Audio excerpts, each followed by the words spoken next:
It's the era of change, a time where new teams fight old teams. Every year is the same. This time is different. We see old squad mates becoming competitors, and some becoming a new dark horse. This year is going to be the hardest fight for us. Without a challenge, there's no way to elevate yourself and the league. We will bring our best at every fight for the honor that we are all trying to attain. RSG are the favorites, but we are evil. That will stop the track to the final. Being a new team has never been our disadvantage. The old boys just need to remember, it's just another day for us. This year, we will be the champions.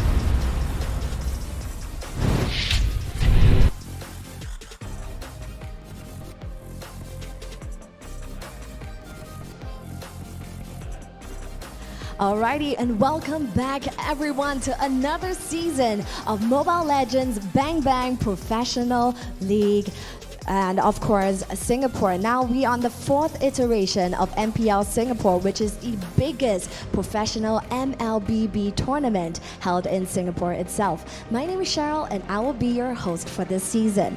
Now this Season 4 of MPL SG is especially important as we will find out who will earn that coveted invitational spot over to M4, which will be held in Indonesia.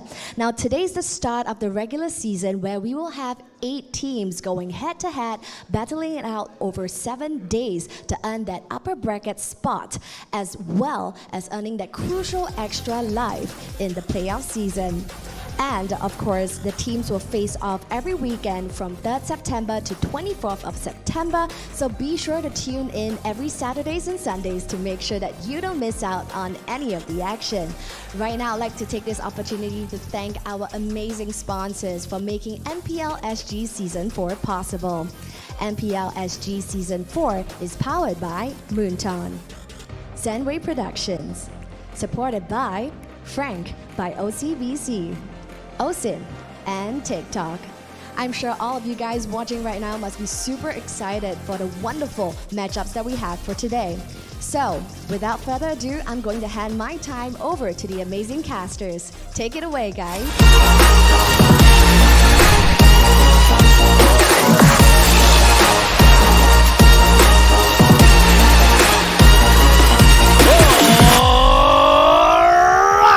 Ladies and gentlemen, today is the time for all the teams, the top 8 teams in Singapore, to come together and clash again for the titles of MPL SG. It's the era of champion change, and also a time where new teams fight old teams.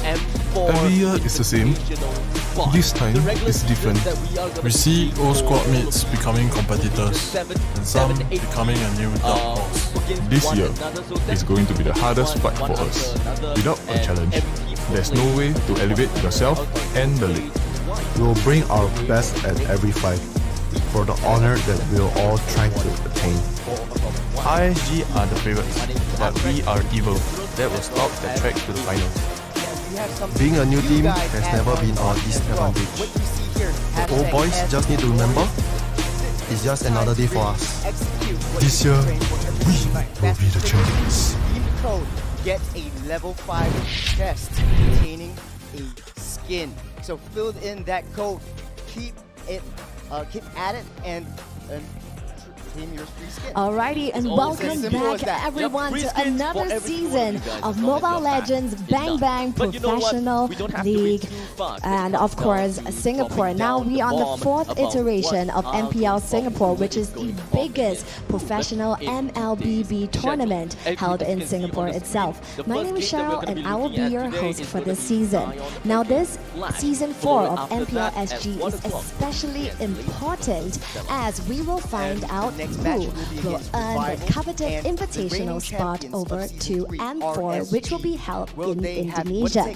Now today's the start of the regular season where we will have 8 teams going head-to-head, battling it out over 7 days to earn that upper bracket spot, as well as earning that crucial extra life in the playoff season. And of course, the teams will face off every weekend from 3rd September to 24th of September, so be sure to tune tune in every Saturdays and Sundays to make sure that you don't miss out on any of the action. Right now, I'd like to take this opportunity to thank our amazing sponsors for making MPL SG Season 4 possible. MPL SG Season 4 is powered by Moonton, Zenway Productions, supported by Frank by OCBC, OSIN, and TikTok. I'm sure all of you guys watching right now must be super excited for the wonderful matchups that we have for today. So, without further ado, I'm going to hand my time over to the amazing casters. Take it away, guys.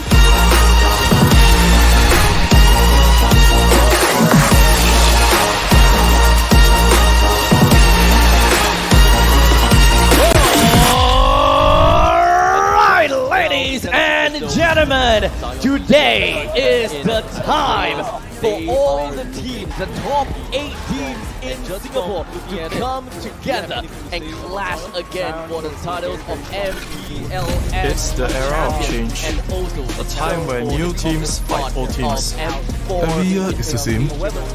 This time is different. We see old squad mates becoming competitors, and some becoming a new dark horse. This year is going to be the hardest fight for us. Without a challenge, there's no way to elevate yourself and the league. We will bring our best at every fight for the honor that we'll all try to attain. RSG are the favorites, but we are evil. That will stop the track to the final. Being a new team has never been our disadvantage. The old boys just need to remember, it's just another day for us. This year, we will be the champions. Get a level 5 really had chest a really containing good time in the regular season, So to say, fill but in when it that comes down to code, the playoff, keep things definitely it, started to get a little bit keep at it, different. We'll and grind down all these really Alrighty, and welcome back everyone to another season of Mobile Legends Bang Bang Professional League. And of course, Singapore. Now we are on the 4th iteration of MPL Singapore, which is the biggest professional MLBB tournament held in Singapore itself. My name is Cheryl, and I will be your host for this season. Now, this season 4 of MPL SG is especially important as we will find out who will earn the coveted invitational spot over to M4, which Team Flash lineup and gameplays. is the start of the regular season where we will have 8 teams going head-to-head, battling it out over 7 days to earn that upper bracket spot, as well as earning the crucial extra life in the playoff season. And of course, the teams will face off every weekend from 3rd September to 24th of September, so be sure to tune in every Saturdays and Sundays to make sure that you don't miss out on any of the action. Right now, I'd like to take this opportunity. They're definitely going to tell us a lot more information about these teams. Yeah, so starting off, we have 2 very, very different teams with very, very different play styles. For the side of Zion, we have Supergirl as well as Vanix being the original members of Team Zions that was conceptualized last season. So they have a lot of work on their hands in order to really synergize with their new members such as Azura X, you have Mango, and Wonderstruck coming into the plate. However, the playstyle should remain the same as we predict right now, where Supergirl was the main win condition in the last season. I mean, in Zion's perspective, right? They have Hades in the lineup. Yep. So Hades has I would say he has a good run, I would say, in the other MPL regions, and I believe Zion's draft will be more towards that kind of playstyle in the other regions, which we would want to see in SG. So we're going to the draft scene. So what do you expect from the first few bands? Well, the first few bands, I would say it's really down to Zion focusing and forcing picks over to Flash. So right off the bat, we have Valentina, Xavier, and Julian banned out. This is the trifecta where, yeah, you don't want to give a Xavier, you don't want to give a Julian over to the side of Reminiscent or A1, A2, playing it in the mid lane. This is a really, really scary composition. And as we speak, Faramis is banned out. This is a hero that really forces you to change your draft, change your picks according to how it actually plays out. It is a flex pick. so to speak. Play it in the mid lane, play it in the roam position.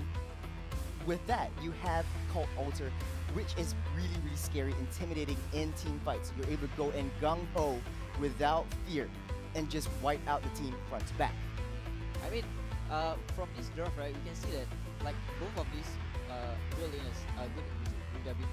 So we might see a it's a straight Matrix It's ban. a straight ban. Okay, so And 1-1 for that. Just respect ban over to Supergirl. yeah, but then will Akai and Paquito be the first wave picks? I mean, Paquito to me is like in a island of its own. Mhm. He's like top tier. He's good in the XP. He's good in the jungle. So I mean, Zion picking up the Akai is not wrong. They can still flex it, but like we say, like Flash has a good mid laner. A1, E2. Yep. With the signature picks of Eve and Lilia. Yep. He can obviously just slows down the Akai and so on. I think picking up the Paquito is not bad here. I mean, you can flex it either ways. Yeah, there we go. And I do agree with you 100%. Paquito is a very, very flex pick. Play him in the EXP lane, play him in the jungle, and right now in this current meta, we see him a lot in the GOAT lane. Really, really bursting down that squishy heroes in the GOAT lane. So just starving Flash of any farm in the early game. Right now, you don't have Beatrix, you don't have 1-1. So I think the best case scenario for Flash right now is to secure a strong GOAT laner. So in the likes of Clint, in the likes of Popo and Koopa, we see all of them really popping off, especially in the early game. What Zion is really, really good at is delaying team fights, delaying the opponent's farms, and just pulling back and allowing Supergirl and Vanix to scale up. And that's when the power spikes hit, that's when they're gonna go in and wipe them out, converting all those kills into objectives. And right off the bat, Flash is picking up, like you said, the Akai as well as the Claude, just nailing down that marksman and nailing down that, I think Akai is still a flexible pick in the jungle, in the XP lane, in the roam, basically playing anywhere. Yep. I mean, the Claude pick, I would say it's quite good. Just in terms of Claude can force someone to be up in the lane because of the ultimate coming out from Claude, just wiping out the whole wave. And then, I mean, Zion is left with either Popo, Clean, and they're going with Irithel. They were going with Irithel. I think what they want to do, Zion wants to clear this lane early. We've seen the Diggy combo with the marksman. Diggy now roams over up to the marksman lane and just stars the opponent marksman and just downs that turret plating in less than 2 minutes. We're gonna see that happen right now. But of course, as professionals, as experienced as Flash is, they already know this. They need to, or rather, to prevent that from happening. So it's really, really difficult to go against a Irithel and a Diggy at the same time because of that burst damage. But bear in mind that Irithel's power spike goes up to level 4, and she needs to buy that Winter Nature as well as, not Winter Nature, Windtalker, as well as that Berserker's Fury to really, really pop off. So delaying her farm and trying to stop that composition really mitigates that time effectively for the early game. So Zion, effectively an early game composition. Flash, effectively, basically, with that Claude, a late game composition. I mean, in terms of for Zion, right now they are stuck with the mid laner being alone. So that downs them to maybe a Lilia, Eve, and maybe a Lunox, down to 3. So if Flash were to ban one of those heroes, then Flash would have a better time in the mid lane for rotation. They can force the wave clears, and we see a debuff ban just because of the Esmeralda pick, but we might not know where the Paquito might go. It can be the EXP. That is something interesting that you pointed out, because Paquito is a really, really flex pick. Right now, Irithel definitely going to GOAT lane, so that leaves Paquito in the jungle or the EXP lane. So leaving that open is going to be really, really scary for them, especially when I think it was Mango who's going to play in the Alpha V9 who's going to be playing Esmeralda, is going up against Mango, who is going to be on the EXP lane. But right now the strategy is clear. They want to choke out that mid lane, or rather Flash is trying to choke out the mid lane for Zion, which is potentially going to be Azura X. But we know that Azura X is a very, very experimental player. He picks very unorthodox champions, and this is what I want to see. I want to see something very, very different. I want to see something very cool. And you know me, I like to see all this weird picks. I've seen Nathan in the mid lane, and with this composition, it just might work. Take a look at it. I mean, having a Nathan in the mid lane, you have a late game insurance, or rather, you pick off a really, really late game marksman playing in the mid lane. You don't have to roam. You just have to wait for Airthel and Diggy just to clear that turret plating, giving you enough space, and then you swap lanes, pushing them onto that gold lane, and really start to farm. So you do have late game insurance, you do have that early game insurance. That is where you have an all balanced team. Flash definitely knows this, so it's going to be interesting to see how they counteract this thing. But last ban goes over to Kagura.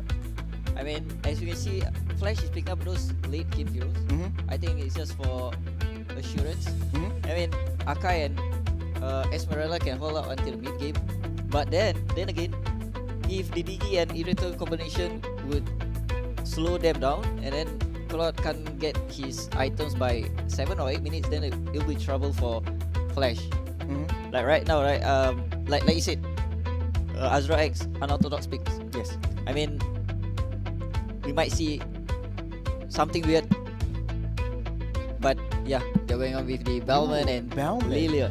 Okay, this is interesting because Bellman is generally not playing EXP lane anymore, so it's definitely going over to Vanix, who's playing Bellman in the jungle, and then Paquito going over to the hands of Mango, playing it in the EXP lane, which is a decent matchup against the Esmeralda. What this leaves is Zion really choking, or what they want to do is choke them of any early game farm. So pushing them to late game, I think it's just a hunch, but Esmeralda and Akai is still a generally easy going over to Flash in order to just prolong and delay their win condition over to the late game. So insurance in Claude, insurance in Sicilian is right there. You do have that damage. You have anti-tank hero in that Claude. So it's really, really interesting. Last pick, KZP takes in that Selena. Yeah, from judging for the draft, right, I'm leaning towards Zion because they have the early game, they have the mid game, they have the mid game, and even the objective control. Yep. So I'm going for Zion for this game. Well, yeah, I do agree with you in that. I really, really like Zion's pick, but Flash seems like they really know what they're doing right now. But ladies and gentlemen, it's time. It's time for the first match of today, the first match of MPL Season 4. Zion against Team Flash. Let's take a look at what these two teams have got in store for us. They are going to be the first team the first two teams that will break out for MPL SG Season 4. Who's going to be the one to come up on top, and who's going to be the one to get themselves the first game won? Starting off, we'll introduce the players from Zion. We are going to be looking at from the fact that Vanix, Wonderstruck, Supergirl, Azura X, as well as Mango that will be playing onto the Bowman, Diggy, Irrital, suddenly forgot the name of Irrital for more of that, Lilia, as well as Paquito. Yeah, take a look at how the gold lane is playing. This is something very different. A 2-1-1, a very, very different composition of what we're usually seeing in 1-1, where the players are in the mid lane. You have the jungle, you have the zone. But hold on a second, Supergirl barely makes it out alive, forcing to use that regen. But right now, Selena is a decent pick, trying to counteract this early game burst synergy talk. It definitely seems as though both teams, Zion and both of them are so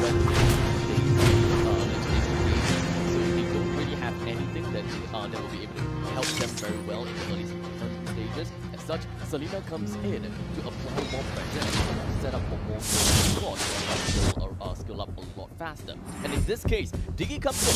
That is definitely potential for burst when it comes down to the auto alarm bomb. And let's not forget that the reverse time is also very good. will allow their jungler to come in anytime, and of course, to also secure the slam.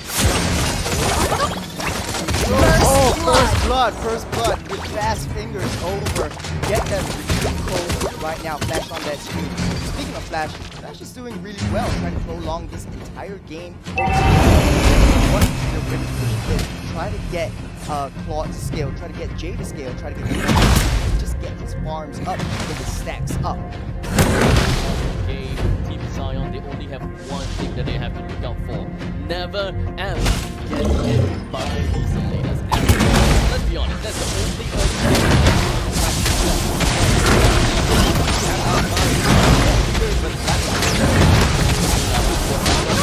Blue team has slain the turtle! Turtle will go over to the hands of Zion, understandably with the retribution plus combination. There's almost not a lot of ways that you actually can get away from the lethal counter. As such, Zion getting himself the first turtle is more than expected. At this point in time, Zion actually the turtle, I would say that that will be a mistake that may actually help Flash to move on and the game just even easier.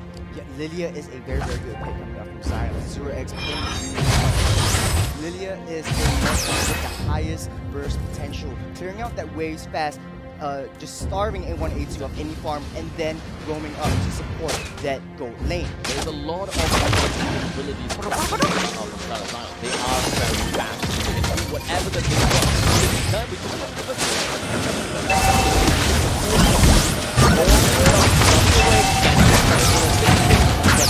like this little counter was able to do much against Reminiscent as well, as the heavy speed was able to get this stuff away.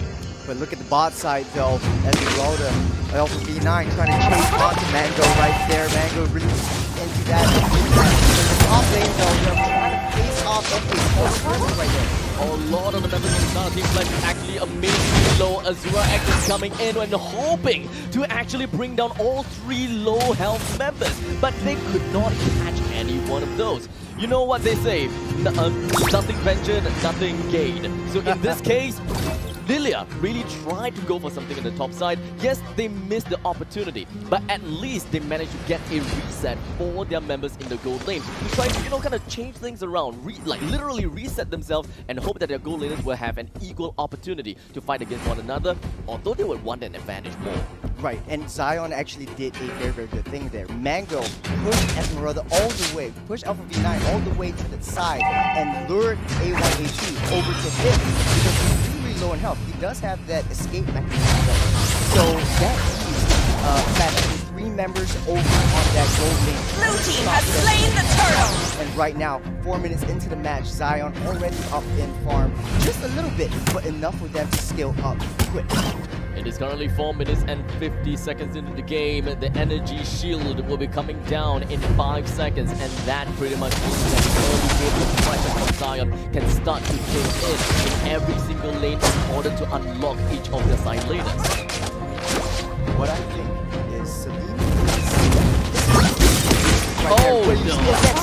This is what I mean. You really have to avoid every kind of Selena stuns. Do not get hit by the arrows. That is the main thing that will help Team Flash to get one free kill. Yes, Reminiscent can just jump right in and go for the heavy spin, but that doesn't really give you a 100% kill rate, because let's be honest here, Wonderstruck, he does have his ultimate, and just a single ultimate will make Reminiscent out of fight going on. Vanix a little bit deep right there. Alpha V9 on the backline trying to go for Vanix right there. And it doesn't seem like Vanix will be able to get away. Oh, never mind. He did manage to get away. The rest of the members from the side of Zion decided to put themselves as body shield in the very event that the Selena arrow comes crashing in. Well, this is really, really interesting too, because Zion is forcing all the team fights on that gold lane. They managed to get down that first top lane turret, and right now they're swapping over to that bot side. Mango already on it at that top side. This is really, really effective farming over to the side of Zion.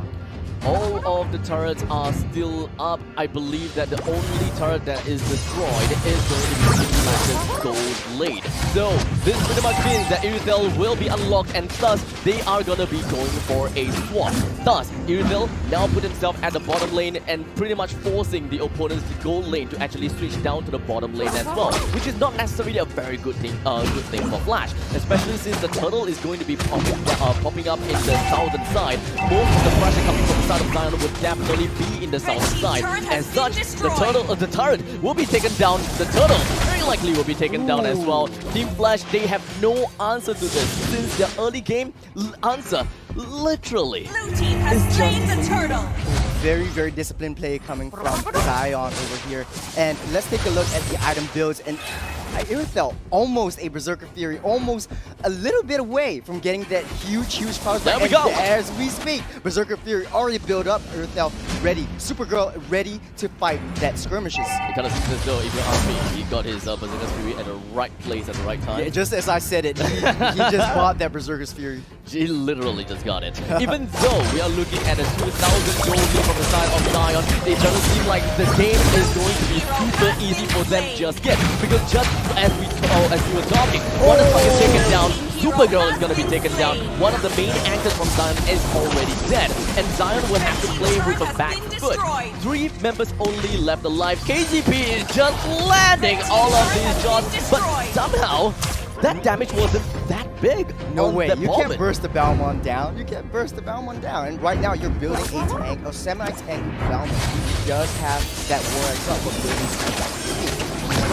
Spotted right there, 4 members onto him. But take a look at objectives. Although Zion is down by 3 kills, they are up in all of the objectives. All 3 turtles killed, 4 turrets all taken out by the side of Zion. I would say that things for Zion is actually it's not too bad, considering the fact that they are focusing on their objective. And you know what they say, going for the objective is the way to eventually win. You can't kill everyone to get a win. You have to destroy every single one of the turrets and reach the opponent's core. So 4 turrets down for the hands of Zion, while Team Flash have got 3 kills. Zion haven't gotten themselves a single kill, despite the fact that they have a Paquito that dominates in the lane, Vanix which is playing as a Bowman, which early game has got quite a lot of damage, and you should be making full use of that snowball potential. We have Lilia as well. You can literally burst people down in a small enclosed area, but they haven't gotten any kills just yet, which is honestly slightly surprising, but it also means that they are very disciplined with what they do. They have a game plan in mind.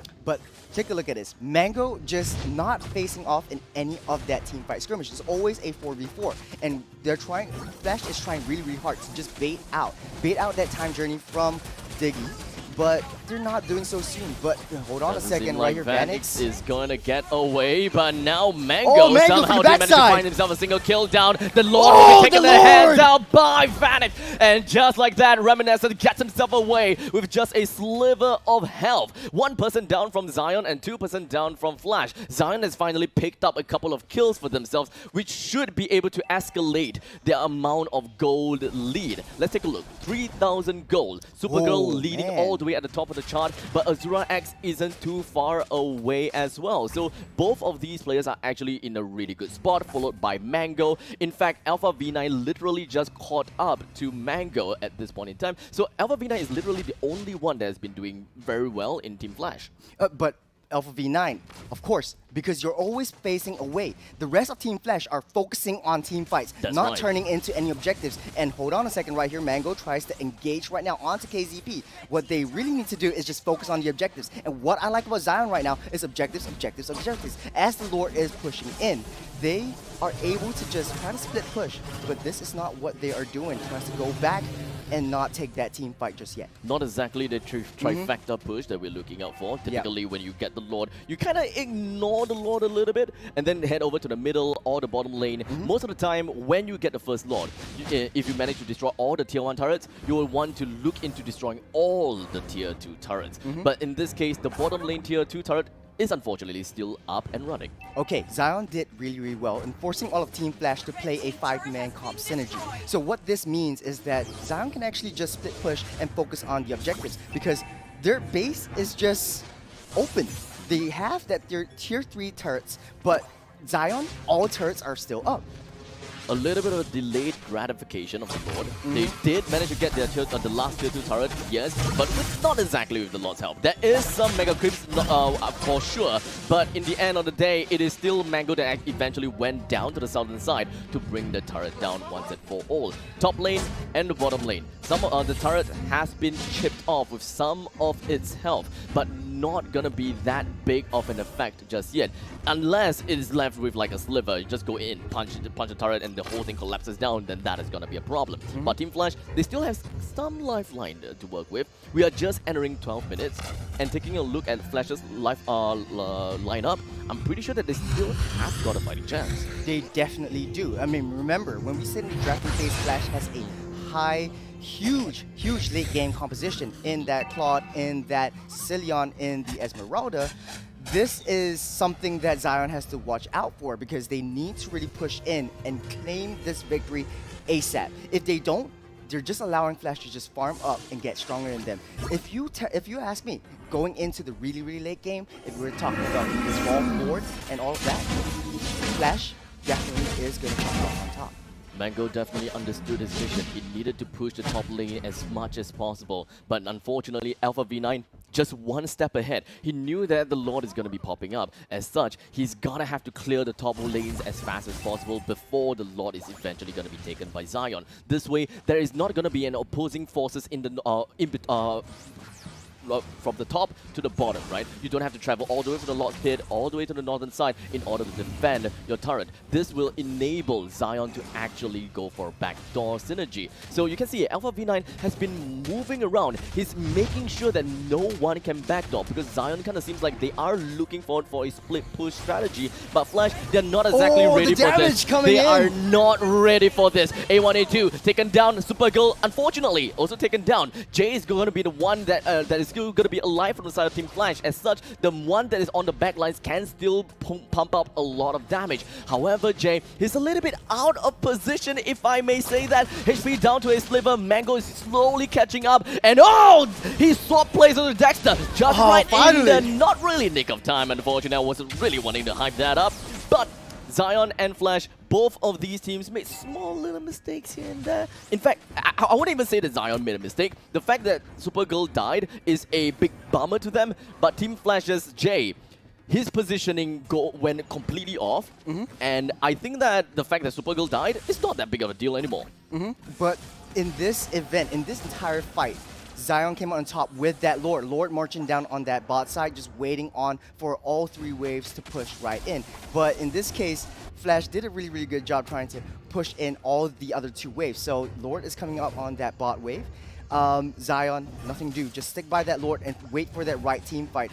Wonderstruck does not have his ultimate. Reminiscent almost taken down. Alpha V9, as tanky as he is, he's trying to take up as much damage from the side of Mango, but he's still holding on. The Lord has been distracted. The rest of the members from the side of Team Flash has eventually being able to destroy that Lord once and for all. No more pillaging, if I may say. But unfortunately, Alpha V9, that is how long he can stand himself for. He still went down, but right after the death of the Esmeralda, Zion understood that all of their HP is not exactly in the most healthy condition. They can't go overly aggressive here, but if they really want to, they can put in some aggression, as this is now a 5 versus 4 fight. A stun connected right down to Supergirl. The last person that wants to be stunned right down. Reminiscent goes for a heavy spin, completely pushes Wonderstruck away, but that is not a conclusive answer for Flash.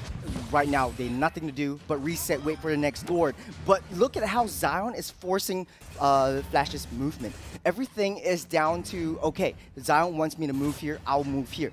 Zion wants me to move there, I'll move there. Flash has nothing to do but follow. It's like follow the leader. And Zion is doing this really effectively.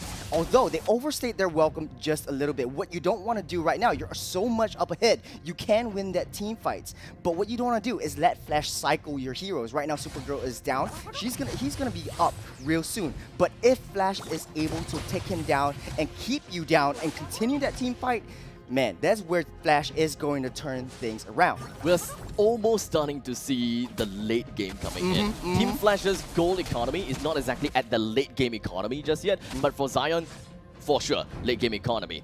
But once Team Flash has hit that 48,000 goal accumulated, then that is where we are gonna see the massive power spike from Zion and Flash. Zion tries to zone out for that Lord. Supergirl already popped that ultimate up, trying to chase down that backline. Mango over there for that defense. Alpha V9 zoned out away from that Lord. Mango, oh, he still has the immortality, so even though he's taken down, it might not be that big of a deal. But losing immortality itself may actually put quite a chink in the armor for the side of Team Flash. So we'll see. Alpha V9, he's gonna be taken down. Vanix was not able to get away anymore. But hey, at least the Lord has been taken from Zion. They have been very successful when it comes down to bring down every single one of these objectives. They're very objective driven. They do not want to lose too many of their members. In fact, I don't think that they lost any members in the fight. I don't think so. Flash did lose Alpha V9 in the entire skirmish, and their base is pretty much wide open with that third Lord of this match coming down. This is not the evolved Lord yet, still the enhanced Lord, but a lot of damage will be dealt. They are looking, Zion is definitely looking for going in with all three lanes pushing at that same time. With that amount of waves, they are able to start a fight. The only kink in their armor is they need to protect Supergirl. Supergirl is popping off. The power spikes are there. The damage is there. Azura X, speaking of which, time journey! Never mind! We do have the black shoes coming in from Azura X. He managed to get himself away from all forms of danger. The Lord marches down to the bottom lane. The rest of the members from Zion of Flash, they want to focus down onto the Lord. How about the rest of the members from Zion? It kind of seems as though they're still going to be holding themselves in the middle lane, not willing to overextend without the help of their mega creeps. As such, once they realize that the Lord, as well as all of the mega creeps taken down, they don't have an avenue to push forward anymore. What Zion did great just now was go in, get the objective, get the turret, and get out. Vanix really down low, A1, A2 damage really starting to pop off right now. So as well as Jay dealing that anti-tank damage that we want to see in that late game. At this point in time, Team Flash understood that their upper quadrant of the jungle needs to be reclaimed. As such, they immediately went to the northern side, and they actually managed to caught out on Vanix. But unfortunately, Vanix is a little bit tankier than you would expect. As such, a lot of resources has been poured onto Vanix. He did not die, but at least the main thing is they have went to get what they wanted, which is the control of their upper quadrant. Understand the win conditions for Team Flash. Team Flash, Jay is dealing a ton of damage, but no setup. The only setup is coming from A1, A2.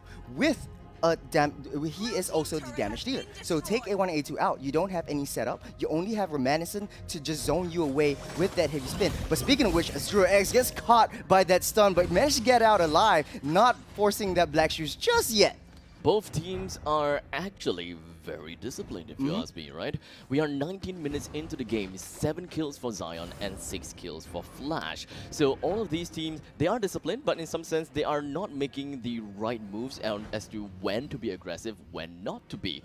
Well, at least for Team Flash, I don't think it is time for them to be aggressive, right? They still need to slowly take control of the map. And right now, as you can see, we do have Selena as well as Claude. They're trying to push the top lanes as much as possible, middle lane by A1, A2 and Reminiscent. This way, the Lord will be in the grasp of Flash, and because of the power spike that they have right now, hitting 52,000 gold, this is probably their time to shine. KZP, his only job is to do a pick off, and this is how Flash is able to turn this around. The only way is to pick off one member and cycle your opponent, cycle Zion of any of their heroes. So if Diggy's down, you're up 5 men to 4, just go in and fight, because you can fight. You have that damage from A1, A2 and J. Unfortunately for side of Team Flash, one thing that is in their mind is how are they going to secure the objective? Is it by killing someone in the opponent's side just yet? Because of a single arrow, the game has broken out. Mango almost taken down. Harper Wonderstruck with just a sliver of health. He still have the immortality, so that's going to be A-okay. Azura X taken down almost immediately right after the Bat Swarm as well as the Bat Impact. All of the members coming from the side of Team Flash just going to be diving right underneath the Windows open. Windows open. Bring it down. Most of members from Zion 4 members down. dead. Flash is able to go in. The last man remaining. Team Flash, like I said, power spike coming in. As such, this is the punish of the century. With 40 seconds on the clock from Zion, how exactly are they supposed to defend this? Oh man, okay, and then they're going straight for Wonderstruck. 5 men wipe out, and they are gonna claim game number 1. Enough said. Flash, late game, this is our game. GG, Flash. Oh boy, oh boy. There is a lot of things that we can eventually say about that game, right? Yeah. We understood when is the time for Team Flash to come in, when do they start to play aggressively, and it really boils down to a single puny arrow. A single puny arrow indeed. And Flash is really ironic in this sense because they didn't win this match in a flashy way. They waited, they were patient, waited for that right arrow from Selena, and just took them out entirely. A1, A2 in the right position to use that Sanguine Claws, pulls 3 members together and deal that ton of damage. Jay having a lot of damage coming in.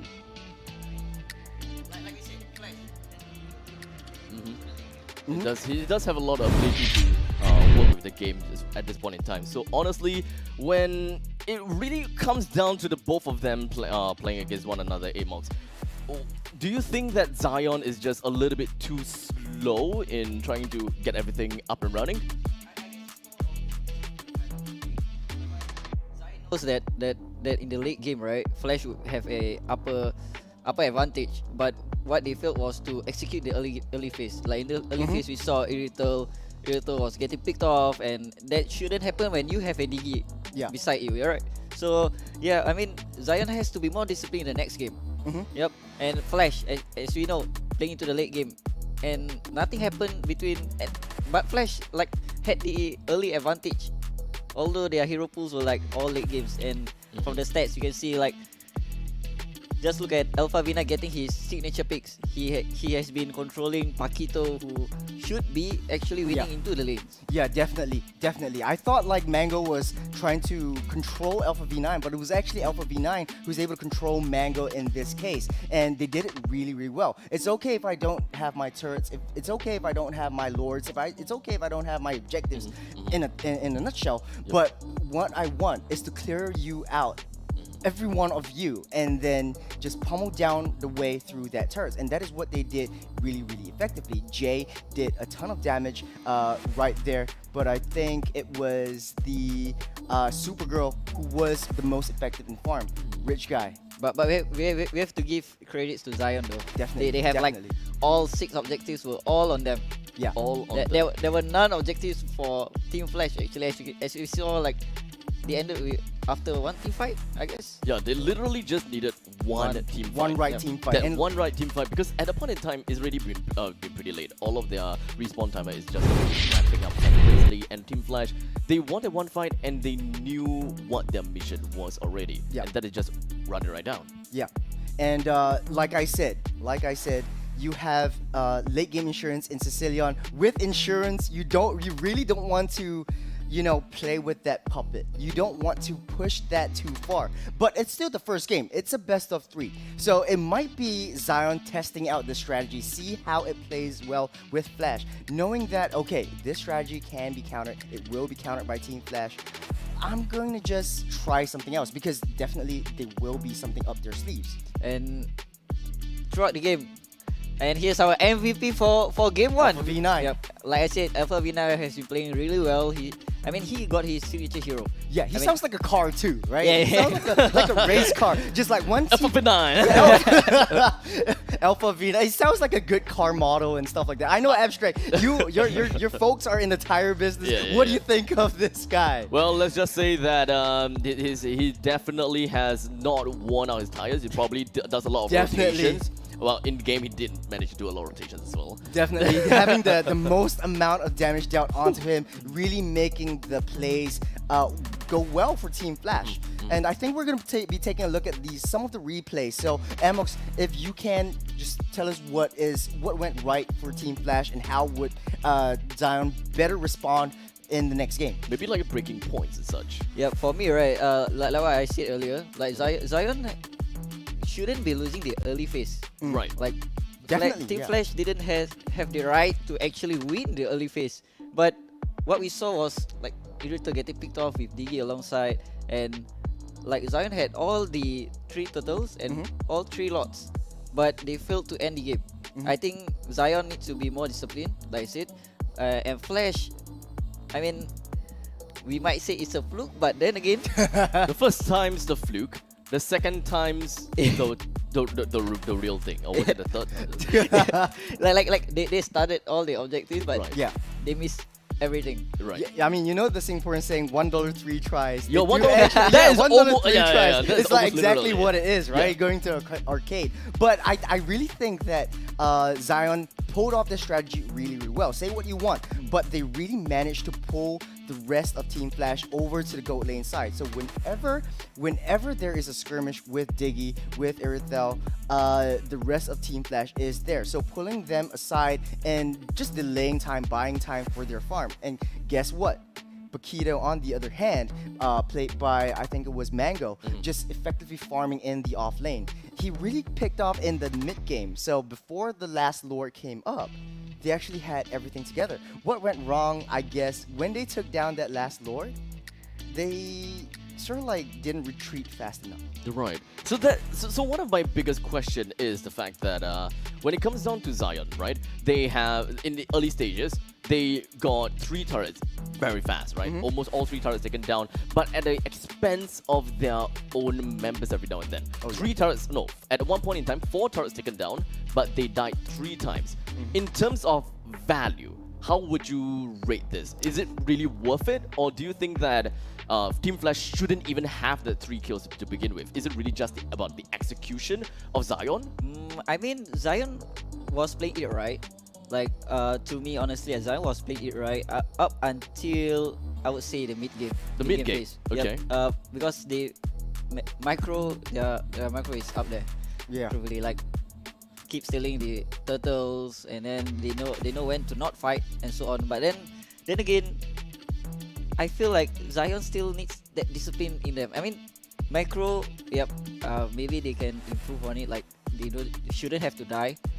Yeah. But like I said, it's based on discipline. Well, I guess as well, to add on to your points about like macro, it's always Team Flash trying to force time journey on Wonderstruck, and once that time journey is up, they'll just wait for it to end, and then they'll turn around that team fight, just make it U-turn and just hit them straight into their face, playing front to back. They're always taking on to Supergirl, and Supergirl on the Irithel is a very, very scary composition. We know how mechanically skilled Supergirl is, but if you give Supergirl a hero that really needs to be close range to you to really burst into your face, best be sure Flash is going to be there to counter you, because you have range in Cecilia and you can take down Supergirl from a far distance.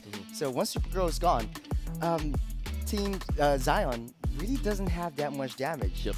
The thing, whenever I see a Bowman, especially a Bowman in the jungle, the first thing that I see is that no matter how it is, you must make full use of Bowman's power spike, which is very early into the game. You can spin for days and no one has an answer to you.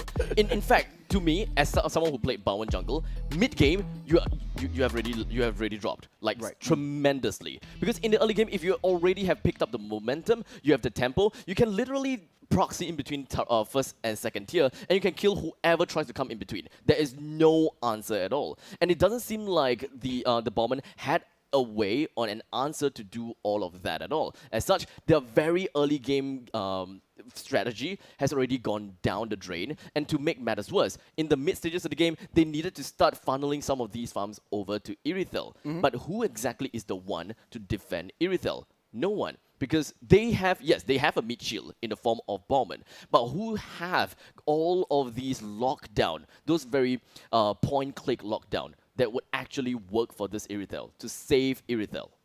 Actually, like we've got to give it to Team Flash, KZP especially. He's been landing them. Yeah, his Selena have been stopping not only Bellman, but also Irithel when in the northern side, top lane, I saw there was like, just threading the needle, just going through like heroes and then just picking out that one Irithel, and then they turn it around. Like Diggy has been body blocking, but then he still hits Irithel by by some Stroke a off lot, chance. miraculous stroke a lot. Yeah. The odds, man, is like what, 1,000 to 1?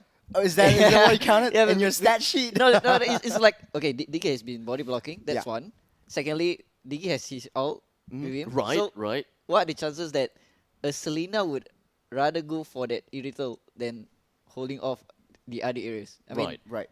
yeah, Of the odds all are the there. people, right? Why go for the Irithel when there is two things that is going to be helping the Irithel? Why not just go for Paquito? Why not just go for Diggy himself? Because you can Yep. force Force the him. time journey, Yep. right? Right.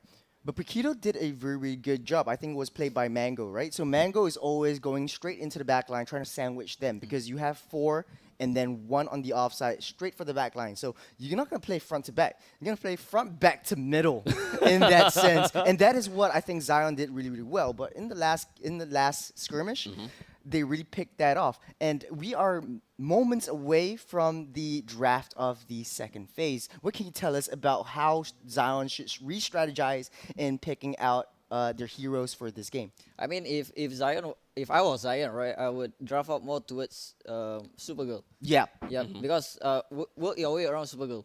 Right. Yep, Supergirl has been trying to. I mean, he's one of the winning condition, I would say. Okay. Yep. So I believe not to stray away too far from Supergirl. Like earlier we saw Paquito trying to flank in. Balman was peeling off the damages, but it's not doing justice to Irrital just because there's not much defense for Irrital. Like he keeps getting picked off by Akai, getting spin off, getting arrowed by Selena. So I guess Supergirl needs his hero, I believe. But Yeah. Right. judging from who he is, I don't think Flash will give him his 1-1 or Beatrix at this point. Definitely not. A lot of respect going over to Supergirl. I mean, he was the win condition in season 3. So if you played into that same strategy, once you funnel all your resources onto Supergirl, once he's down, you don't have much of the fighting power, the firepower to be able to handle the rest of your team. But I think A1, A2 is a really, really scary mid laner or a scary mage. He has the burst damage, and he always finds the right target. And that is really, really scary in my opinion. So when you have something like Paquito, that's where you should be heading to. Just go straight for the Sicilian. Once Sicilian goes out, you don't have a setup. You don't have the amount of damage that you so readily, desperately need. And yeah, and just pave your way to victory with just taking out that one single member. So A1A2 is definitely someone to look out for. Right. Now, there's definitely something that I want to understand about what Zion will want to do next, right? Because as we have said, and of course we have been grinding down about Zion very early game-centric lineup, but based on their playstyle, is it really something that worked for them, or was it just an off chance that it didn't work out? So perhaps game number 2 will be able to help us answer the question if whether they are a team that generally plays better in the mid or late stages of the game, or maybe it's just that one game whereby their very early game lineup just doesn't work. Well, watching a lot of replays of the last season and understanding how Supergirl really effectively strategizes his heroes according to the situations, he is better popped off in the late game. So playing an early game strategy and composition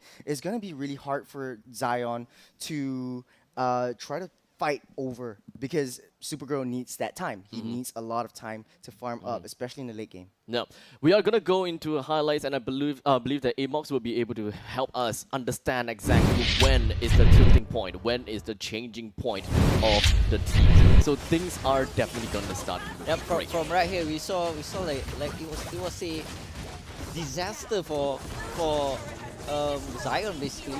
Like they shouldn't be staying down there too long, and having a DG defending isn't much of an option. Right. So this is pretty much already the breaking point, right? The Team Flash have already found the kill, and from what I remember and from what I saw just now, it really boils down to that single arrow that started everything. Yes. It's not exactly the arrow that killed someone, but it's more like it empowered the entire team, and they knew that that is the initiation. The opponents have to respond to this arrow, and they have to respond to what we do from that point on. Yep, I mean, it caught Zion off guard. Right. Like everyone was focusing on when would Claude come in. Yeah, everyone was focusing on that, Yep. just bracing for that Yep. impact. Yep, and then Selena comes in with one arrow and then poop. Poop onto it was Azura X who got the arrow, and he does have Yep. the black shoes. He does have the immortality. immortality. But then as soon as Selena hits the arrow, A182 comes in. Sanguine Claws Yeah. throws 3 together and does that bad impact, splashing on massive amounts of damage. He did do the highest damage in this game. I guess Selena hitting Azura Egg might not be the main target, but it was effective in terms of Flash was playing that combination whereby they need to stick, and when Lila gets picked off, there was no way that Zion could hold off from Flash aggression. That's where the Claude comes in with the blazing duet, and then that's where disaster comes in for Zion. Yeah. It really comes down to the decision making when for the side of Zion, right? Because there could be 2 very different scenarios. Whenever some in that case, when Azura X got hit by the Abyssal Arrow, number 1, it could be either the Claude went in first. If the Claude went in first because he saw, look, a lot of people are gathered together because the opponents they are there to body block to a certain extent, But right? look Or where they're the just kind of Claude- like together, right? Yeah. So if Claude went in first, at least that congregation of people would deal with Claude. They can kill Claude down and just burst him down.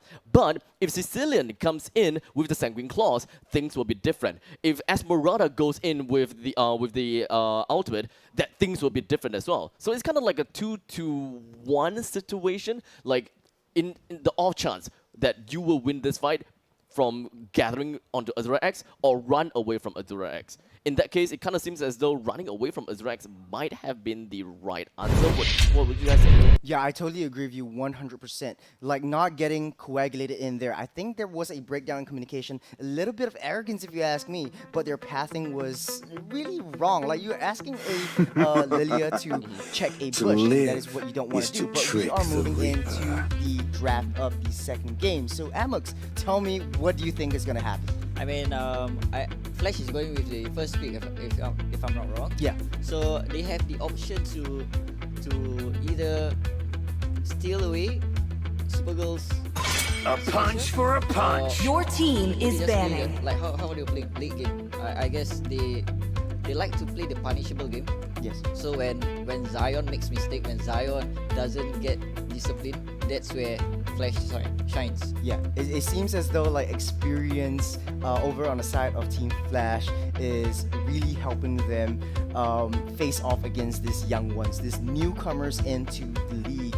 And these guys, they've been playing for ages right now, for years and years on end, playing together and forming a strong bond, strong friendship, and they really, really understand each other's strengths and weaknesses. So coming in from Zion, if you want to Time and Tide wait for no your man. Team is you banning. have Jay to really come back in and face that off. But right off the bat, you have the same 4 heroes. Paquito is pretty new. Yeah, 1-1, Beatrix, Faramis is all banned out, just respecting the GOAT lane potential coming in. Your team is and banning. Paquito and Julian just got banned out from the side of Team Flash. I guess for Alpha Vina, right? Yes, he may have gotten the MVP and he has been having a good game. But what Flash realized is that why not give Alpha Vina a bigger lead? Oh, that is interesting. Yeah, that is an interesting Ban the perspective. Paquito and give him a bigger lead. Get the Esmeralda and then give him the bigger lead.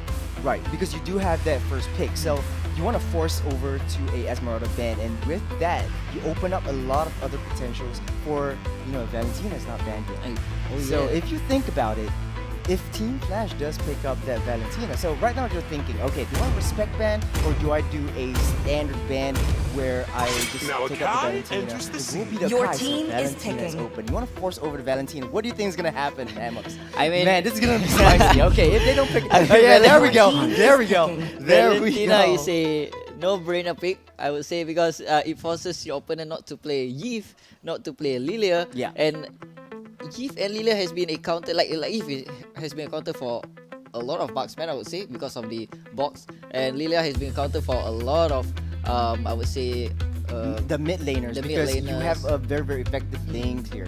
But I know that in the last game they banned out a Xavier, in this case, Xavier's still open, and facing off against Valentina, it's a 50-50 matchup because Valentina is able to take your Dawning Light. Yeah, so what? Because what is effective for a Xavier is that Mr. Field. You're able to lock down and set up for the rest of the team to come in. So if they do decide to pick out the Xavier, it's going to be a fight against Your team is So they picking. were off with the Kagura and clean pick. I guess they want to play towards Valentina not The spirit able of to the steal anyone's mountains ult. calls But upon then again, Let's Valentina talk. can zone out Your everyone team is immediately. picking. right. Yep, and then we see a Popol and Dalman coming through again. But this time for Flash. Yeah, this time for Flash, but it's interesting because Popo is usually used in that strategy where you take down that turret plating, and Diggy is still wide open. It might be Flash is trying to teach a new dog old tricks. I mean, or like, yeah, you know that saying, like, you old can't dog, new teach tricks. old dog new tricks, but like you it's an switch old it dog. around. It's an old dog teaching a new trick to a new dog. Yes, because Team Flash, they are kind of like seen as the old team, Yeah, right? We yeah. even have a talk with Team Flash, and they're like really unhappy that some other team took the old man name. I mean, from Night here, Sky yeah, tells I your was team thinking of is banning. maybe Flash is trying to make Zion force ban the Digi. So that maybe, like, because right now the options was to take Digi. Yeah. I to do ban. your And team then- is banning. Oh yeah, Along because you the- still have that time journey because of Valentina. Yep. And then you're like being forced to pick the Esmeralda because you're trying to not give Esmeralda to Alpha V9. Yeah. So it's like, I guess the guard, the drafter, the coach for Flash has been doing a good job up to this point, I guess. Yeah, I 100% agree with you. It's just forcing picks here and there, forcing. And yeah, they just gave over the Valentina. Okay, so this is a very, very scary hero. How would Zion actually counter that? What is their plan and what is their strategy based off their actual picks? Your team is banning. For Zion, right? Yeah, for Zion. For Okay. Zion against Valentina. It's just a really, really scary hero in my opinion. Like, I guess Zion's trying to draft out every possible hero that Valentina can steal. I mean, what are the other options left? Like, Yeah. what, Baxia? But even if your ultimate is like you don't have any ultimate, any useful ultimates in that sense, you do have your first skill, which is a burst, and your second skill, which reduces your cooldown. And once you hit your first skill twice, it becomes a terrify. So it's sort of like a small stun. Your team is You can't do banning. much. It is Atlas, who we Dyrus, are. and Franco gets banned out in the second phase. I mean, ban. Digi is still wide open. Diggy is still wide open. Yeah, you're right. You're absolutely right. I mean, this I'm not so sure about the draft though, but what I'm trying to, I mean, Digi would be a really good pick for Flash, or if they give out they don't have to ban the Digi. I 100% agree with you. I'm thinking, okay, if Flash doesn't pick that Diggy,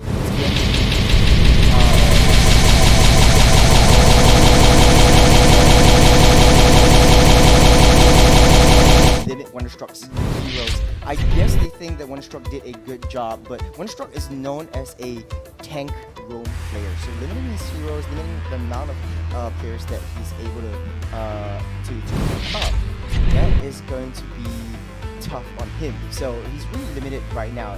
Lolita is still open up, and it is a viable hero for him to pick out. I mean, I want to see a Baxia coming through here. Oh yeah, we haven't seen that in a long, Yeah, long time. I mean, there's no Dirov, but there's a Baxia going through here. Yeah, because due to the fact that Dirov has been banned by the side of Zion, the first thing that I'm looking for really is tankier Your heroes team from is Zion. picking. I thought that even there could be a Beast possibility that Karina tank may even come back here, because right now for Team Flash, they don't have anyone that can actually deal with a tanky composition. They don't have anyone that shreds very well. And looking at Popol and Koopa, yes, he is a tank bully, and technically, sorry, not tank bully, lane bully. And for Bauman, he can be a lane bully as well. But we still don't really know Bauman's role. So possibilities on Karina tank here? Well, Belmont, Belmont is like rarely played in the EXP lane. I'm thinking, okay, Valentina scales really, really well off in the EXP lane. You do have the mobility from Valentina. I'm thinking, okay, Valentina's still flexible player. in that sense, but Belmont's Strike pretty much hard. in the jungle. Always In on the the EXP way. lane, Is that Masha it? is coming Your out team for is Alpha picking. V9 right up against the Famous, or actually the Esmeralda. I was picked up by Magnet. about to say about the Marsha being wide open, and Marsha has been a direct counter for a lot of marksmen.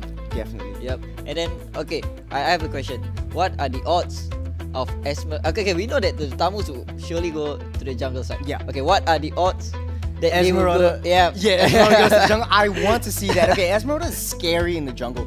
Crazy fast, especially with the Demon Slayer emblem on the Esmeralda. You clear out the lanes really, really fast, and you have additional regen and attack speed, and that's all you need for an Esmeralda to scale off, and that brings down your power spike level over to once you ultimate, or so even you don't have once to. you have your second skill.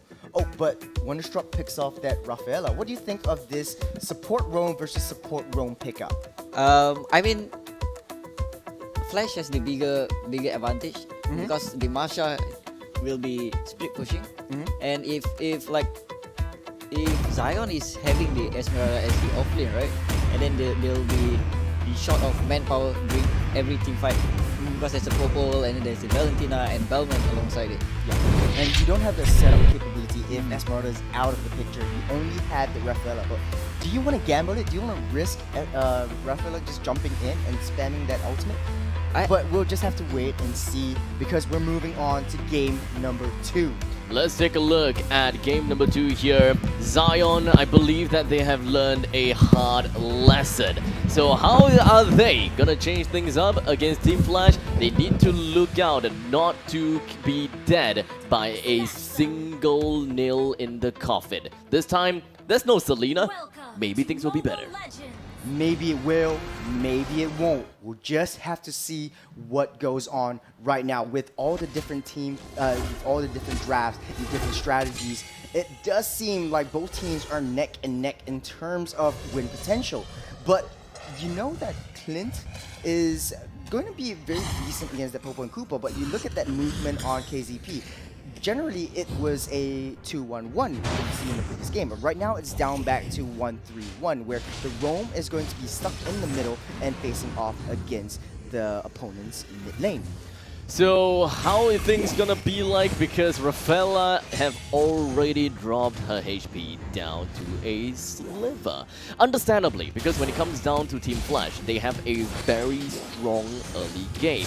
We have Popol and Koopa in the lane bully, Reminiscent is playing as a bomber, and as I've said before, in the super early stage of the game, if you somehow find a single kill, you should be able to find subsequent kill from that point onwards. Let's not forget that KZP playing as a Mathilda, he's literally gonna be the Singapore Airlines of Team Flash. So Definitely, yeah. whatever that it is, they have an entry. They have a way to break into Zion's front lines and even back lines in this situation. Zion doesn't really have someone that can actually save Supergirl during clutch situations. The only kinds of lockdown they have right now to me is Mango's Falling Star Moon. I can't see anything else other than maybe Wonderstruck, maybe Wonderstruck's ultimate. But how Holy the turntables? How the turntables? Because Flash right now is playing a super early game composition versus Zion, who is effectively gearing up to the late game. They Once Wonderstruck hits that power spike and gets that tank spike, so to speak, he's able to stick next to Supergirl. But we're in that first turtle, definitely going to go down to Reminiscent. That's why you pick up Balmond. That's why you claim the objective. Well, you have a Bowman. You can't lose the jungle. Oh, you can't lose the turtle. If you lose the jungle in the Bowman, you're not doing your job. Yeah. So in the very event that actually happens, I think that we will casually walk down to the players and actually shake their hands for losing the turtle. Yeah, that's a little bit sensitive for me, but this is a really scary playstyle coming in from Flash. It's something different from what we're used to in the early in the first game, because KCP and A1, A2, they are tied like a buddy system, like what you have in primary school. You're always tagged to a buddy, so wherever KCP goes, A1, A2 is there to follow. Well, eventually KCP decided to go into the enemy's bottom quadrant of the jungle, trying to steal things up a little bit. But both sides, Team Flash and Zion, Zion, they're not too interested in really killing anyone per se. They have been pretty darn aggressive, such as the bottom side. You can see that KZP is trying to open the map up as much as possible, even to the point of the fact that once he's almost getting caught out, he will always have a flicker to get himself away. But now Wonderstruck puts himself right in the face of 3 other enemies, and that allowed the Circling Eagle to connect down onto Wonderstruck. Brings him down almost immediately, dropping KZP's HP down to the all-time low thanks to her retribution. Not retribution, but the holy retribution. Right, first blood. First blood goes down to Team Flash. They are having a pretty decent game compared to the last game where Zion is effectively choking them with any farm. This game seems a lot more slow-paced, which is what Flash is not supposed to be doing, in my opinion, because you have to go in gung-ho with a lot of the engages. But right now, Remanison deep in the enemy jungle, getting stunned out by 3, gets taken out by KZP. Into that way, but it's a little bit okay. He's still able to get out. Okay. Oh my god, 4 members from the side of Zion just gonna but be the pushing backside, themselves. Oh, wait, hold on, Mango, take it down! That is going to be the first blood coming in. Oh no, that's not the first blood, that's the second blood. That's the second blood! Second blood! Oh yeah, first blood is Wonderstruck. Oh, right, he's literally Alpha V9 driving in like a car right now, man. Oh man. Boy, oh boy. Okay, Team Flash, they are taking the kills that they needed. Yeah. They are playing the early game team that we are expecting, and yes, they do have late game. They do have a late game insurance coming in the form of Alpha V9 as well. Yep. He's got Unbending Will when it comes down to the emblem, and we know just exactly how a Masha is. You can be tanky, you can be very bursty as well. Yep. Imagine a full stack item of Masha just dashing right into him, just dashing into Supergirl.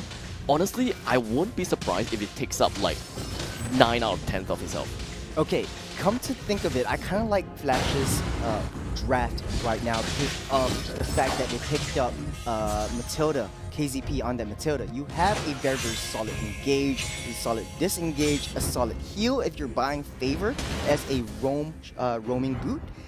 This enables you to stay in the team fights, get in of team fights, get out of team fights. So effectively, Zion is going to have a hard time to cycle any one of you. So if you're in Zion right now and you're playing or you're thinking of playing a pickup strategy, it's going to work badly for you.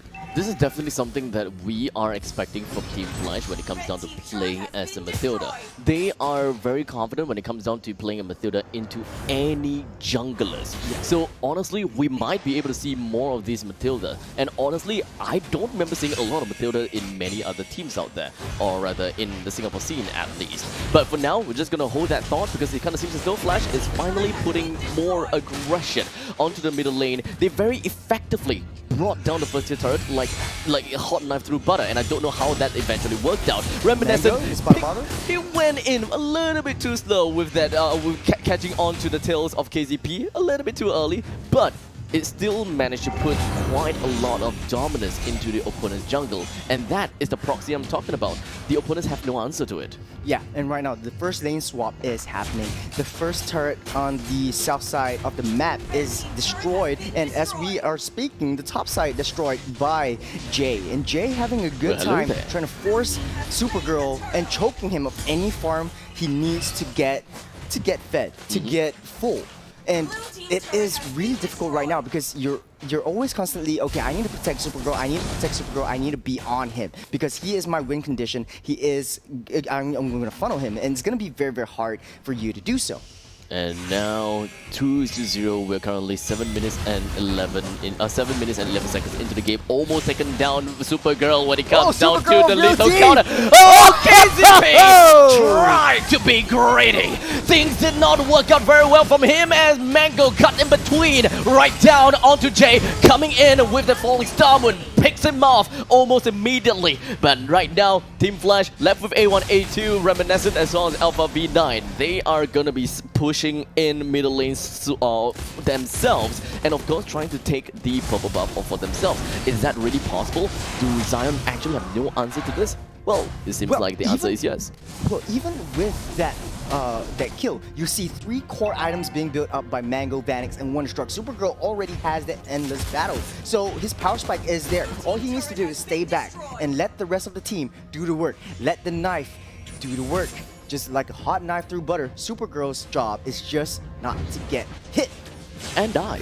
And die. Because once he dies, you can't get hit. basically- Yeah, if you can't get hit, means you can't die. That's right. Exactly. You can't get hit. If you don't get hit, you don't die. But at this point in time, we are 8 minutes and 23 seconds into the game. Both teams are technically hanging on knife's edge. Any rumble is going to make the team implode. As such, both teams, they have to be really careful about how things are going to work out. Yes, Team Flash definitely do have some advantage when it comes down to their gold and economy, but this Lord is what is going to make things different. It's either going to push the advantage over the Team Flash even more to the point whereby Team Flash would be able to win by the second Lord, or Zion is going to balance things out even more and put the game into a total reset. You don't see a lot of team fights coming up from Team Flash, even though they have an early game composition. This is because Bauman is effectively just getting his objectives and just getting that slow lead in terms of turn. Now, turn half tables, Wonderstruck pops that immortality though, reminiscent. Doesn't seem like things are going to be working out very well for Zion. The Holy Baptism didn't even touch anyone at this point in time. Wonderstruck is understandably the rover, the one that opens up the map. You can't expect to see Vanix opening up the map just yet. Mango's current job is all about split pushing. You can't go into brushes, you can't do anything. The only thing that you are expecting is just Holy Baptism into the brushes or use Azura X's umbrella to go into the brushes. That is your only way of opening map in the mid stages of the game until Mango starts to become a lot more beefy. But let's look at the player go. Reminiscent doing his job, just getting that farm, getting that jungle secured over to the side of Team Flash. That is his job, his only job. Jay, Alpha V9, quick to follow in that high GOAT list. And of course, we'll see Mango as the 4th place in terms of a GOAT economy. But this is not what you want to see in terms of Zion. But hold on a second, A1A2 barely gets out of that live. A1A2, he did manage to get himself alive out of that. But on Reminiscent, he even get himself away Alpha better. V9. He does have his Quadrant Inferno. Immediately a hop, skip, and a jump, gets himself away while the rest of the members just catching up afterwards. The second tier middle lane turret is still gonna be holding up. And I believe that we do have Alpha V9 waiting for the perfect time to eventually charge onto someone. Oh man, Alpha V9 is just immaculate in his decision making, just going in straight for Supergirl. And if they manage to take out Supergirl, this is an off chance, but they're gonna take it off. But Alpha V9, he did manage to do a ride down onto Supergirl, but it doesn't seem like he has got a lot of damage to himself. The small little claws that went into the skin of Rafaela somehow became lethal. The Team Flash is 3-2. Their gold advantage is looking to be 6,000 gold on top, and they don't really want to push their advantage anymore. They have decided to fall back into the enemy's jungle's quadrant and try to steal away their purple buff. At this point in time, all they're trying to do is suffocating them. And I mean, like I said in the draft, if you give a Valentina over to the side of your opponent's team, you're basically handicapped because you don't have a lot of setup capabilities aside from Mango. If Mango is on the offside, that means every single time Flash goes in, you don't have a reverse hit onto them. And Supergirl, all you need to do as Zion is to protect him so well. And this is what they're trying to do. Azura X, no one he can burst down except for Jay. I would never want to see a fight between a Marsha and a Esmeralda. I would never. It's gonna be a long fight. Yeah, it's gonna last. I like wouldn't years. even call that a fight. But they're just gonna sustain their way through, and no one's gonna die. It's like practically, yeah. I would never want to see that. Oh, but hold on a second. KZP raised down low. Vanix trying to go in. Yin Yang overturn was pretty much used. Okay. As such, Okay. Zion pretty much have one ultimate down. But I don't think the Flash is going to change anything. I don't think that they are just going to turn into aggressive immediately yet. Alpha V9 taking that most damage, and as right he is, because he's going straight for Supergirl every single time. And once that happens, Zion changes their target priority to Alpha V9, leaving Flash time to really fight front to back. And this is really effective. And Alpha V9 is really, I think he's just an annoying person to be around, but being overturned on the A1A2, not dealing amounts of damage that he needs. Jay trying to zone them out of the way. 4,000 HP left on the Lord, and Zion have got no answer to that. Right after the Lord is taken down, Zion jumped right in onto A1, A2. Valentina is out of commission, but they don't even have to they don't even have to do too much about it. The Lord will be popping out in a few seconds time, maybe about 10 seconds. Okay, never mind, make it 3 seconds from this point on. And now A1, A2 isn't even around. So the only thing the Team Flash can do is just hope that every single one of these lanes push us on slowly. That's why all of Flash members, they just don't want to be anywhere close to the lanes. Well, look at the side of Zion. Look at how they're pathing right now. Because of A1, A2 going down, they are a little bit more confident in going out and getting that farm. And A1, A2, right, he is dealing the most amount of damage for Team Flash. Mango in a close second, Azura X doing that job as a mid laner in the side of Zion. Supergirl really needs to pop off. He really needs a little bit more time, but he is that win condition for the side of Zion. The Trident Clash coming in from the Lord will eventually bring down the last inhibitor turret in the bottom lane as he slowly pillage out the rest of the members from the side of Zion. Reminiscent goes straight in. The lethal counter connects on the Wonderstruck, but not quite enough to bring him down until Jay threw in his javelin, bring him down one after another. Hard javelin through the heart.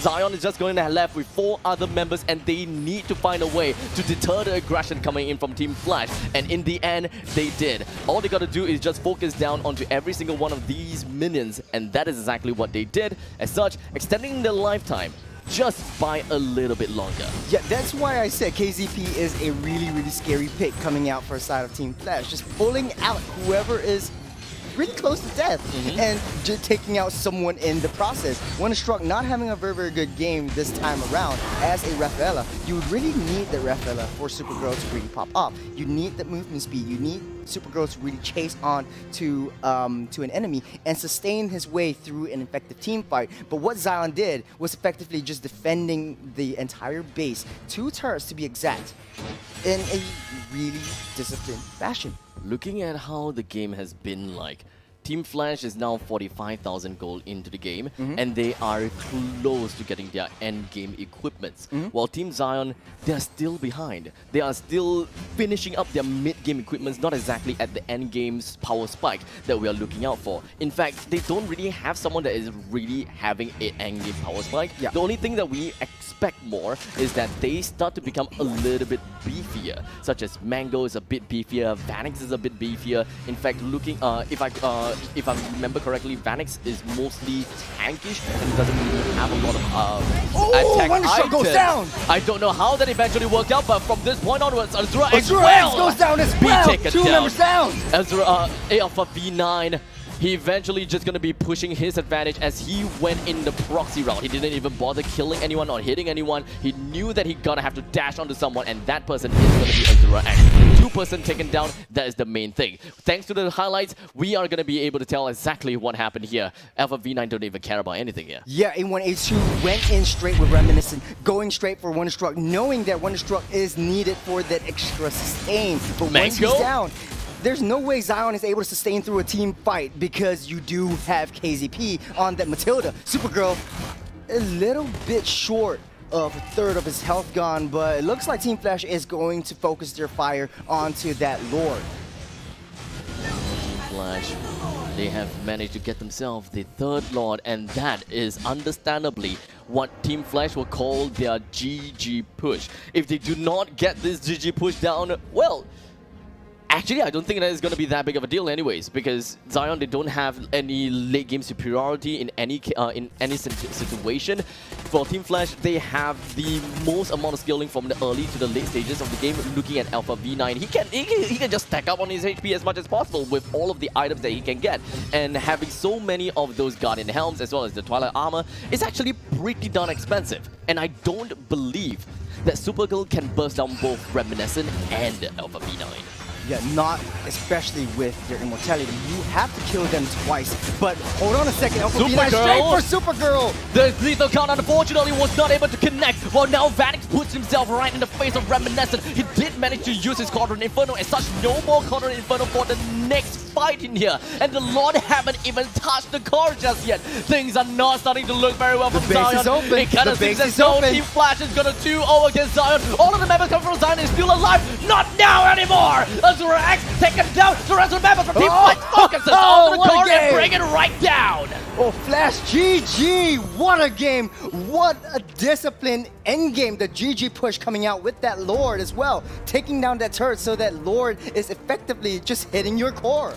The Hibernators? Did I say anything about the Hibernators? Well, at least historically, that was their name in the previous season. But right now, we know what Zion is made up of. We know how Zion has played in the previous season. But a 2-0 victory in the name of Team Flash, I don't think a lot of people expected that. No, I did not expect this. I was hoping for a 3-game, just trying to go down with the first game, trying to just test waters, see what they're capable of, and then the second game try to go in strong with a different strategy this time. But man, oh man, this Team Flash is just. Tell me what you saw. Tell me what you analyzed from this game. Caught me off guard, like legit. I didn't expect Team Flash to play this well. Their rotation has been on point. Like I didn't expect this coming out. And then their coach, the draft was so good. Was really impeccable. Honestly, throughout the game from the side of Team Flash, I do not see anything that stuck out like a sore thumb. Like any mistakes that stuck out like a sore thumb. I thought most of what they needed to do, they did it. If there's anything that can make their play better, it's a bonus. But if I have to deduct any points for not playing well, I can't deduct anything. No, it's just masterful from the textbook. I mean, just look at like from the draft, right? Yeah. Just from the get-go, we saw that Zion was actually forced to draft into Flash's gameplay. It's all Literally about everything. Yeah. Literally everything. Like God, who are you? like legit, like Zion was thinking, we can't give Alpha V9 the Esmer anymore. But they failed to realize that the Masha was open. Oh yeah. You do that sometimes. Yep. Like in ranked games, like you forgot to ban one hero, and Yep. it's like, wait, I think we're forgetting something. Yep. And it's that Masha. Alpha V9 is your carry for the game. Yep, I mean, Supergirl, they knew Supergirl was the winning con. Yeah. Yep, for sure. And then letting go of the Masha wasn't a good idea, I guess. I guess the first mistake. I guess the first mistake was just letting go of the Valentina already. Yep. Once you have the Valentina off, you're giving yourself a lot of handicapped position. You don't have a lot of setups. Yep. Okay, sorry. Yeah, you were saying? But is the key winning factor for Team Flash really the fact that they baited the Esmeralda on the opponent's side and they picked the Masha? I think them picking the Valentina was the major part. Yeah. Like when you pick Valentina, I guess Zion was thinking, okay, we can't go with that Eve or Lilia. But then But I did see like A1, A2 copying Azura X's ulti. But yeah, Alpha V9 yet again, your MVP Double of the MVP? match. Double MVP. Double MVP? The car, the race car. Race car? That's what How I'm dare coining you? him, This is a dude. transformer right He's- here. He's a transformer. he's he going is. fast enough that he's claiming all the MVPs. He's claiming all the MVPs. Correct me if I'm wrong, but I don't remember seeing a double MVP off of an EXP later in a single season. Yeah, take a look so at the far, replay. So far. So far, yep. Yeah. I mean, we can see here from a team fight, right? No, this was the first This game. was I the think. first I believe. game, yeah. Yeah, Selena this is got first game. off the right Once you see hero the Selena in- arrow, you know it. Yep, You know yep. it. And Alpha V9, you can see he's been killing every single damage and he's still alive. He's still alive. He's still alive. He's just soaking up that damage, Yep. soaking up all of the ultimates from him, the burst damage from every single one of the members of Team Zion onto himself, and then just soaking up the damage for his team to go in. Yeah, I can just stay back and farm, but this gives me a little bit more time to build up my core items and get my power spikes for my team to go in. This is a team sport in a nutshell, so you have to play in a team. Like in every of the team fights for Flash, right? We can see that Alpha V9 has been like letting go of every other heroes and only targeting the marksman. Yeah. He's only targeting It seems like other the marksman or the mage. yep. either one. But he 70% of the time he's been hitting Supergirl because I think he knows who has been the winning condition for Team Zion. Yeah, and I want to add on to that. If you put all your eggs in one basket, you only need to hit that one basket, and that one basket is basically just Supergirl. And Zion needs to find a way, moving on to the next games that they're gonna play, is that okay? Everyone knows that they're gonna hit Supergirl. So what am I gonna do? Azure X is there. You are the second damage dealer for the team. You need to be able to deal that massive amounts of damage for your side of the team in order to make Supergirl, make it easy for the Supergirl to finish off and clean up after you. Well, it has been quite a series for today, or at least the first series today. The first series today is already quite a banger. The 2-0 in favor from Team Flash. I think that is just masterful. It is definitely it must be a very painful defeat for Zion. But hey, this is just the first day of the season. There's still many days to go. People are getting warmed up, right?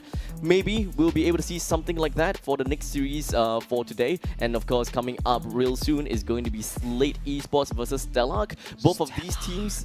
Oh, Caster's curse, buddy. Caster's curse. We shall see how that's going to work out. But Yeah, I'm super excited, man. I'm excited. I just can't... I want to dance. I want to dance. You want to dance? I want to dance. Not right now.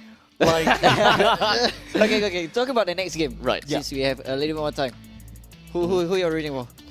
Well, my heart says Stellark, but my mind says because Slate Esports has been getting too much favoritism so far. Like a lot of people love Slate for a very good reason, right?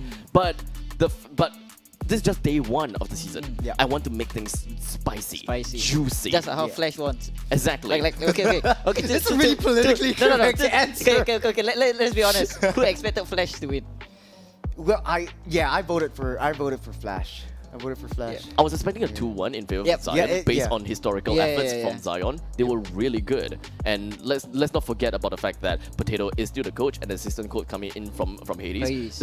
Both brains putting together, I would expect that there will be some differences when it comes down to the gameplay. But I think that when it comes down to Zion's mistake, it kind of seems a bit more towards the execution part rather than the drafting. So I believe that the VOD reviews will prove to help them a lot more, and I believe that Zion will have a lot of room to improve, and they will become quite a beast further on into the season. Yep, I mean we've got to give it to Flash. They have a good coach. They have a good rotations in the team. Good players too. Yep, they have good players. Like I would expect. I didn't expect. Like, to be honest, I was expecting Zion to win just because they did so well last season. Just because. Well, but then after the first game, and then I was like, okay, was like Flash. Yeah. Well, but let's be frank over here. It was a fun game to watch. I was constantly kept off of my amazing OSIM chair right here.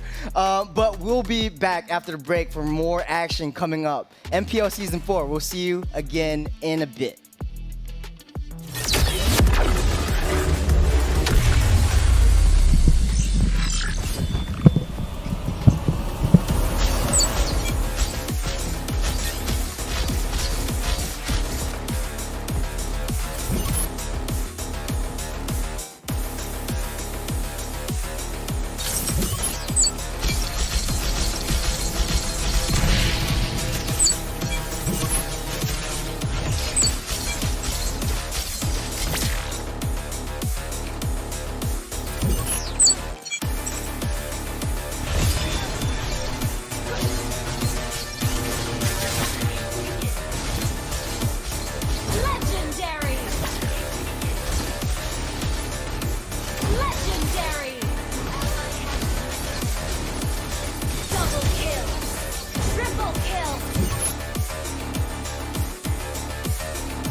Legendary.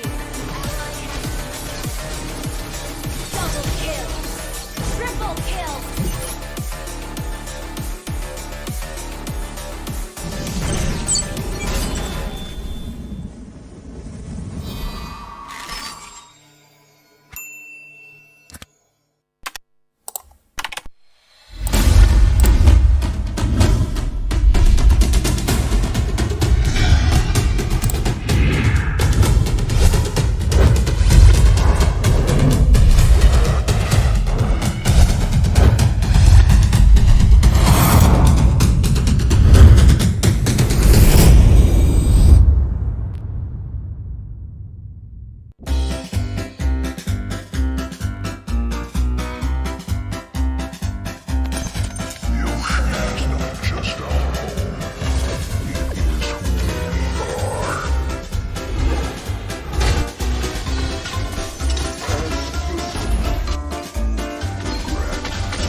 And what is up, ladies and gentlemen? Welcome back to MPL Singapore. This is Season 4. My name is Jace, and joining me right here is Churros and Abstract. This is already the second series of the day we have for you. And wow, what a banger of a series earlier on just now. Yeah, we're gonna be watching. I believe this was Stellark against Slate That's SG. correct. This is gonna be a spicy match, and if It you're is. eating right now, it's gonna be a little tad more spicy. So It's put like- that chili sauce Yeah, on it's that like rice. we're gonna add even more chili sauce onto whatever you have already. Yeah, if it's a chili party, it will be upgraded to like what, ghost pepper? Wow, that's like an inside joke as well. But apart from that, these two teams going up against each other. Slate going up against Stellark Esports. And now, we talked about this earlier just now. It feels like it's like an experiment more so for Stellark Esports. Yeah, Stellark Esports are a team of old friends who formed this team, I think, just a couple weeks ago. So they've been playing and training consistently together. So it's sort of like a wild card because like they do have players that on paper look really, really good. The likes of Bambi, the likes of Fossa, who work really, really well together. And just hold that thought just a little bit because for Fast Fingers, you get a chance to redeem a level 5 chest containing a free skin. So put that code right in right now because it's gonna weigh soon. It's free stuff. You want to get that Free code stuff. right there. If you don't have Not fast wrong. fingers, you pull out your camera, you scan that QR code right now before it disappears. Of course, you will be able to walk away with a skin. We all love free stuff. We're all Singaporeans. We admittedly love free stuff. Yeah. And we're gonna just go back to the game just a little bit. For those of you who are just joining us today or right now, it's gonna be a best of 3. So it's gonna be a seeding match in the regular season where the team who goes up on top is gonna gain points. And the more points you get, you're gonna get the chance to be up on the upper bracket. Now, there is, of course, a lot of stakes that's going to be up in this game. And of course, when we comes down to Stellark, we have been talking about stakes many other seasons. And of course, for Stellark, I believe that we have a lot of time to talk about the nitty-gritties about Stellark, but I believe that now is a pretty okay time for us to understand a jump little in bit with more the about Stellark, Slate. right? Because when it comes down to Stellark, they have been long-term friends, but they have never really quite played competitively before. So I believe that with the stakes coming up here, there could be quite a little bit of a change when it comes down to what they have done before. Yeah, but before, without further ado, we're gonna be watching a little bit more on the teams that are playing. So Stellark and Slate SG is gonna be coming right up on your screens as we speak.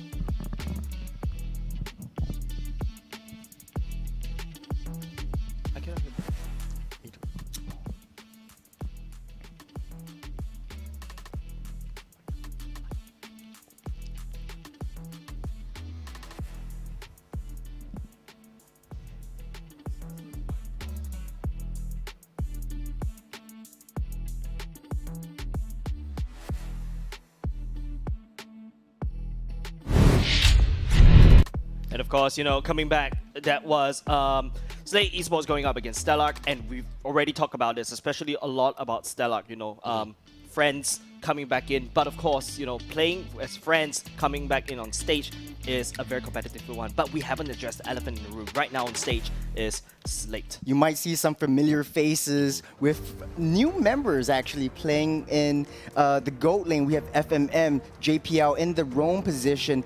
Gear, my favorite. I'm his biggest fan. So if you're as big a fan as of him as me, you'll realize he's swapped from the EXP lane to the jungle, as well as Sailor, as well as Adamir in mid and EXP respectively.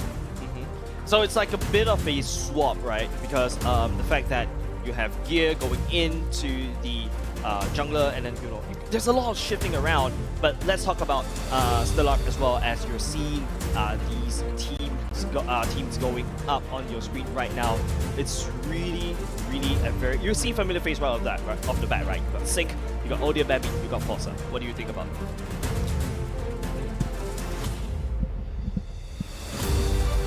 So yeah, Oh Dear Bambi, Sync, ex-RSG member as well. Oh Dear Bambi came out of retirement, joined in with Stellark SG, Fossa, ex-Zion member. So all these guys we've definitely seen before. But to play together, this will be one of the first times that we're seeing them and their chemistry, how well they pair with each other. So we did our homework back home, and we realized that a lot of these players, they do pair well with each other, but it's yet to be seen. And yeah, you can look good on a textbook, but whether or not you perform is another story. Well, I really want to find out a lot more about Slate and Stellark. As such, I believe that it is more appropriate for us to understand what kind of lineup the Slate has, as well as what they have gone through in the previous seasons as well. I believe that most of these players, most of the viewers out there already know Slate Esports. And we don't really need to address the elephant in the room already, which I believe that Jays have already done so. For all of you guys out there, there is just one thing that we need to put into the name of Slate, and that the fact that they are the Revenants here.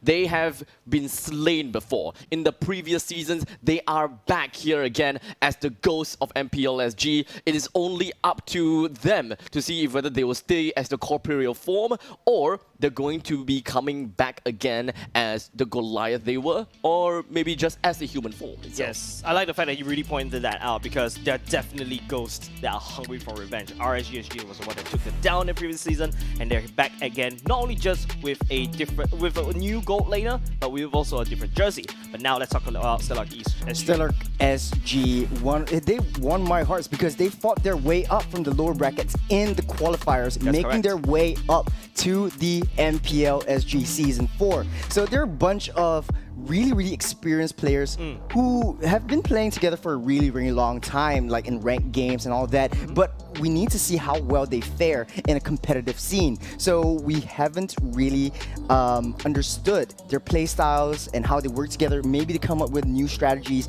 that the community members have seen before.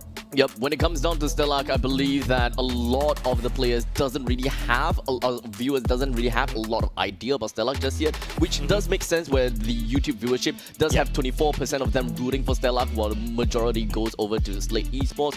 But Facebook is a surprise though. It's a completely turnaround, except that the differences is about 7%. Yes, I like the fact that even the viewers themselves, right? We ourselves, we are unsure. This is the exact experiment that I was looking forward to. Will Stellark be able to hold their ground, even though they are veterans in the scene? There's like new members coming in.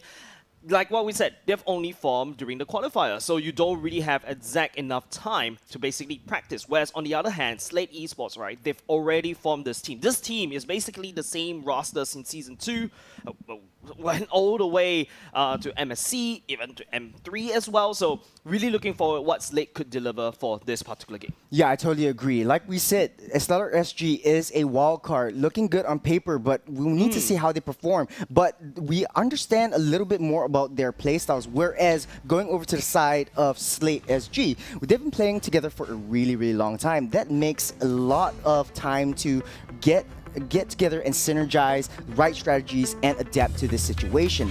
Yep, of course, we're going to go into the drafts right on away. Stellark going in first pick, Slate going in second, and we're looking already at the bans.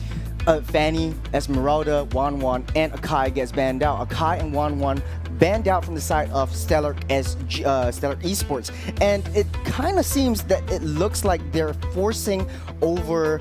I think they want to open Faramis. Faramis has not been opened up just yet. So Faramis and Valentina, the top bans for this time, have not been looked at right yet. But as I speak, Faramis is banned out. What's your thoughts on this, Abstract? Most of it has been pretty much meta, and of course, most of it is pretty much understandable why they have banned certain heroes. But one thing's for sure is that Beatrix is actually still open. One thing that we really want to look at is the fact that Smelly Cat wasn't really much in the other MPLs, but he has been around in many other tournaments, other community events as well. We know, as a matter of fact, that he is really good with the Beatrix. And with the fact that Stellark actually have first pick, I wouldn't be too surprised at the fact that they actually may prioritize their Beatrix over the Valentina. But that could be a problem there, because Beatrix ultimates, when it comes down to Wesker's Elation or like Nibiru's Passion, all of these are going to be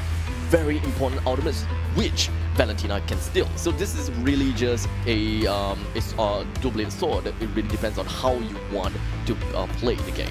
Well, Slate is doing a very, very good job trying to force pick over to the side of Stellark Esports. In this case, they opened up the Valentina, but they know that Smelly Cat does well on that Beatrix. He goes for it anyway, opening up that Valentina. So it will be more or less confirmed that Slate is going to capture this Valentina. I like the fact that, you know, what Slate has been doing thus far in terms of the draft, they don't really ban the Beatrix, even though we've been hyping Smelly Cat so much. They let Stellark take the Beatrix away, but with that, they took another prior pick away, the Valentina and the Paquito going to the pockets of Slate. Ooh, it kind of looks like Slate is very, very early game oriented, but we know how well Smelly Cat pops off. But understanding the gameplay and the play styles of the players in Stellark Esports, Oh Dear Bambi, you got Fossa, which pairs well with each other. They do really well in the early game. You expect a lot of early game aggression coming towards the start of the game. We know as a matter of fact that right now Stellark is looking at a lineup that is paving a lot into the early stages of the game. This the way that the way that Stellark has drafted for themselves is still relatively open. We know as a matter of fact that Julian can be played in the middle lane, can be played in the EXP lane, and you know, even in ranked sometimes we can see Julian even playing in the roam position.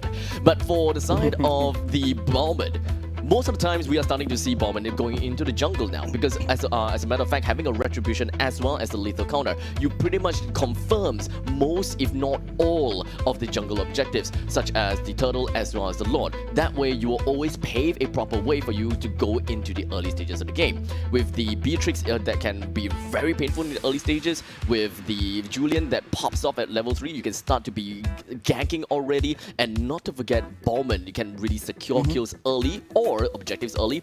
They just want to go for early game. Do they want to go for insurance into the later stages of the game? That will be the biggest question. Yeah, and I do agree with you 100%. But if you take a look at their picks right now, it seems as though they're fighting fire with fire. Stellark is having a very, very aggressive early game team composition so far. As well as Slate, you have immense amounts of burst damage. Paquito pops off at level 2. Once he gets at least 2 skills, his combo really takes off. As well as Valentina, really popping off once you get at least 2 skills. You can terrify anyone you want. Irithel, yet to be seen. You need at least 2 core items in a Windtalker as well as a Berserker Fury to be able to deal that much damage. But it's not hard to get those items. They're relatively cheap to get, and it's really hard to zone out this Irithel. So what they should do right now, or in the side of Slate SG, is really to understand and pick off I would say a roam position that really protects this marksman really well and scales up to its late game. There is quite a lot of opportunities for both Stellark as well as Slate to pick up, and of course the options are still very open. In the very event that we are looking at the fact that this Julian is actually going to be playing as a mage, and the fact that Bowman is going to play as a jungle, we are looking for an EXP laner as well as a roamer. The EXP laner understandably would want to be able to soak in a little bit more of the damage, and I was really hoping to see that Matilda will be drafted for Stellark. Unfortunately, it seems as though Slate has already banned out the Matilda. It definitely makes sense. Stellark have some mobility in their name, right? Odia Bambi, the Bowman, the Julian, as well as the Beatrix, all of them have got some short range dashes of their own, but they don't really have a proper gap closure, which is something that Matilda is able to bring onto the board. Yeah, something really strikes me a little bit confused. It's not say confused, but surprising is that we don't really see a Phobius ban anymore from the side of these drafts, but Slate goes in with that Phobius ban. There's something that they're terrified about with the Phobius. In my opinion, is the Paquito. That's why they banned away that Phobius, especially when Stellark has their XP laners open. So really something surprising that I really have to point out. Yeah, and I do agree with you 100%. Phobius is not a common ban in this time around. It's something that might be a kink in Slate's armor. Slate's armor, Slate.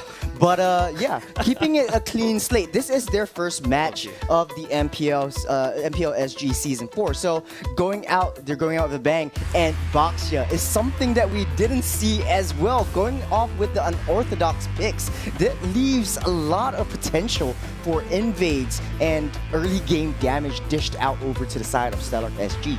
Now there is a lot of question marks in my head to a certain extent, right? But of course, they definitely do have some ideas as to what they want to go for. Because right now, what we're seeing is that gear is on the Baxia. I don't know if whether he's going to be swapping with JPL or anything, because the main reason why Baxia rose to fame, it really comes down to the fact that there is a very pesky and annoying Karina jungle. That is one of the main reasons why Baxia comes in. And of course, there is many other reasons, such as other EXP laners that is able to sustain very well. That is one thing that we should be looking out for. And the fact that Baxia deals damage based on opponent's health pool as well, maximum health pool, and the fact that Baxia has been weakened quite a lot for the past few patches. I'm really looking forward to see what exactly Slate have got in mind for this lineup here. Yeah, but I was really pleasantly surprised by this Baxia pick. But the Rafaela gets picked up. A really, really interesting composition going up with a sustain or a healing support roam with against a set-up roam. So you have Slate SG having a Valentina who's able to take in ultimates of Kufra as well as Bauman, securing objectives and setting up plays, with the Rafaela really sustaining the team fight potential in Slate. So they're able to go front to back really effectively if you let them scale towards the late game. There is quite a lot of potential from both teams. Slate, they have utilities into their name. In fact, a lot of utility. My only problem is proper lockdown. Do they have what it takes to eventually lock down this front driving force that Stellark have got in? Yes, of course, ladies and gentlemen, thank you very much, Abstract, and of course, Churros, for breaking down that draft. I really have to echo what they say. It's a very unorthodox draft coming up from Slate, but there is some methods to these madness. And ladies and gentlemen, here we go to game number 1. This is match number 2. Slate going up against Stellark, the experiment team. Well, what I always say, high risk, high reward. You don't win matches by playing it safe. You go out all the way through, pick the unorthodox picks that no one else has, and make it work for you. Go in with, create your own meta, I always say, yeah. Yeah, and with something immediately gear going in for the Baxia, expect a lot of roams happening for the side of Slate, whereas on the side of Stellark, there's a lot of juicy ultimates for the side of Stellark that Sailor could actually pick up. Well, maybe, just maybe, this is what Stellark's plan is, just to give the force Sailor to take any one of those ultimates. So Fossa has the Tyrant's Rage. If you force Sailor to get that Tyrant's Rage, you do not have that much of a, it's more difficult, how do I put this? It's more difficult to land the Tyrant's Rage if you are a Valentina compared to if you're jumping in as a Kufra going in.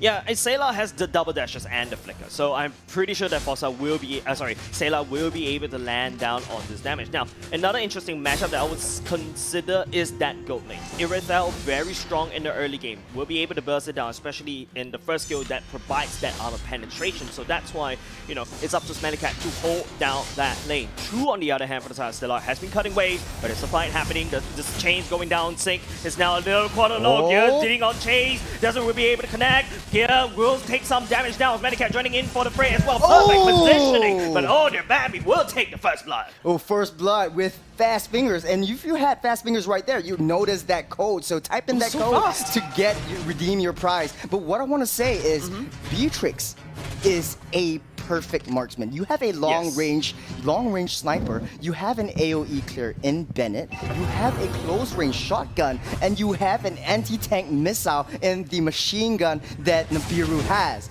Speaking of which, Adamir trying to zone Bambi out of the turtle. I don't really like how Slate is doing it right now. Gear still working on an orange buff. Adamir is already setting down stakes, chunking down Stellark just a little bit low, but the turtle gets dragged over to the Stellark side. Singh will be able to find Adamir in the chain. Sailor and the members of Slate, they're not gonna move away. They want this turtle and they want it back. What I like about Slate is that they're playing it to their advantage. They have a very, very strong early game team composition. Lots of burst, lots of mobility, lots of vision coming up from Rafaela as well. But the turtle goes down to Odir Bambi. The team fight ensues. Turtle goes down all the way to the side of Stellark as well. Like this said, the double retribution for Odir Bambi secures the turtle. It was supposed to be Slate's turtle, but unfortunately, Bauman doesn't have just this double retribution. It's super annoying. Ooh, playing it back.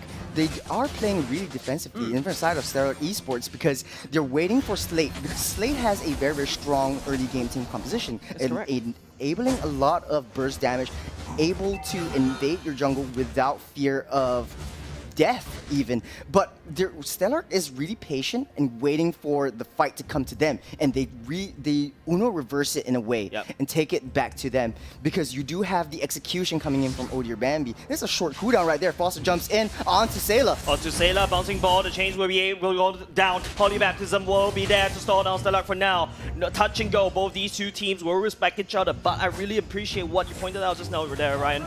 Slate is actually supposed to have the early game matchup, but Stellark took down the turtle.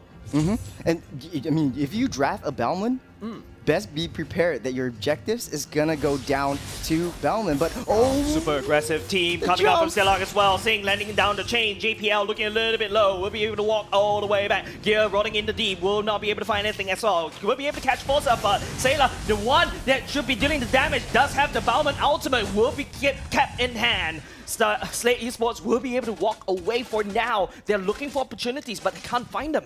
With the Julian in the mid lane, you have a lot of potential for setups and re-counter engages with the enhanced chain, and this is what they do really, really effectively. And note this, they're aiming just JPL, knowing that JPL needs her first I think it was tank item. It needs a tank item to be able to really pop off well. Once you take JPL out of the picture, that leaves your setup wide open. Yeah, now the second turtle has already spawned. Once again, Stellark has already set up base. Slate, on the other hand, Adamir all the way up the other side of the map, trying to cut as much waste as possible. Slate, I think they're not going to contest for this turtle at all. They're going to give it all the way up. Let us go to the late game.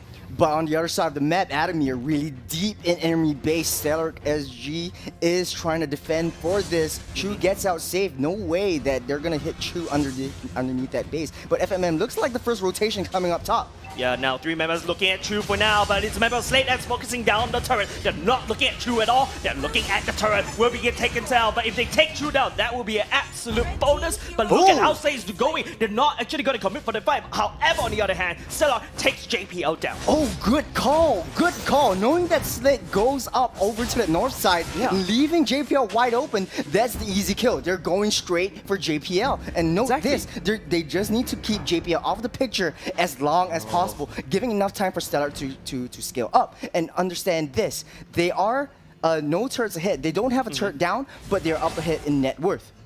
Yeah, especially Slate has already secured the first turtle, but the chain will be landed on top of Sayla. The flicker gold in, but Gear rolling in will not be able to find anything for now. 3 members looking a bit low. FFF on the chains with the Aerotel. Takes 1 member down as well. The double kill on top of Slate. Oh, I think that was a misclick by Smelly Cat. I didn't think he meant to go to Sniper, but that was a close encounter right there. Yeah, that was really, really close. It would have gone very bad or very worse for Slate. Yeah, the setup was perfect for Foster, jumping on straight to Sayla, and then just reversed it because FMM jumped in with her ultimate and chasing down every single one of them. It was a misclick there, I think, by Smelly Cat. He needs to really calm down because this is one of their first times playing in this big a stage. MPL SG Season 4, man. Yeah, on the stage right there, you saw earlier just now during the playoffs walk in. Ooh, the damage is starting to show though. It is starting to show. I would have agreed. If you notice, Slate was slowing down the tempo a little bit. They were a little bit aggressive in the early parts of the game. They learned the lesson. JPL was the victim, and now they're just focusing down only on the turrets. They're looking at the objective. They know Stellark will be able to dish out a lot of damage in the form of Smelly Cat, in the form of Odir Bambi, and Sync as well. You know, the setup from the chain will be very important for Stellark. Turtle looks like it's gonna be non-contested in the Tyrant Race. Jumps in right on Gear. Right on Gear it is, but the member of Stellark is all focused all the way in. Adamir looking for the flank, will not be able to find it, but Odir Bambi, the one and only person left, will not be able to survive that tail. That was a close one though. If Sync would have got his enhanced chain slightly earlier, it would have kept Odir Bambi alive, but that's okay. You trade in a kill for the Lord. You're still up ahead in net worth just by a little bit. So let's play to our advantage. Fossa jumps in, not able to connect onto anyone just yet. And that's exactly what I was talking about. This is the Slate brand. They know that they're losing. They just take it down a little bit. Just take it down a notch. We let them make the mistakes. We capitalize. They want to take the turtle. We take one person. They want to take one person from our team. We take the turret. That's basically the rulebook of Slate's plan in this game. Yeah, I really like to echo what you said right here because they're down in the objectives. Players gold, Irthel, FMM, farming immaculately. Just 506,000 gold ahead. Sailor, in the meantime, almost in a spot of bother right there. Fossa is really, really irritating in this town of match right now. You just need to give a little bit more space for Smellycat to farm up. So the win condition right now is Smellycat as well as Sync. Just try to get as much damage as possible. Yeah, I think Sing needs to land those enhanced chain. It kind of costed it in the previous team fight earlier just now, right? When they're fighting down the Lord. Had Sing land down that enhanced chain, MLBB might have been able to get our way alive. But don't forget, Irithel is very annoying when the heavy crossbow coming on. You start to see the damage is starting to pop, especially the mid lane looks very, very weak for now. It's all about Stellark trying to jump on top of, or basically ambush anyone from the side of Slate as they walk up into lane. Stellark SG is trying their very best, trying to split their members up, knowing that JPL is in that fray. Once they have a 5v5 situation, they're going to out-sustain you. So JPL caught in a spot of baller. He was stuck there. What just happened right now? And now, because of that, I'll tell you what happened. Slate is now one member down. Adamir is trying to press the issue, trying to put out some damage, but Stellark would not take anything for now. They have abandoned, they have True all the way up top side, pushing down and trying to cut wave, where Slate is focusing on the mid lane. They have full control of the mid, but at the same time with that, they have control of that Lord. This is a good strategy coming out from Stellark SG right now. I don't mean to sound biased or anything, but they've been effective in splitting up Slate, and this is the win condition. Now, the Lord is down low. Ooh, Bambi takes down the Lord! Oh dear, Bambi takes down the Lord as well. This is supposed to be a Slate Lord, but Stellark stole it away, and now Slate, they're not gonna let Stellark walk away scot-free. They will be able to take down True. Fossa, the second victim, as FMM on the Irithel will chase down Stellark one by one. Oh man, it was just a wasted Lord right there. If they could have got out alive, they just waited for the right time. It's okay. Slate in Slate's mind, just let them take that Lord. Let them take that Lord. Because even though they have that Lord, I'm going to take down some of your members, and I'm best be sure I'm going to cycle you. And this is the Slate brand, classic Slate. It's just classic Slate, all the way since Season 2, all the way since Season 3. This has been their playbook, and they're playing it to the T. It makes it feel that, yes, you can change your jersey, but your playstyle is still the same. Ooh, FMM, this new addition though, really, really popping off with the Irithel. It's really scary as we speak. FMM, I think this is a really good addition for the side of Slate. Not only just that, remember Slate, remember you guys were talking about during the draft, they just need to try to protect FMM, but feels like FMM is already self-sufficient for now. Fossa charging the charge all the way out, but Stellark will lay down the siege on top of the top side, would not be able to do any much damage. Slate defend it for now. It's not worth it though, but on the other side, Adamir caught off guard. He's alone right now. Slate is quick to follow. Fossa with the Tyrant's Rage. Fossa with the Tyrant's Rage will be able to lock down Adamir. Slate will not be able to push on all the way up. It's a 5-man versus 4. They don't want to take that fight, especially FMM is so far away from the fight. So decisive in terms of the discipline, but Slate has to be careful. They cannot give up members one at a time. This is going to be a tough fight. Chu in a spot bother there. Might be able to get it out alive, but Sailor dealing the damage right now. But the rest of Stellark. Contemplate going in. Odibemi will lead the charge as well. Chain will be knocked out here at the same time. Sailor jumping all the way to the back, but he gets melted down by Smellycat. FMM will not be able to step forward as well. Remember, it is one member down for the side of Slate. They cannot handshake this fight. Adamir just coming off respawn. What I like about Beatrix everywhere, man. And Fossa, another Tyrant's Rage onto JPL. Another Tyrant's Rage indeed, and follow up with the enhanced chain. It's so easy for Stellark to pull this off, but FMM with the heavy crossbow will not be able to catch up anyone at all, but Stellark takes down another turret. Slate is bleeding turrets. It's okay. Let me take down the objectives and get out of there.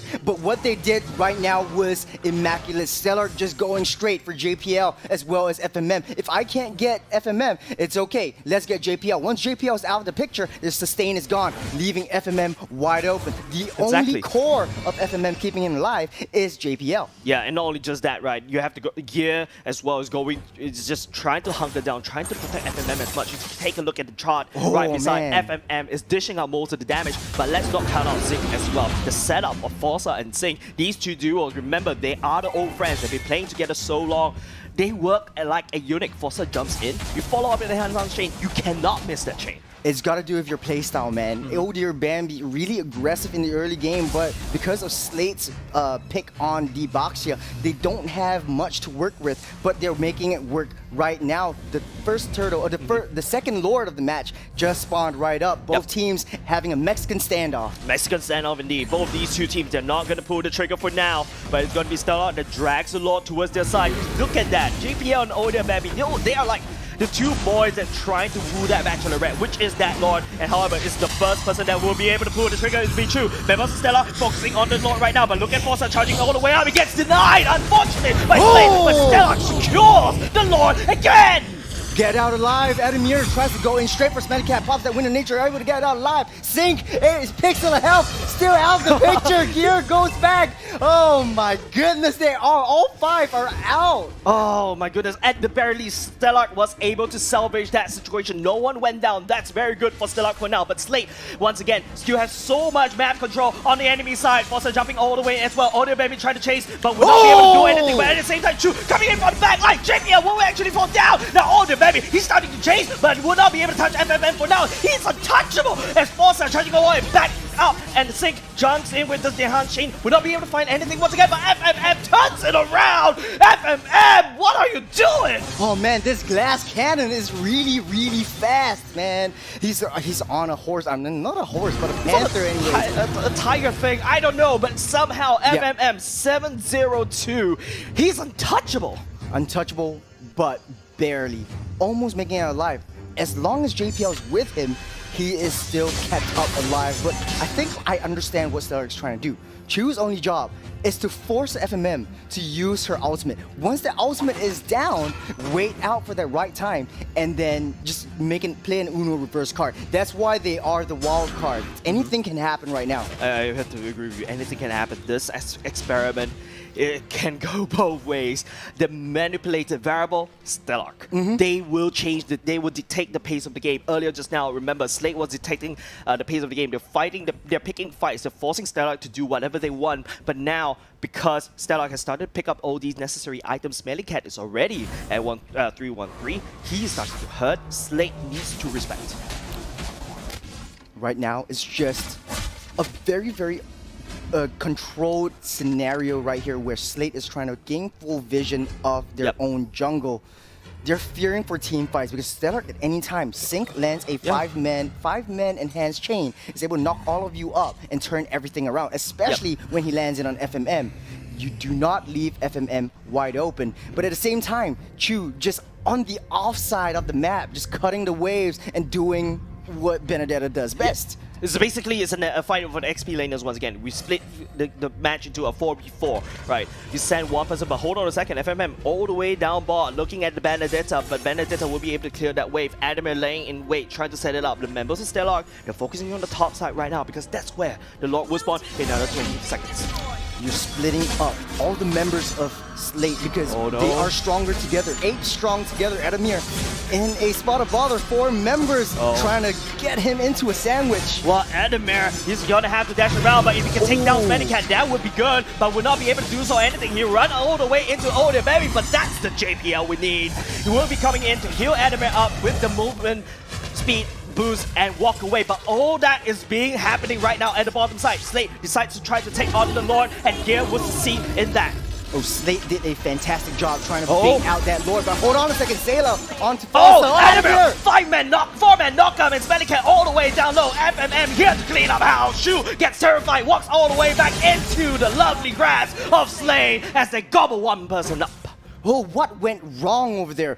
Slate did a fantastic job forcing all of Stellark to just chase onto Adamir. Exactly. Adamir, with the versatility, the mobility, sure, I won't get a kill, but my only job is to split you apart. You try to split me apart, I'm going to try to split you apart. They made the wrong shot call trying to go straight for Adamir because JPL is always on their backs. JPL, the trusted Rafaela of Slate, was able to rescue Adamir from almost certain death. And not only just that, just JPL and Adamir bought Slate enough time to send this Luminous Lord down. And we need to see how Stellark will be able to hold down this defense already.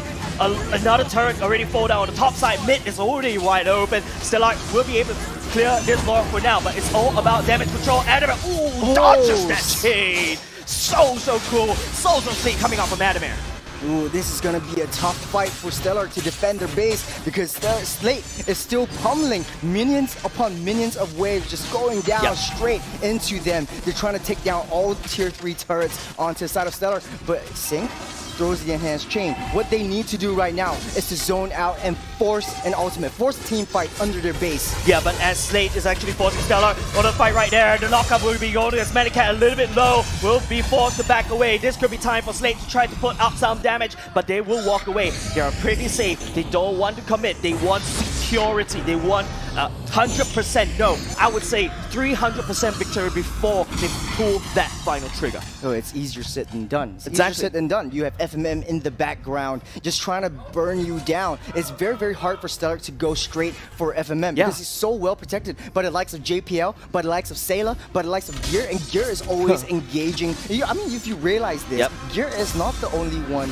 it's not the engager. It's always Adamir. Adamir trying to face off 5 members. Gear on their side, just waiting. He's just waiting, but Adamir, his mentality is being popped. Now FMF will jump in at the very last moment. It is going to be a mega kill coming all the way for the Stellark marksman, but now Slate will be the one that's dictating. Even though they're one man down, they're looking for Plan, and they're looking at Forcer, and Sayla jumps all the way in on top of Medicat. Nowhere for Medicat to go, but the enhanced chain will finally finish up FMM in terms of immortality, but Stellark, they lost the damage dealer. The reverse counter with the lethal counter with Sayla. That's why you don't give willy-nilly the Valentina. But hold on a second here. Odir Bambi, his best lethal counter, tries to clear out the wave. Yes, as Odir Bambi is looking a little bit low right now. Now FMM is going to focus on the core instead. Wants to jump into Frey, trying to protect the core with his own body. And now Odir Bambi, he's trying to spin. He's trying to wave clear the core. Half HP for the side of Stellark. Slate, they are invincible. They will want to push it in, and they take game number 1. Oh, what a victory. Slate with the textbook play. This is the classic Slate that we're talking about right here. Man, that was a very crazy series in my opinion, because first of all, you got to think about this. This is an experiment. Remember what I said, the manipulated variable is Stellark, and they actually, I would say, make Slate a little bit uncomfortable in game number 1. Yeah, especially in the early game, but we'll have to wait and see what our analyst thinks about the entire situation as a whole. But oh man, giving over a Valentina and giving a lot of space for Irithel to just farm up. We know how scary FMM is right now. Yeah, FMM with that Irithel. I had my doubts a little bit on Irithel, to be honest with you, but another point of view is that if you actually follow the community in Singapore, right, FMM on that Irithel is actually crazy. It is crazy. He's literally like a tank. Yep. A tank on like, I don't know. It's a marksman on wheels. Yeah, marksman on wheels. Like he's on a motorcycle just like shooting off as we speak. So we have Mr. Drive-by. So we have a driver and we have a motorcycle. We have, it's all the vehicles this time. We need you a should know truck. because you're a tire. No, it's because Churros right here, he drives us crazy around. Yes. No, I just got that.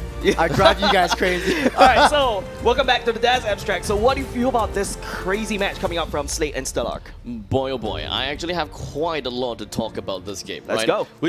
I'm gonna break it down all the way from the front to the end. Anything that seems to be a lot that has impact to the game, right? Because one thing's for sure is that the thing that we want to see from the side of Stellark is that they constantly take the reins of all objectives because of the fact that they have a Ballman as well as a Retribution. Exactly. But the thing is, the opponent does have a Valentina as well. So yes, there could be some probabilities whereby maybe Bambi actually misses some of these skill shots and the lethal counter from the Valentina instead snipes the opponents away. That is definitely one thing that I believe Stellark was really afraid of, at least for the first turtle.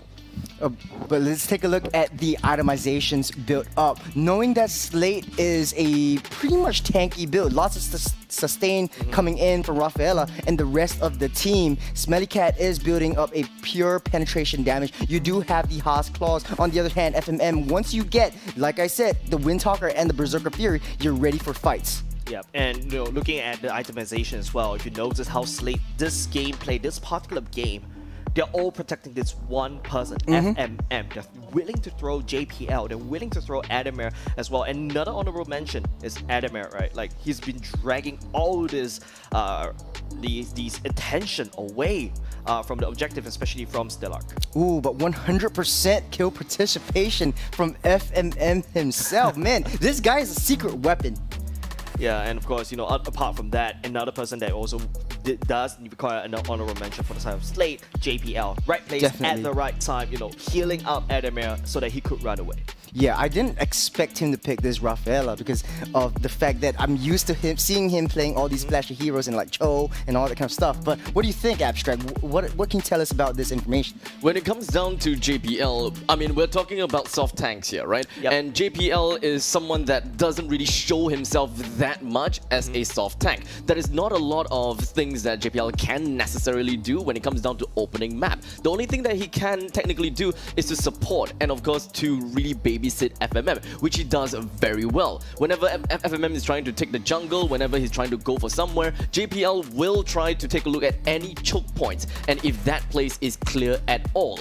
And that is the main reason why FMM did not even get a single death to his name all across the board, allowing him to get 8 kills, 0 death, and 5 assists. And 8 kills, 0 death, 5 assists grants him the MVP of game number 1 and match number 2 of today. FMM really showing us his style and really showing us what it's like to be the new member of an old squad. Yeah, it's really deserving that role, right? Remember, if you want to get into Slate, you have to be the top, the best. We've seen people from Slates before dropping off because, they're unable to perform, but FMM, the first debut of him in Slate and already delivering results. Now, the thing about the side of Slate, right, when we're looking at the whole picture, Slate kind of seems as though in the early stages of the game, they would want to win in the objective battles, right? They are trying to take away Bauman's ultimate and try to use the Bauman's ultimate for their own benefit. Kind of big brain though. Yeah, so that is what they want to do in the very first turtle fight, and I believe that Stellark understood that as well. That is why in the first turtle, they were a little bit slow when it comes to Stellark, a little bit slow in taking the turtle. Bambi actually focused on the purple jungle first, then went over to the turtle after Stellark members have bought enough time. Sync has been trying to drag the turtle as much as possible, buy as much time for Bambi, and only when Bambi really needs to be there, the retribution and lethal counter came in. And that is when we have Valentina taking it a little bit too long to understand what is happening, and he couldn't snipe the opponents, couldn't snipe the turtle in time. Take a look at the replay right here.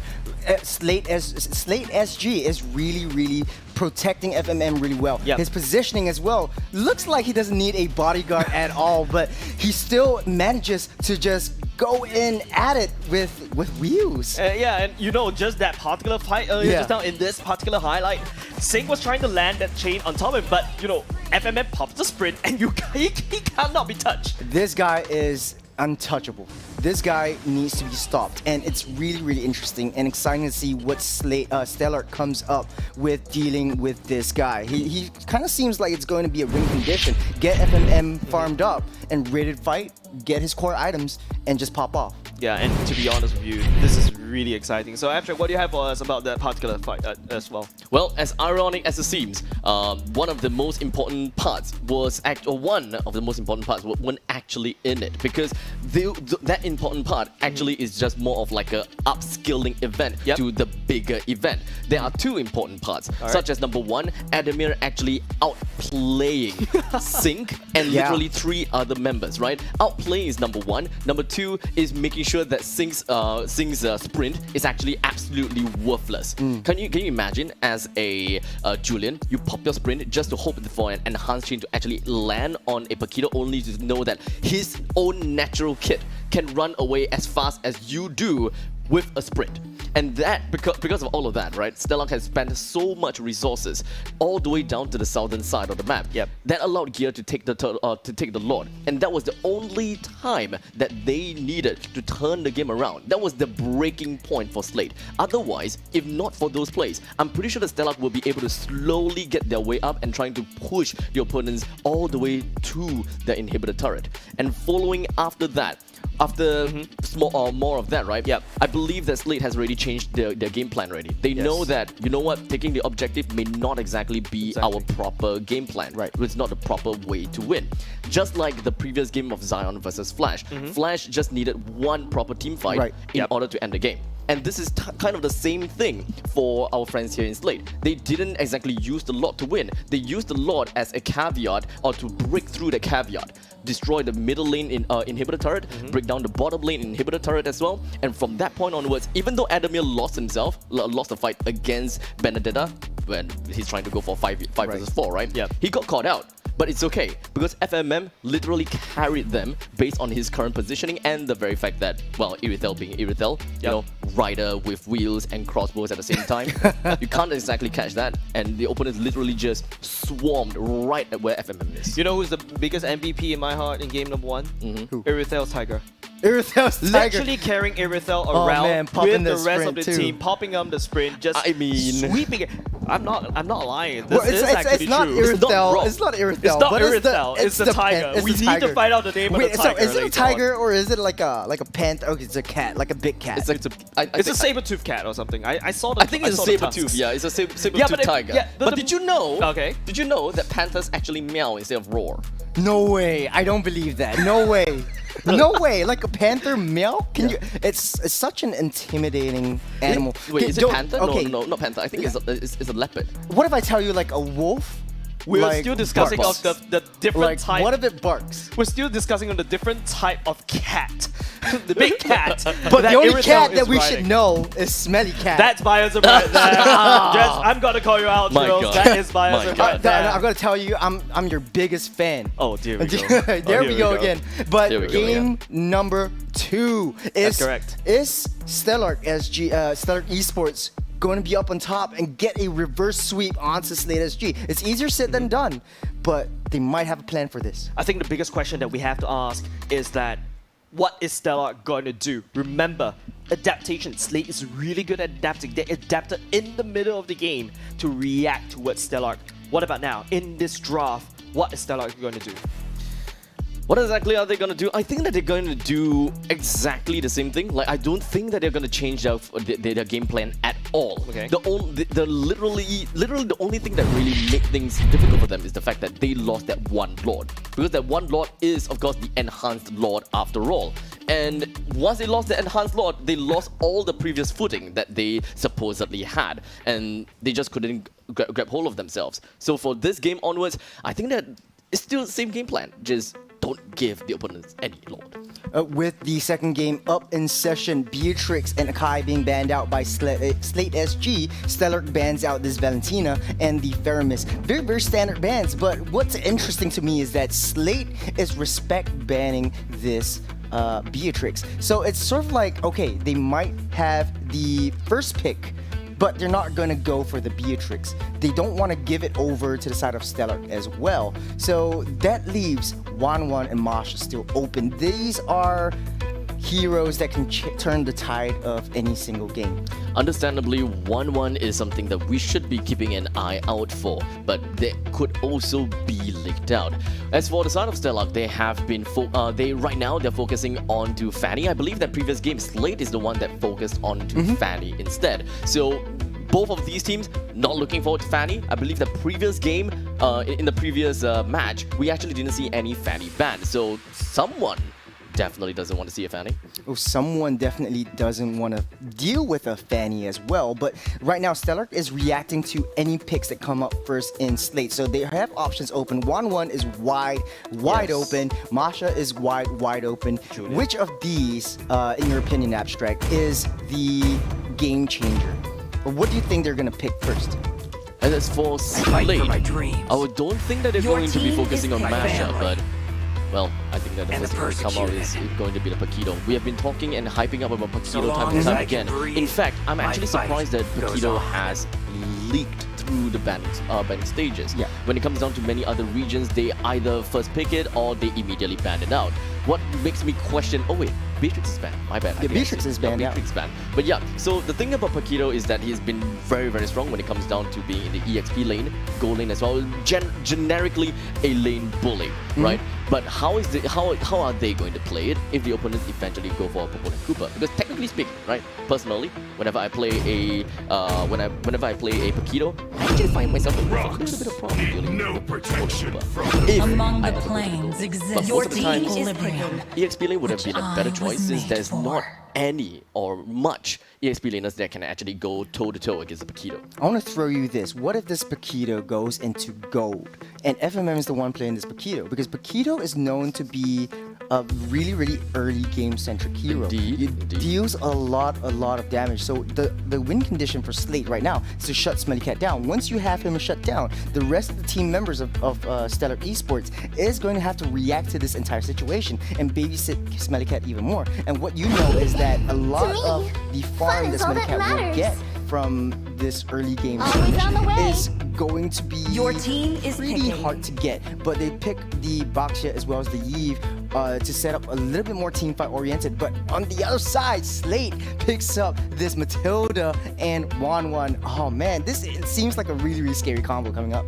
To answer your question, right, about the Paquito going into the gold lane, I highly doubt that is going to be happening. Due to the fact that I don't think that Slate can feel that much pressure from Smelly Cat just yet. They wouldn't give that much respect over to Smelly Cat just yet, right? Yes, maybe they would want to take away the Beatrix for very good reasons, but when it comes down to any other marksman, they will believe that yeah, we can deal with Smelly Cat. We can put this Paquito somewhere else to deal with someone else in this case. So honestly, there could still be a lot of opportunities to be played here. There still could be a lot of change arounds, but at this point in time, Team Slate, they are looking at a very all-rounded position. They want to have someone that scales in the early game, middle game, as well as the late game. In this case, literally, Matilda in the early game, Paquito is kind of like a cross between early and mid, right? And then FMM, rather the 1-1 comes over to the late stages of the game. I don't expect that this Paquito is going to do a lot in this game. His sole role here really just to shut down the EXP later and ensuring that the opponent doesn't do any kinds of lane switches. Well, get this. They banned out this Lilia, understanding that Sayla was one of the playmakers of the previous game. And right now, their strategy might be to ban out this Sayla and force in team fights over to the side. Because 1-1, yes, she's a very painful hero. He is able to pop off that crossbow of Tang, and once he does, it's going to be hard on you, especially when you have someone that enables you to pop off a lot of weakness points easily, such as the Baxia right there. But it's still a glass cannon, so it's easy to take her down if you know what it is. The only thing is, Slate picked out their roam position super early in this ban phase. So Stellark needs to just focus on getting a roam position that is able to neutralize the setup potentials for the side of Slate SG. Right now, Slate's lineup does seem to have some common trait amongst all of them. It's small little common traits, but it could be one of the win conditions that they are looking for and one of the main ways that they want to win. Every single one of these heroes that has been picked have some form of utility that contributes to zone denials, right? We're looking at the Purple and Koopa with the Purple Surprise. We're looking at the Tortoise's Passants when it comes down to the Baxia, and let's not forget the RWM from the Yve. When it comes down to things, and of course when it comes down to the thick of it, the RWM will be something that will always be the game starter. You will want to start a fight with the RWM in order to slow people down. And I would believe that the Baxter is going to be one of the main damage dealers in the early stages of the game to really shut down any form of frontline or pressing team. And because right now Slate has been hinting something like that, and that is the Matilda as well as the Paquito. You want to stop them from pushing in. You want to stop them from really breaking in your front lines, and thus the zone denial is something that Stellark might be looking for.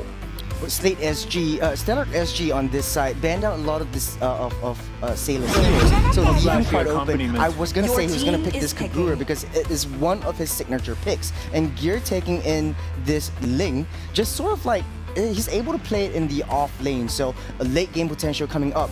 But Fossa though, he can go either two ways. One is with the Diggy pick, like we seen in the first game of today, with the Diggy pick going in and trying to get the gold plating of that turret and play towards their advantage in the early game. But it looks as though he's gonna go for one of his signature picks as well. Natalia is gonna be really, really scary in that. Their main objective right now is to shut down FMM to void him of any farm. There is, I mean, when it comes down to Natalia, we just know that he's the marksman killer. Just kill the marksman. Don't do anything else. And whenever you are playing as marksman, you will always cower in fear whenever you see a Natalia. And I'm pretty sure that Jace will want to chime in about this, being the marksman main. Yeah, of course. When I see a Natalia, I just say, I felt like quitting the game. That's exactly the fear I bet FMM will feel when you see a Forza on the Natalia. But this is FMM. He has delivered in game number 1. I believe he can deliver in game number 2. Speaking of game number 2, on to the land we go once again. Slate currently 1-0 against Stellark. Stellark still has 2 more games to prove if they really want to prove Slate wrong. Okay, FMM is a win condition. We established this really, really early into this, coming into this game. So, understanding this, will Stellark force their forces onto the gold lane, trying to void 1-1 of any farm whatsoever, or get the minions to push in so that they are able to farm safely under turret and play it towards the late game? Remember, Slate SG does have early game, mid game, and late game insurance, so they're pretty much an all-rounded draft, and Sayla is definitely comfortable with this Kagura. His only, maybe 2. He has 2 targets. One, Smelly Cat. The next, Sync. Once you have the roam manipulation all, destroyed, you're able to go in gung-ho.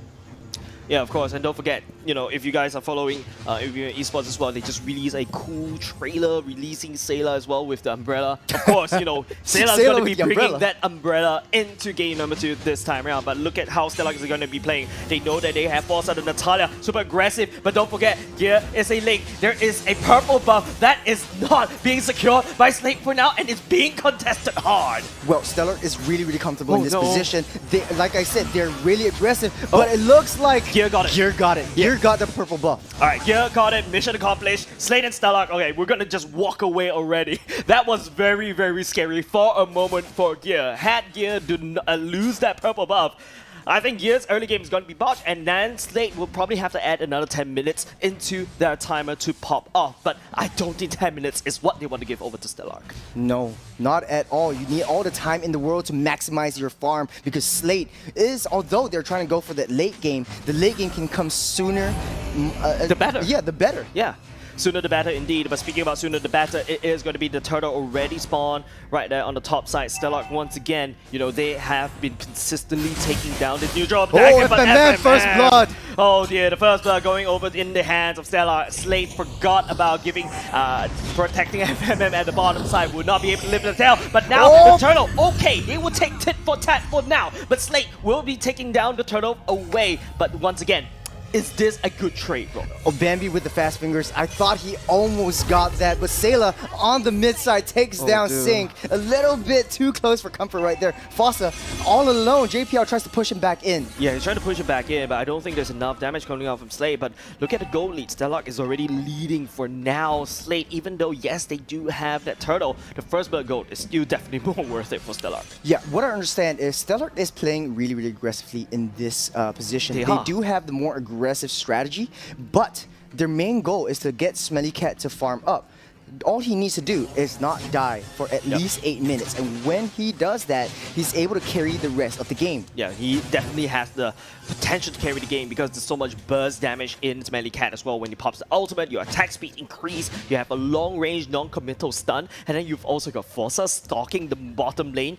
Like what I said, FMM has to be careful. Farming under the turret is going to be very important for FMM, but however, if you notice the bottom side, that turret doesn't look very strong. Ooh, Sailor just got out that bush, but I guess this is the classic Sailor, just waiting in the brush, and I like that he's playing on this Kagura. He is in his comfort zone, and Gear as well, really phenomenal with the Ling. Adamir just rotated all the way down to support, but Stellark on 3 men, sort of like protection onto Smelly Cat. They know that Smelly Cat needs to farm up, needs to be safe in order for them to win. Yeah, both of these two teams right now identify that they need to protect the gold laners as much as possible, but it's Stellark that has the better tools to actually counter FMM from farming. Don't forget, FMM has already lost 1 life for now. It's a little bit slow right now as we wait for that turtle, but Oh Dear Bambi all the way on the other side of the map. Slate looks like they're in a better position to contest for this turtle, or it might not even be contested, but Sync does have the RWM coming up. Oh Dear Bambi, he's rolling, he's a box that he will be able to retain, but now the real world manipulation will be zoning Gear right on, but Gear jumping all the way in, but no, he lost the turtle! Goes into the pocket of Stellark, but it's going to be also Kagura for Sailor finding Forza right there, but then Smelly Cat, he's on!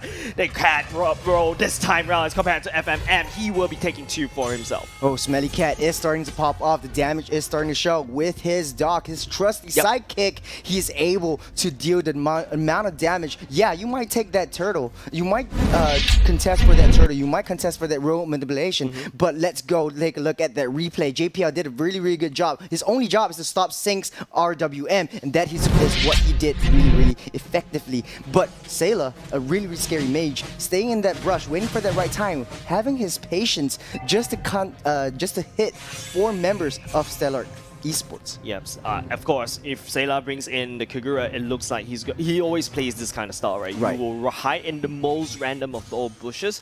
If Stellark Esports actually notice, and he would jump on top of the person, bursting the person down, walks off, and then all of a sudden you have to fight a 4v5. And that's what Slate wants to do with this pick. However, Slate, they lost the turtle, they lost the bottom lane already. Now it's all up to FMM whether he can get enough farm to pop off as that scary 1-1 we all know and love. As the rotations coming in, Foster's only job is to zone out FMM. At the same time, trying to check the brush, give as much vision for where Sailor is, because Smelly Cat is the win condition. He is 2-0-1. He does have the ability to farm up, to scale. But FMM, a little bit down low right there. He's a little bit down low, but that's an understatement. 3 members really looking at FMM like it's food, and then take it all the way down. Will also put the turret down into the ground at the same time. Slate not having a good time in the early game. It might have been a little bit of a miscommunication. If JPL had been there slightly earlier, I would say a second earlier, maybe, just maybe, FMM would have been out of there alive. But 0-2-1. Hold on a second.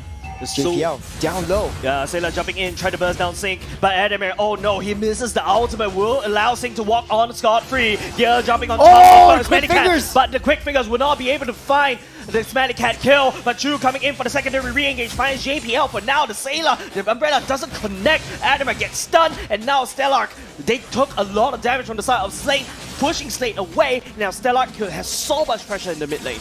As aggressive as Stellark is, they're really disciplined. Go in. You see Chu going in straight for the backline, but does not stay too long because they know, and as we speak, Fossa on the backline straight to Sailor. They know that he is going to be the main damage dealer coming up from Slate as long as FMM is still underfarmed. Yeah, and you know, while Stellark took away the purple buff of Slate, here responds in the same, but Sailor, he finds Sync, and then he's going to find more. Smelly Cat now on quarter HP, but will be taking down Sailor before he goes down to the ground. Adamir here to clean up house. No, it's okay. It's okay. You still are ahead in gold lead. You still are able to turn things around. You do have a real manipulation. You just got to find the right time to get into a team fight. But on the mid side, though, FMM takes down Fossa.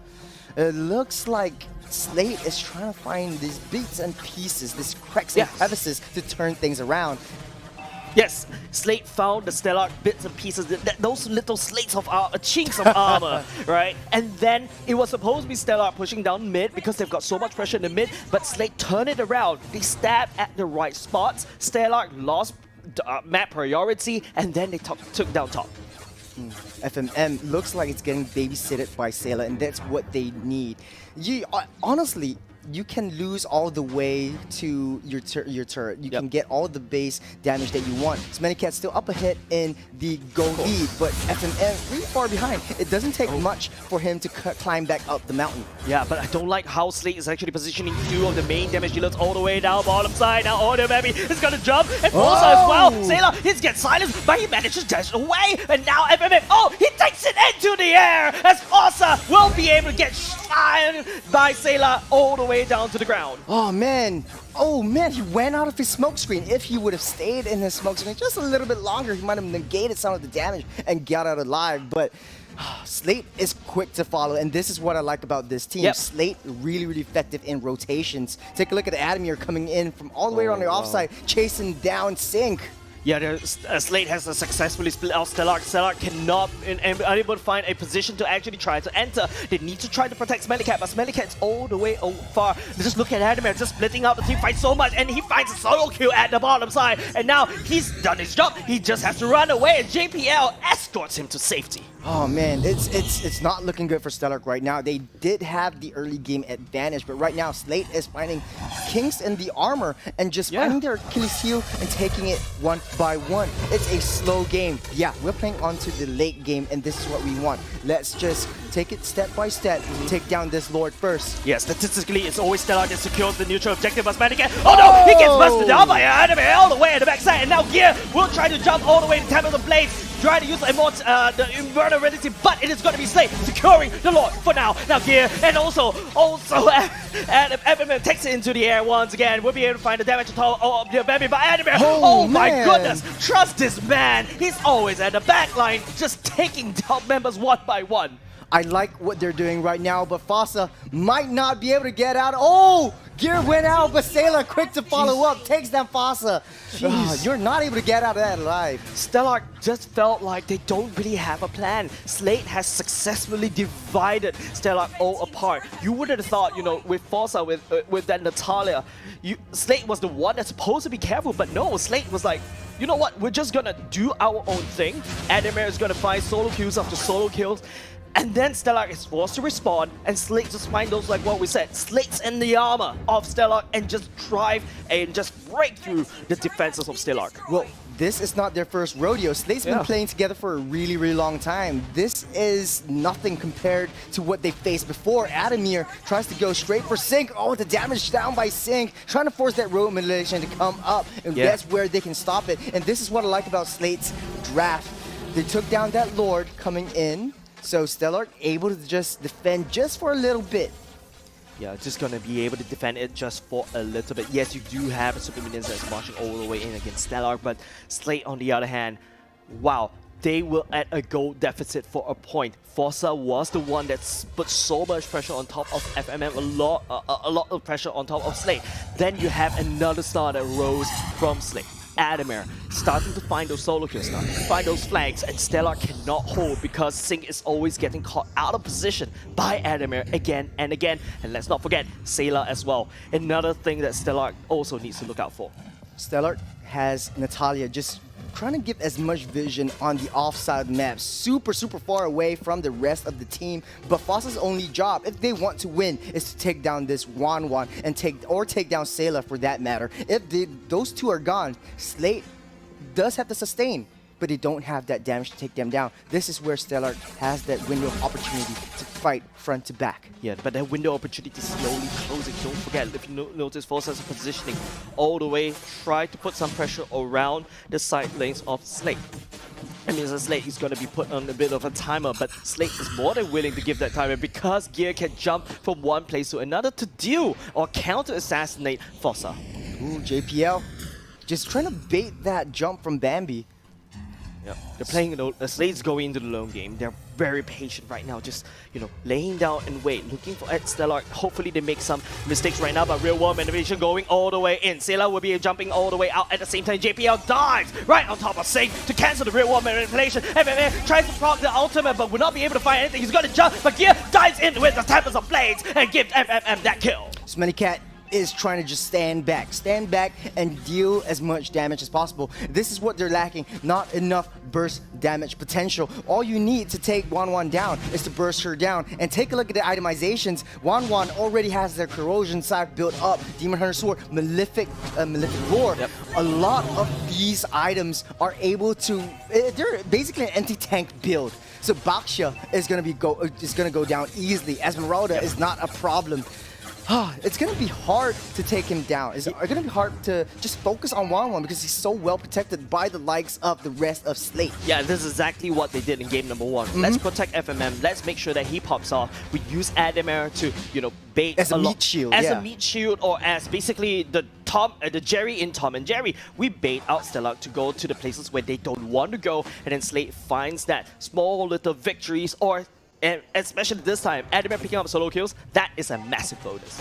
Ooh, Sync is trying to find the right time to pop that room manipulation, but Adamir is always on him. Yeah. Every single time he pops the RWM, it's always get cancelled out. But at the same time, just look at how Slate is setting it all the way up. 3-prong attack. Bottom lane is the Lord that's chasing all the way down. And now Stellark may lose. Oh well, they're going to lose the bottom lane already. Adamir trying to look for pickup right here. Real world manipulation. The high ground is there, but Adamir, he gets melted down and gets shut down. But Slate, their focus is not on the members of Stellark. They're focusing on the turrets right there. FMM desperately trying to put down some damage in the mid lane turret, and they managed to get it. But look at the back line though. Fossa trying to get onto one member. Fossa does not want to engage back there, but on the... Oh man, he just got down. Exactly, the hesitation from Stellark is starting to cost them. Fossa should have engaged on top of Slate right there, but then again, Stellark has lost way too much, and now they have to defend. It's this very tall hill for them to climb, and right now, Chu trying to desperately put some meat shield in front of their core once again. Fossa looking for some pickup right here, but the damage! Sailor will be able to turn that around to counter assassination as Gear jumps all the way in. The Wind of Nature will be able to help Smellycat live for just a little bit longer, but they would not. JPL and Adamir left right there against Chu. What I like about Slate is that they keep on the momentum. You realize they stay in their base for extended periods of time because Bambi was down, Sync was down. They wanted to keep on the momentum. They wanted to cycle Stellark's heroes. They want to cycle their players. As long as at least one member is down, they are at an advantage. But a little bit too close or a little bit too long for that matter. Definitely. These 3 members got down in the process. Definitely. Slate overstayed their welcome. There are those guests that you don't want in your house. The ones that stay all the way to 4 a.m. knowing that you have work tomorrow at 8 o'clock. And they're still there. That's what Slate did to Stellark. But finally, Stellark was able to evict them out of their base for now. The map got resetted. And now Slate will try to focus on that Lord spawning in less than 15 seconds. But if you realize, Slate's deaths all came from Fossa at the back, trying to split the rest of them up. As long as they maintain confidence in sticking together, they might be able to fight through this, and they might be able to cycle Stellark's heroes just barely, and then just push them back, because they are in a better position to take full-on skirmishes. Yeah, they definitely do. Stellark, especially Fossa, needs to find those little windows that Slate was able to find against them. But then again, look at how Chu was able to drag the attention of Gear all the way up top. But Gear is a link. He should be able to fly down all the way down the bottom side. FMM, oh no, that's not exactly where you want to be. But it's also going to be JPL taking down Fossa at the same time as a consolation prize. Whereas the members of Slate, they're not around. Now Stellark will be able to gladly take 2 members away from Slate. And now it's going to be a 3v4 going into that Lord Pit. This is Stellark's window. They are able to get it. But the damage from Sailor! The equalizer coming out from Slate. Sailor finds 2 members busting all the way down. You blink, and then all of a sudden that disadvantage became an advantage, and Slate just punishes Stellark once again. It was just a bait all along. Classic Slate! Classic Slate! My goodness, Michiros, that is not supposed to happen. Remember, That wasn't supposed to happen. What was that? Remember, Stellark was the one that had the manpower deficient advantage. Slate come in, Sailor came in. Sailor equalized it. read them like a book. They knew. They took JPL down. Next thing they're going to go to, the next step they're going to do, go for the Lord. Guess what? I'll be there. I'll be waiting. And all I got to do is go and sync and go and Smelly Cat. There's nothing else you can do. Stellark, basically, you know, they were so scared in the early parts of the game. The mid parts of the game, they know Sailor could be anywhere. They dropped their guard down and they get busted down by Slate. The Lord marching in on the mid side. It might be the GG push. It looks like Stellark is trying their best to defend this, but Fossa on the other side, they're a little bit handicapped 4 on 5. Yeah, handicap 4 and 5, the Lord will be taken down successfully. Don't forget, Stellark does have the real world manipulation, that high ground. Super annoying to deal with if you are from the side of Slate. And now 3 members crack open top side. Slate, they know they are not going to overstay their welcome right now. They're just going to allow, you know, Stellark do whatever they do best. Try to defend for now, but then again, they know Foresight is not around, so Slate is playing very carefully, but they may have to pull the trigger, and that is the trigger they're looking for. Sailor made it to take down the gold laner of Stellark as well, and now Slate looking for more, looking at Bambi right now. JPL going in for the dive, as FMM was still waiting for him to proc. Hey, he did not be able to proc, and he actually goes down for it now. Slate trying to look for more. Foresight is actually a free kill, just lingering around, but once again, has Slate overstayed their welcome in the enemy's base? They are able to do that. They are able to get that damage in from Sailor. If they maintain this momentum, they might just be able to hit that base, but they are as disciplined. You know, classic Slate going back and waiting for FMM to come back up and take the next fight. It's okay. I got all day. Slate is hyper cautious right now. Yeah. There's always that lingering threat of Fossa. Same can be said over to Stellark, right? There's always that lingering threat of Sailor just jumping on top of you, clear off your backline. We saw what happened just now that gave, you know, Slate that particular Lord, and then they cracked the top side open. Yes, it's not the best use of the Lord. It should be a GG push, but Stellark managed to hold it down.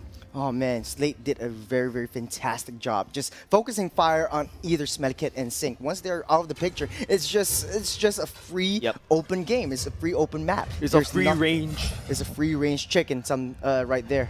Yeah, but then again, Stellark does have a big problem, right? They have a very wide open base drill. Slate does have 3 turrets all the way up, but we see in the other games it could just change any time for now. The mid lane of Zion just now was just destroyed very quickly in quick succession, especially when you go into a 20-minute game.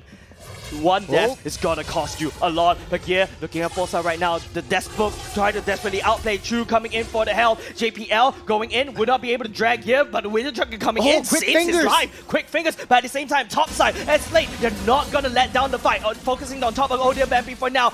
Does FMA goes into the air? He's able to go into the air as well, but now Forza will be able to fight against JPL. What is going on? Slate and Stellark, they're fighting 2 fights at the same time. Oh man, Slate, that's what I like about this team. It's all-rounded heroes. They're draft, they're picks, early game, mid game, late game, they're everywhere. And all Stellark needs to do is try to stick as a unit. But hold on a second right here. Sticking as a unit might cost them their life. The Sailor pulls in 2 with the yin-yang overturn. Yeah, and that's where FMF strikes again, clearing the backline all the way out. Sailor is basically setting up for the rest of the team to try to clear, and now Slate will have to try to bite this opportunity to clear down that core to deliver the 2-0. And Slate just desperately trying to wave clear right now. Here, jumping all the way in the backline. Sync, nowhere to be found. He's gonna get punched down to the ground with the truck and only delay the inevitable. And Slate takes game number 2. Oh, GG, well played. Slate SG, a decisive victory, 2-0 over Stellark Esports. Yeah, that was a crazy close match, I would say. It could turn anywhere around. It's not even sugarcoating it, because don't forget, we saw what happened in the previous series. Fossa had him kill FMM or Sailor, that would be it for Slate, and Stellark is just waiting for that. Yeah, but what I understand about what Stellark wants to do, play the early game, devoid 1-1 of any farm, devoid FMM of any farm, but it all came back because Sailor was a backup. I mean, understand this. In Slate, Stela is the second damage dealer of the team. If FMM falls behind, Stela needs to carry the team. And this is what they play on too, and this is what works. When Fossa picked this Natalia, they were handicapped in the late game. There was nothing that Fossa could do except try to zone out a single hero, but Gear is always finding him out. It's like a Tom and Jerry moment. Yeah, it's like a Spider-Man moment in my opinion. It's like, who are you trying to assassinate who? But Abstract, what do you think? Well, all in all, you all have made very perfect points regarding the drafting as well as how each of these teams eventually want to play, right? When it comes down to Stellark, they really gotta have to focus on to the early game. Yeah. Their lineup is really all going down to the fact that they would want to starve out FMM's farm as much as possible. Yes, they technically did that for a little bit, right? They killed FMM twice, and after that, it starts to get a little bit difficult for them to catch up, which unfortunately unraveled into Slate's overwhelming victory based on the fact that, well, they all started grouping up together. Yeah, and take a look at the itemizations right here. It does look like Adamir playing a semi-tank build, building in that Bloodlust X. All he needs to do is to stop Sync's real-world manipulation. And he always does that. Every single time Sync opens up that RWM, Adamir is there to follow up. If it's not Adamir, JPL will be like, hey, that's me. Let me do it. Let me stop him and just set up the team plays. So it's sort of like an Uno reverse card yet again. But in this time, it's just, you can set up your ultimate. I'm allowing you to, but I'm just gonna stop you in like less than 1 second. The main thing when it comes down to Slate's lineup is that Adamir, JPL plays a very big part with how Slate wants to play. The two of them have got easy access over to Stellark's lineup, and unfortunately Stellark's late game lineup really depends on Smelly Cat for most of the situation. Sync playing as the Yves really contributes and helps Smelly Cat in the most most utility way, right? Yes. To slow people down, not necessarily damaging people. It is really disorienting people. So if Adamir is able to go in with a simple punch to knock Sync in the air and just chase Sync away, then Smelly Cat is very likely going to be out of position. No one is going to be around Smelly Cat to really help him out. Then let's not forget that once it comes down to the late game, then the Natalia really doesn't have any part to play because you can't snipe anyone at all.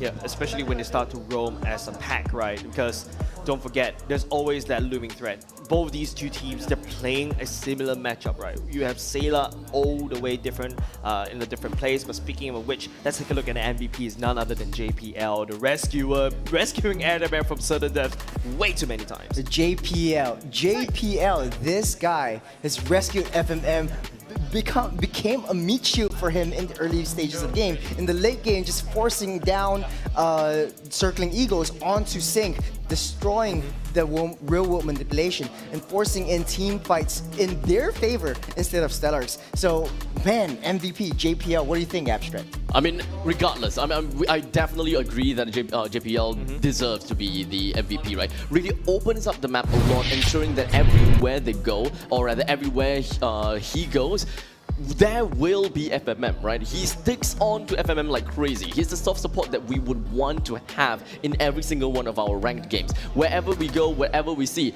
Even at this point in time, right, Stellark did try to catch out onto the members of Slate, but they did manage to do a little bit onto JPL and FMM, but they can't really close things out at all. Many times where Slate can actually break through into the enemy's core, they just prefer to play it slow, because the matter of fact is, you don't have to force it.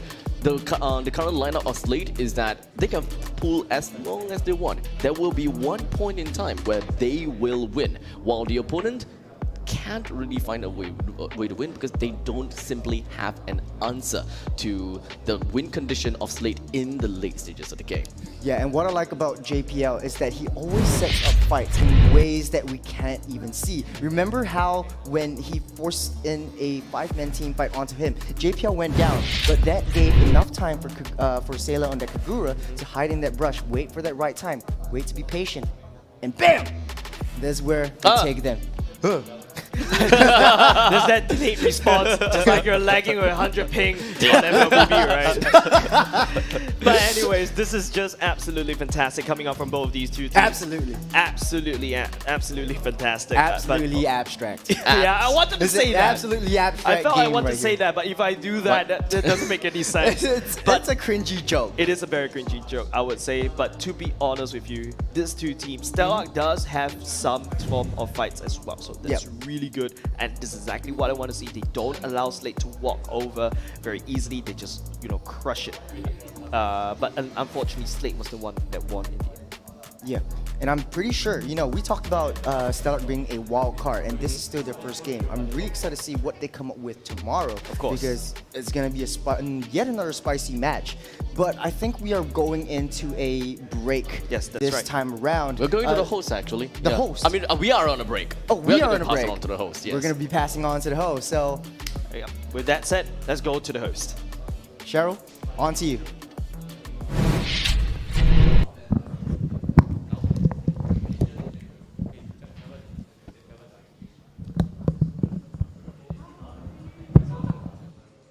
Alrighty, so hello everyone joining us. Now with me right here, I have team captain from Slate Esports, Adamir. Say hi to everyone. Hello. Now they were the second actually team to compete this season, giving us a very, very exciting match. I'm sure you all can agree. I was literally sitting on like the edge of my seats with like sweaty palms and all. Now we're gonna pick the brains of the players and of course you will represent them and their feelings after this important victory, especially the first match of the season. All right, so the very first question I would like to ask you guys is, how does it feel, to start the season with a win under a new team name?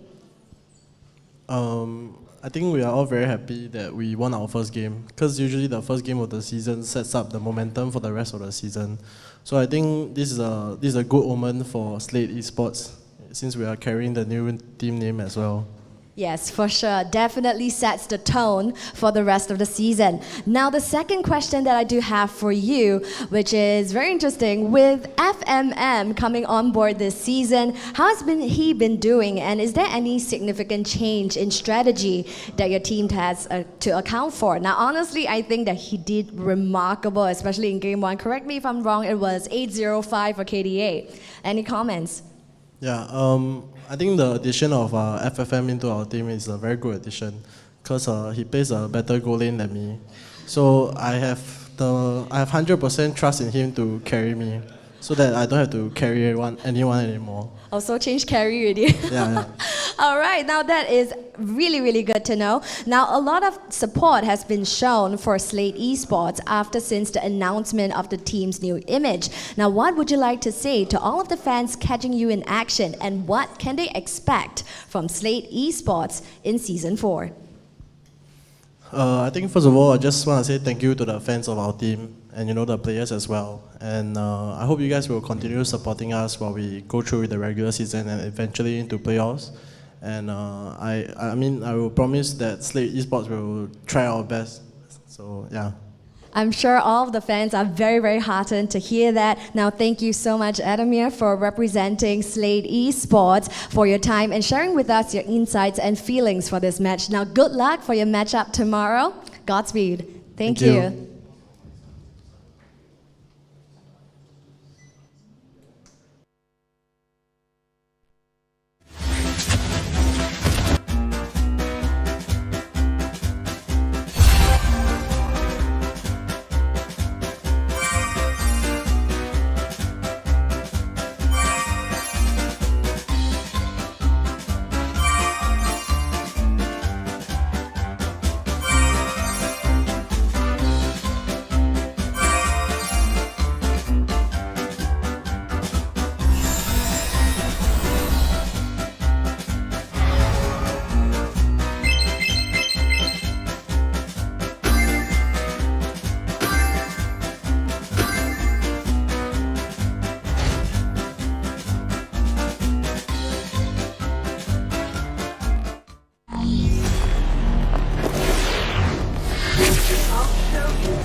So use the backside arc.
And welcome back, ladies and gentlemen. This is MPL Singapore Season 4.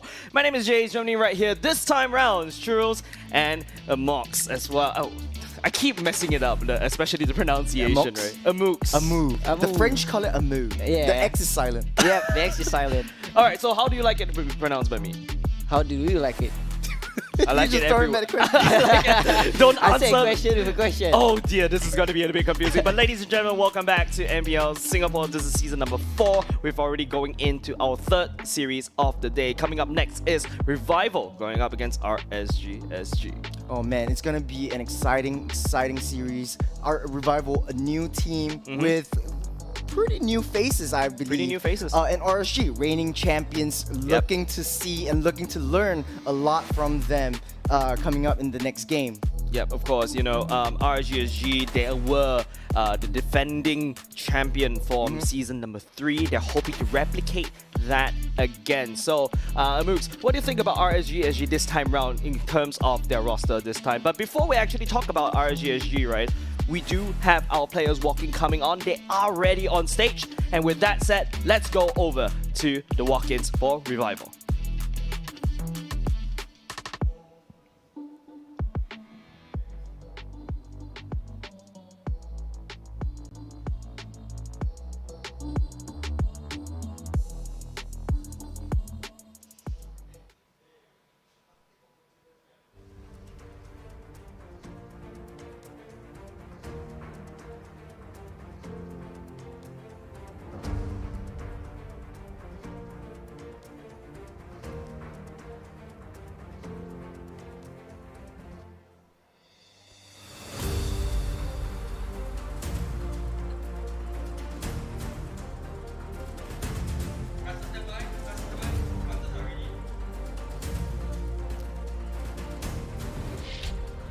What's going on, guys? A little bit of technical difficulties. I think the fact that Revival and the teams are a little bit shy today. A little bit shy, though. Yeah, not really. Because, you know, especially Revival, right? New team, you mentioned new faces. This is quite a big stage, of course, under the leadership of LY4 and Swirled and maybe perhaps Sammy, because they do have a bit of MPL experience. Yeah, but their experience is invaluable. LY4 being in the MPL scene way before I was born, and I'm not overstating it. Are you sure?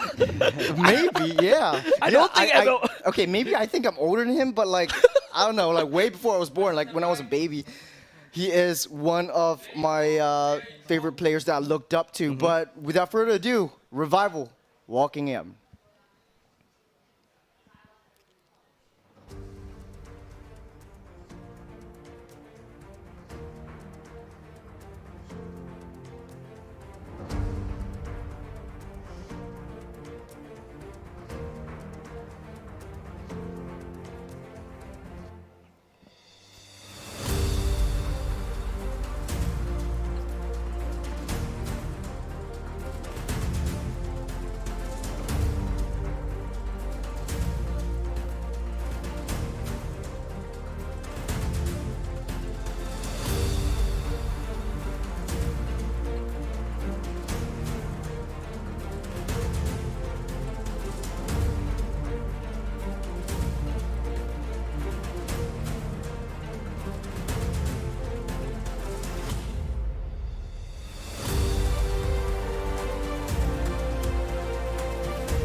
And of course, you know, this is the walk-in between these two teams.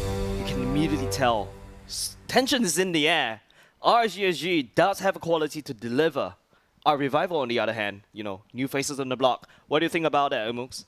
I mean, RSG, the kings of for right now. Yep. Since last season, I would say, and then Revival having a decent amount of new player faces. And like we want to see how much they can do. Definitely. Against the Kings. So Revival, a mixture of young bloods and veterans. We see some familiar faces right smack in the middle, LY4. A lot of fan favorites right there. Rebranded, or actually it's a partnership from Almighty. Yep, that's correct. And I remember looking on social media, there's a few of your netizens out there was asking, where's LY4? And then all of a sudden, hey, I'm in Revival. And like, okay, that's actually quite interesting. But of course, you know, these veterans need to show these new bloods how MPL SG is done. But let's go and take a look on the other side of the aisle. It is none other than the defending champions themselves. They had RSG. Look at the Season 1 and Season 2. They were always the middle child. They were always the second one that comes in. But finally, Season 3 was their year, well, their season. They clinched first place. Yeah, and I want to add, like, LY4 was from RSG, so there will be some kind of heated battle going in. Correct. So get prepared for some exciting matchups and exciting battles between these two teams. RSG had a lot of time to learn from their Filipino and Indonesian brothers. I understand that RSG is a very, very big organization. And understanding from the audience themselves, a huge, outstanding audience prediction goes into the side of RSG SG. What do you think, Emux? I guess on paper, yeah, they look good. I mean, on screen too. On screen too. Well, I don't know about you, but like probably a lot of girls going for Diablo. What do you think? Come on! all right. Let's not talk about. You know, I have to admit, Diablo is the most handsome MPL player in MPL Singapore. I'm going to admit that on stream. But you guys saw the predictions. It's a total landslide, definitely in the favor of RSG SG, and I cannot blame them because it's statistically wise that they are the defending champions of Season 3. They were the bigger boys in MPL roster right now. Everyone vying for that particular, that coveted seat. But Revival, on the other hand, you know, coming in, this is like going into the exam right off the bat.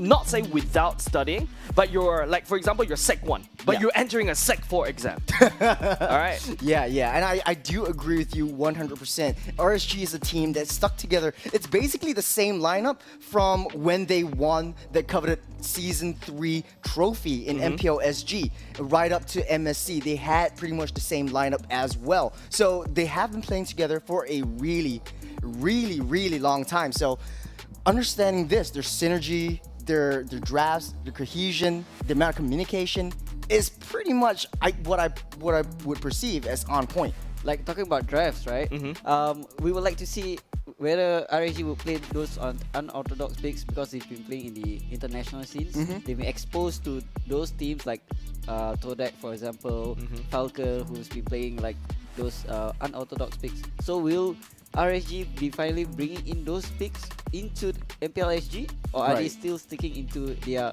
usual metas? Yeah, I like that point, Amos, because like, you know, RSG SG does have access to international screens.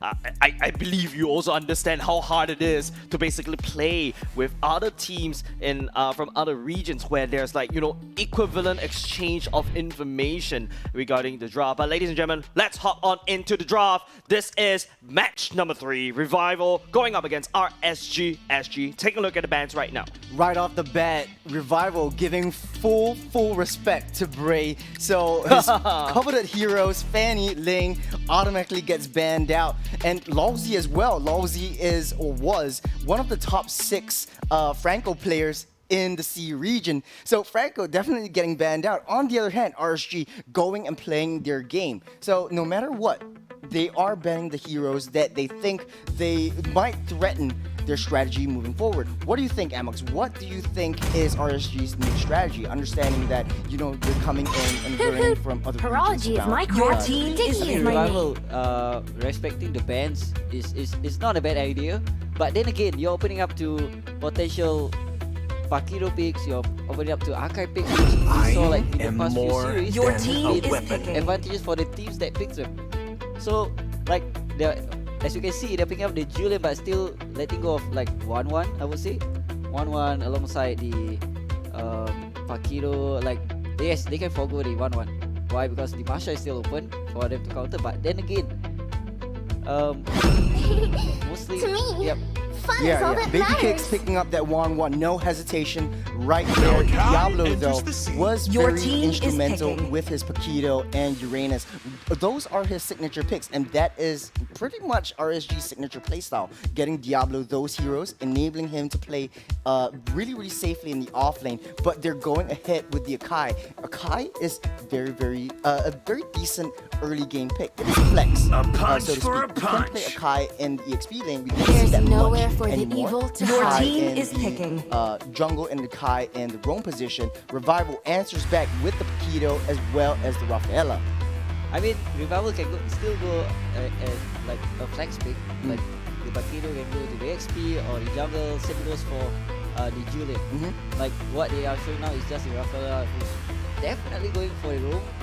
I'm not. The Rafaela won't go to the other lanes, right? Yeah. I believe.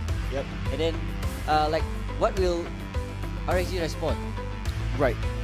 What I believe right now is that they're trying to get as much flexibility for the side of Revival as much as possible. RSG your team is is trying banning. to just play their own game. We understand from the past they are trying not to get affected.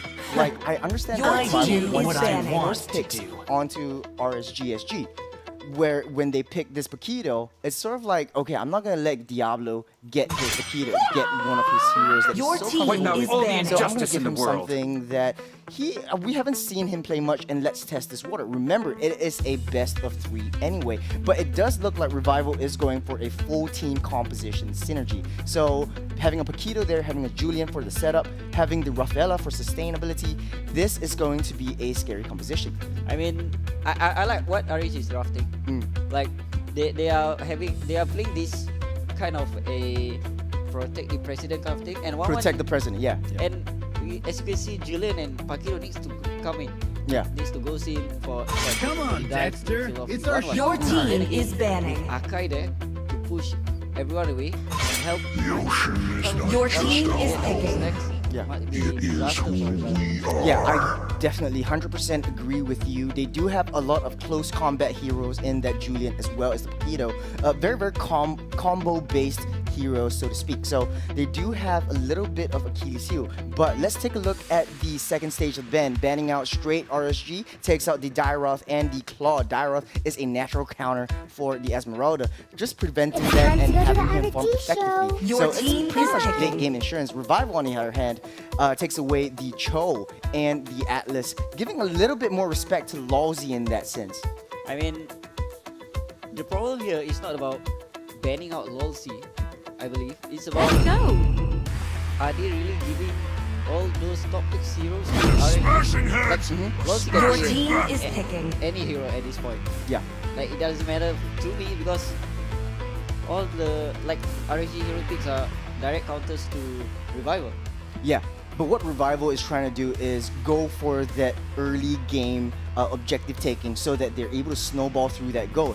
But remember, RSG has a lot of late game insurance in the 1-1, in the Akai. Akai can very easily use a heavy spin to zone out the members of Revival. Once that is down, they are really effectively they can really effectively claim the objectives, especially neutral objectives in the jungle. But remember when we sit in the morning, when we saw the Esmeralda, it's still a flexible pick. protect you. We did see Esmeralda in the jungle, and right now, okay, Lawsy picks up that Lolita, and he does feel more comfortable with the Esmeralda and Diablo.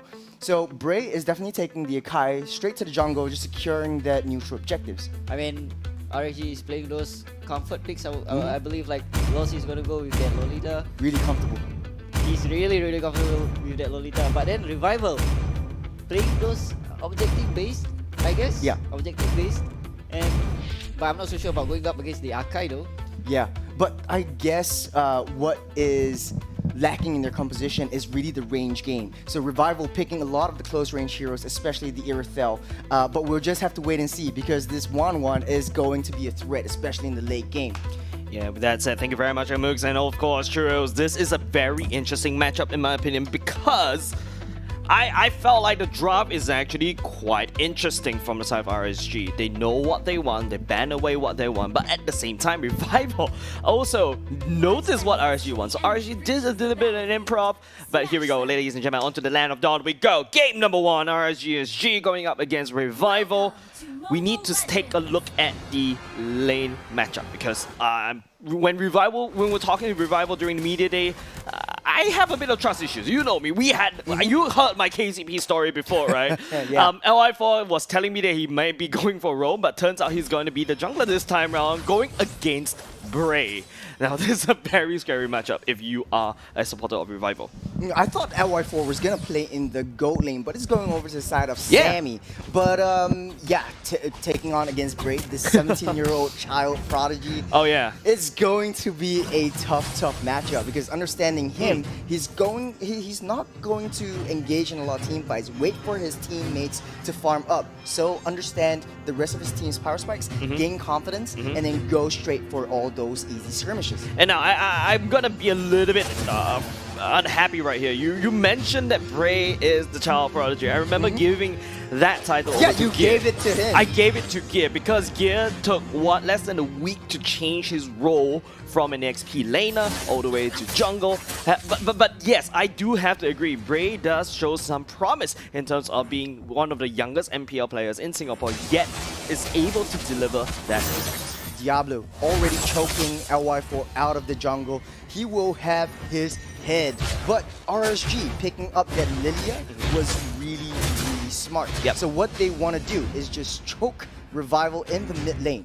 So what that means is that Rafaela is going to spend more time in the mid lane trying to protect Swirl so that he can get his power spike. And as we speak, he is level 3. He does have the enhanced combos. So right now, Rafaela going over, or Kirby in that sense, going over to support in that turtle, but there is no backup whatsoever. Bauman is picked up to secure these objectives, but there's no contest whatsoever. Yeah, there's no contest whatsoever. It feels like Revival is just going to give RSG that first turtle of this game. And this is not exactly something that you want to give because don't forget, shared EXP all across the board, shared gold across the board. Baby Cakes, even though he's not there, is getting that reward. Well, as early as it is into this game, I can feel a sense of intimidation from Revival. Oh, yes. Or maybe a sense of respect on the other end. It could be both. A fear, respect, you know, or respectful fear. From the side of Revival, you can see that it's a very passive game coming up from Revival. RSG currently dictating the flow of the game. Yeah. Hold on a second, right here. A jump onto LY4. Caught off guard, spins onto the wall. Spins onto the wall indeed. The Lobby of Blast catches 2. Revival will be losing their mate and of course their jungler as well. Baby Cakes looking for more at the same time, bouncing it around. Sammy will try to punish him but would not be able to do anything. Baby Cakes does have the crossbow attack prop ready to go but would not commit for now. Revival losing 2. An easy setup for the side of RSG, earning them 2 kills up in 2k gold. The number is 2. Oh man, this is going so well for RSG. Did you see how Bray just zones out LY4, giving enough time for Lolzy to pop that Luminon Blast onto 4 members of Revival? Yeah, there's too many CCs coming off from RSG SG. Look at their draft. This is a CC festival happening from the side of RSG. When on the other side, Revival, if you notice, none of them actually pack Purify. So Revival's positioning must be more impeccable in order to dodge all these CCs. So RSG on the other hand, you know, taking that first turtle, they've won the first team fight. How is it going to look like for Revival for the next few minutes? Well, Revival is slowly trying to shift their rotation over from a 1-3-1 over to a 1-1-2 position where Kirby is coming down over to Sammy, but Baby Cakes is still right out there. So confident in that 1-1. Really a comfort pick for him right now. Just slowly pushing Sammy towards his gold turret where he knows he will have the advantage. But the second turtle of the match goes in. The second turtle already spawning. Bray working on it, just baiting it out. Baby Cakes coming in, lending for support. The members of Revival is up to them to try to pull the trigger, but it is going to be done looking. Unfortunately, just looking at the turtle as it goes down. Same can be said over to Kirby as well. 1-1. That Baby Cakes pick up a third kill. Oh, no. This is not what you want to do. Give Baby Cakes the early game lead in 3 6-0-0, Yes. all kills goes up, funneling him even further. I mean, we know that 1-1 is late game insurance, but in coming over to the mid game, 1-1 seems really deadly in giving him all that gold plated. Man. Yeah, and just look at this, Juros. Firefly and Lozi's positioning. Sammy couldn't even reach to beneath his own turret to actually farm. He's losing out so much gold. I remember we mentioned about this RSG and Revival.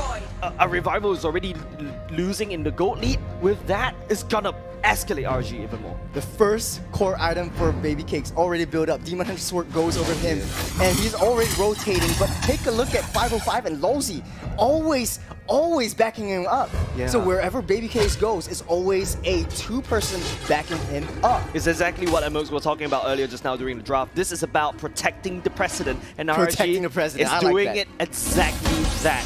Double the CC fence, but hold on a second. Enhanced Chains will not be able to connect. LY4 going in, but will take some free damage. Ryan trying to punch, but there is no cohesion. There is no, let's go into that together, that kind of thing coming out from Revival. But Ryan catches Baby Cakes, half HP. The half HP damage is still okay, but look, RSG is getting away unpunished. But okay, Kirby off the map, picking up Diablo. If we look at the macro plays from RSG, Okay. you always see a triangle where 505, Balsy, and Baby Cakes are always protecting the president. There's no way. Ryan's only job is to get Baby Cakes down, is to take him down. But there's no way. The rotation comes in way too fast. And not only just that, it's like, our Baby Cakes has his own personal secret service. Lozi and 505 is always there to back him up. Not even Ryan will be able to touch. Usually a Potato should be able to burst down the 1-1 very quickly. But I mean, at this stage of the game, I think Revival is just letting RSG to take the whole flow of the game, even giving the third turtle of the game already.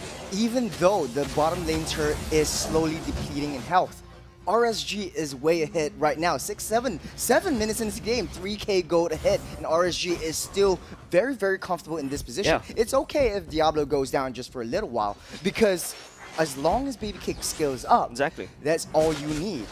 Late game, mid game, insurance.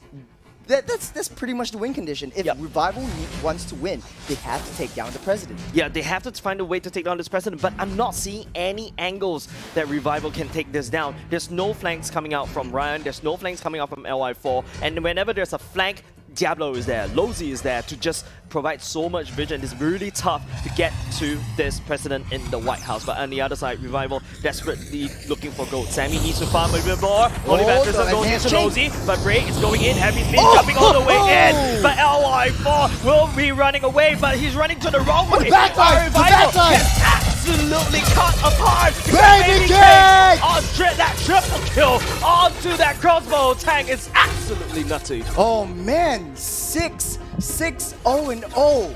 Baby Cakes really popping off. But let's take a look at the instant replay right now. Take a look at that Bray coming in on the front line. But look at the positioning for Baby Cakes. Just going straight for LY4, just having his head and popping off the weakness points so that the crossbow tank takes over. Almost taking out Kirby for a maniac. Yeah, I know we've been using, let's protect Mr. President, that kind of analogy, but let's change it around. RSG, this felt like a well-rehearsed, choreographed man, ballet. this is scripted. This is so it's scripted. So scripted to the point that both of these two teams, it's like 1, 2, 3, we go in. Revival completely cut off the escape route. LY4 has to take the long way back, and long way back is where he's find his death. You know the strongest chess piece is the Queen. Okay. And this is basically what Baby Cakes is.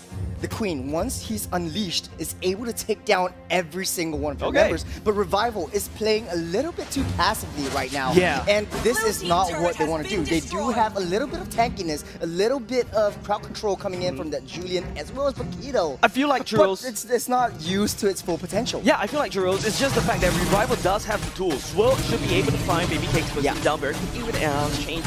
But I feel like Revival, they're paying way too much respect to the RSG brand. The name tags scare them just a little bit. And don't forget, we were talking about this before we enter the game, before we enter the draft. Revival, new kids on the block. It's starting to show in this particular game. They don't really have a direction, and they're letting RSG taking control of the full entire Land of Dawn. Look at this textbook play right here. 505 Lozi not moving an inch, just giving so much vision to Baby Cakes. This protection is just S tier, man. I'll be scared to go against them. Definitely, like Revival definitely shaking the boots right now. They need to try to find a way to ambush Baby Cakes. But look at Lozy. They know the full stack is right here for the side of Revival, and look at what RSG is doing. They will just start hunting the wave top side, but Holy Baptism going in, the punch going in, that's Lozy going down, but that's okay. Baby Cakes is still alive, that's exactly what they do. But they do have the Crossbow tag, and it will be activated on top of Ryan, followed by Kirby. Kirby flickers into safety for now, but then Enhanced is going in. Sammy needs to try to find a way to land down the damage, but he could not find it.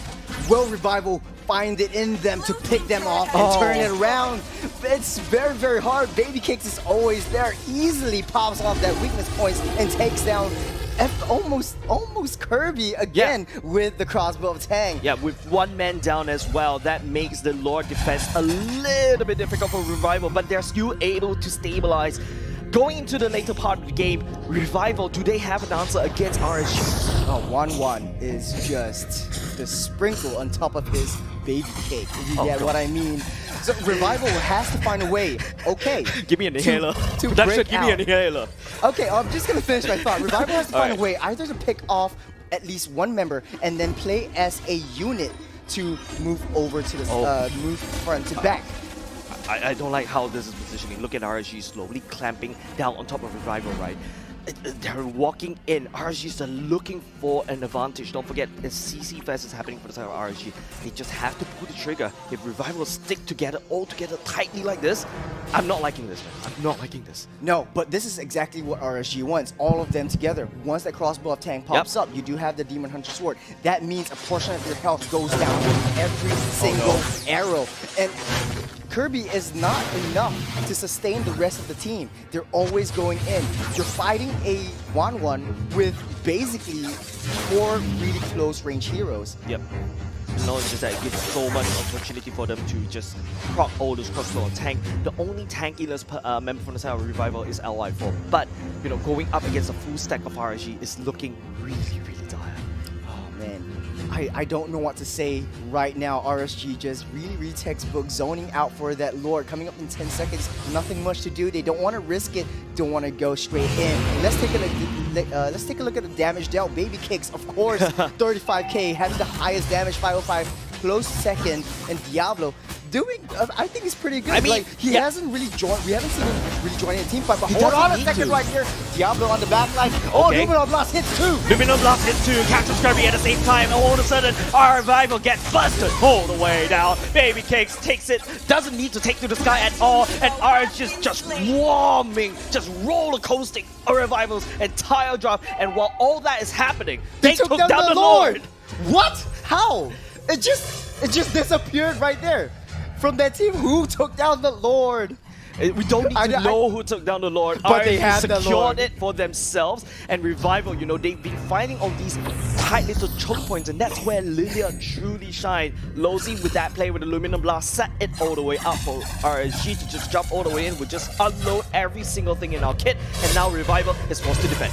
All RSG needs to do is maintain the momentum. Lord crashed down that top lane turret. They are defenseless right now. Kirby takes some grade though, but they're going in straight for all the objectives. They're living the core for that Lord to take down. Yeah, keeping down Luminal Blast. Luminal Blast running all the way in. Kirby 1-to-1, they can't caught, but Baby Cake will be able to take down Sue as well. It's a 3v5, but RSG just overwhelms Revival. Oh man, what a decisive victory. That was probably the fastest game we had today. So it's so textbook. Look at how well 505 and Lozy protected the president, protected Baby Cakes. Yeah. There is no way for them to just come in. Yeah, Mr. President Baby Cakes is just well protected by the Secret Service. There's always so much vision that that Lozy has provided for Baby Cakes to make the right calls and the right decisions, especially whether to push it all the way up or take it slow all the way up. But, well, we're going into the post-match. What do you think, Imox? This game, super textbook.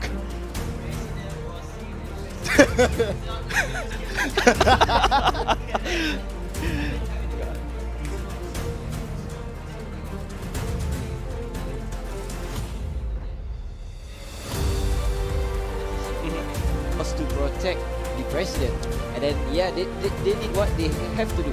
They had to do, and then it turns out well. Yeah, it turns out really well. Look, 902. You mentioned it just now out loud. You exclaim it like the president is safe. Wait. Look at Baby Cake's items right there. Is this a new meta? He bought the feather.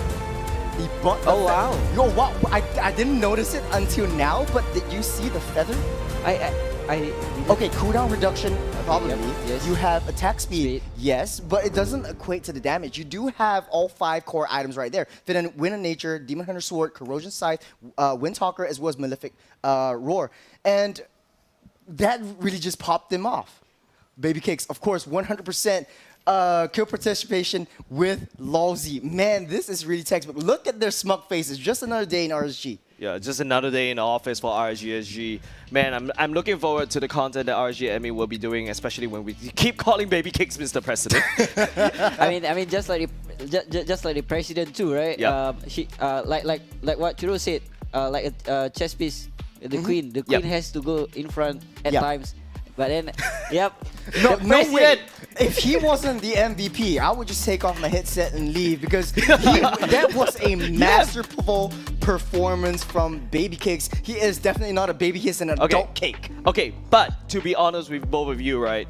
Behind every single carry, there is a strong support. Definitely. Lowsy was the one that enabled Baby Cakes to reach such a crazy KDA, GPM, and even kill participations. And of course, you know, excited to see what we have for the highlights because I really want to see how we are going to be able to break it down. I feel like RSG this time around is a pure macro kind of play. With that said, ladies and gentlemen, let's take a look at the highlights. All right.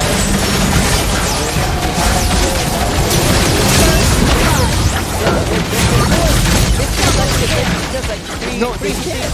They can't hit it. And this is my favorite play. Look at Baby Cake. She's going straight for the back line. Camera was on Ryan right there, but that is not effective. He almost from someone who didn't someone who's like, okay, I'm just gonna go in and I'm just gonna go ham, and then that's what he did. And this baby removed his diapers and became the dad. I don't know where we're going with that. I need to step in and stop you before going crazier in terms of title and that. But to be honest with you, this festival happening for the basically, what I like to say is Revival, they don't really have, I would say they do have the tools, but the confidence of using those tools, I think that's a big question. I mean, right off the bat, we see Brain invading the jungle for Revival, and then that leaves Bellman out of what he has actually need to do. Like, Bellman needs to invade and then steals the jungle camps, but he doesn't, and then he has troubles even taking his own camps. Yeah, well, I mean, Revival is still a fairly new team. They were created a couple of months or a couple of weeks ago, so they might not have that. I don't know what to say. Not synergy, but like confidence with each other. It is a team game anyway. You don't win games alone. There's no I in team, and there's no me in win, but there's an I in win. But basically, okay, what I'm trying to say is focus here. Focus here. Focus here. All right. Focus here. What I'm trying to say is there wasn't much communication going on for side Revival. They really needed to go crazy. Like we talked about in the drafting phase, they have a really aggressive early game composition, but not used to their full potential. Yeah, I mean, 1-1. I mean, throughout the whole day, we've seen a lot of teams playing this protect the president kind of thing. I guess it's gonna be this meta for this season. What do you think? Oh man, for this, it's going to be tough to break through to them, but there's always been a shift from like a 1-3-1 to a 1-1-3 where the mid lane and the roam goes down to protect the marksman. But none does it as well as RSG. This was super textbook.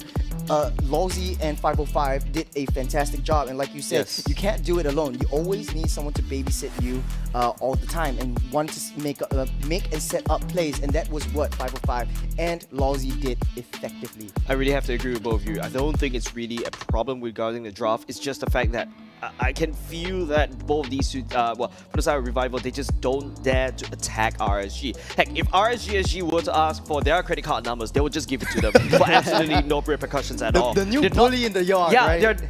RSG has been the bully, especially in Season 3. Don't forget that. They were the ones that won the champion. And then, you know, they come into this particular first day of MPL SG and they just label themselves, hey, I am the biggest bully in the playground. Come fight me. And they picked up on Revival, the one of the newer kids on the block. I mean, RSG making a stand. Like we've seen throughout the whole MPL or MSC or anything that after a team won a championship, usually they'll be like having those champion syndrome. Champion syndrome. Champion syndrome. But they're Wow, making a okay. statement. Yeah, I they're making a totally statement. agree with you. It's like this is why we were the champs in Season 3. Yes.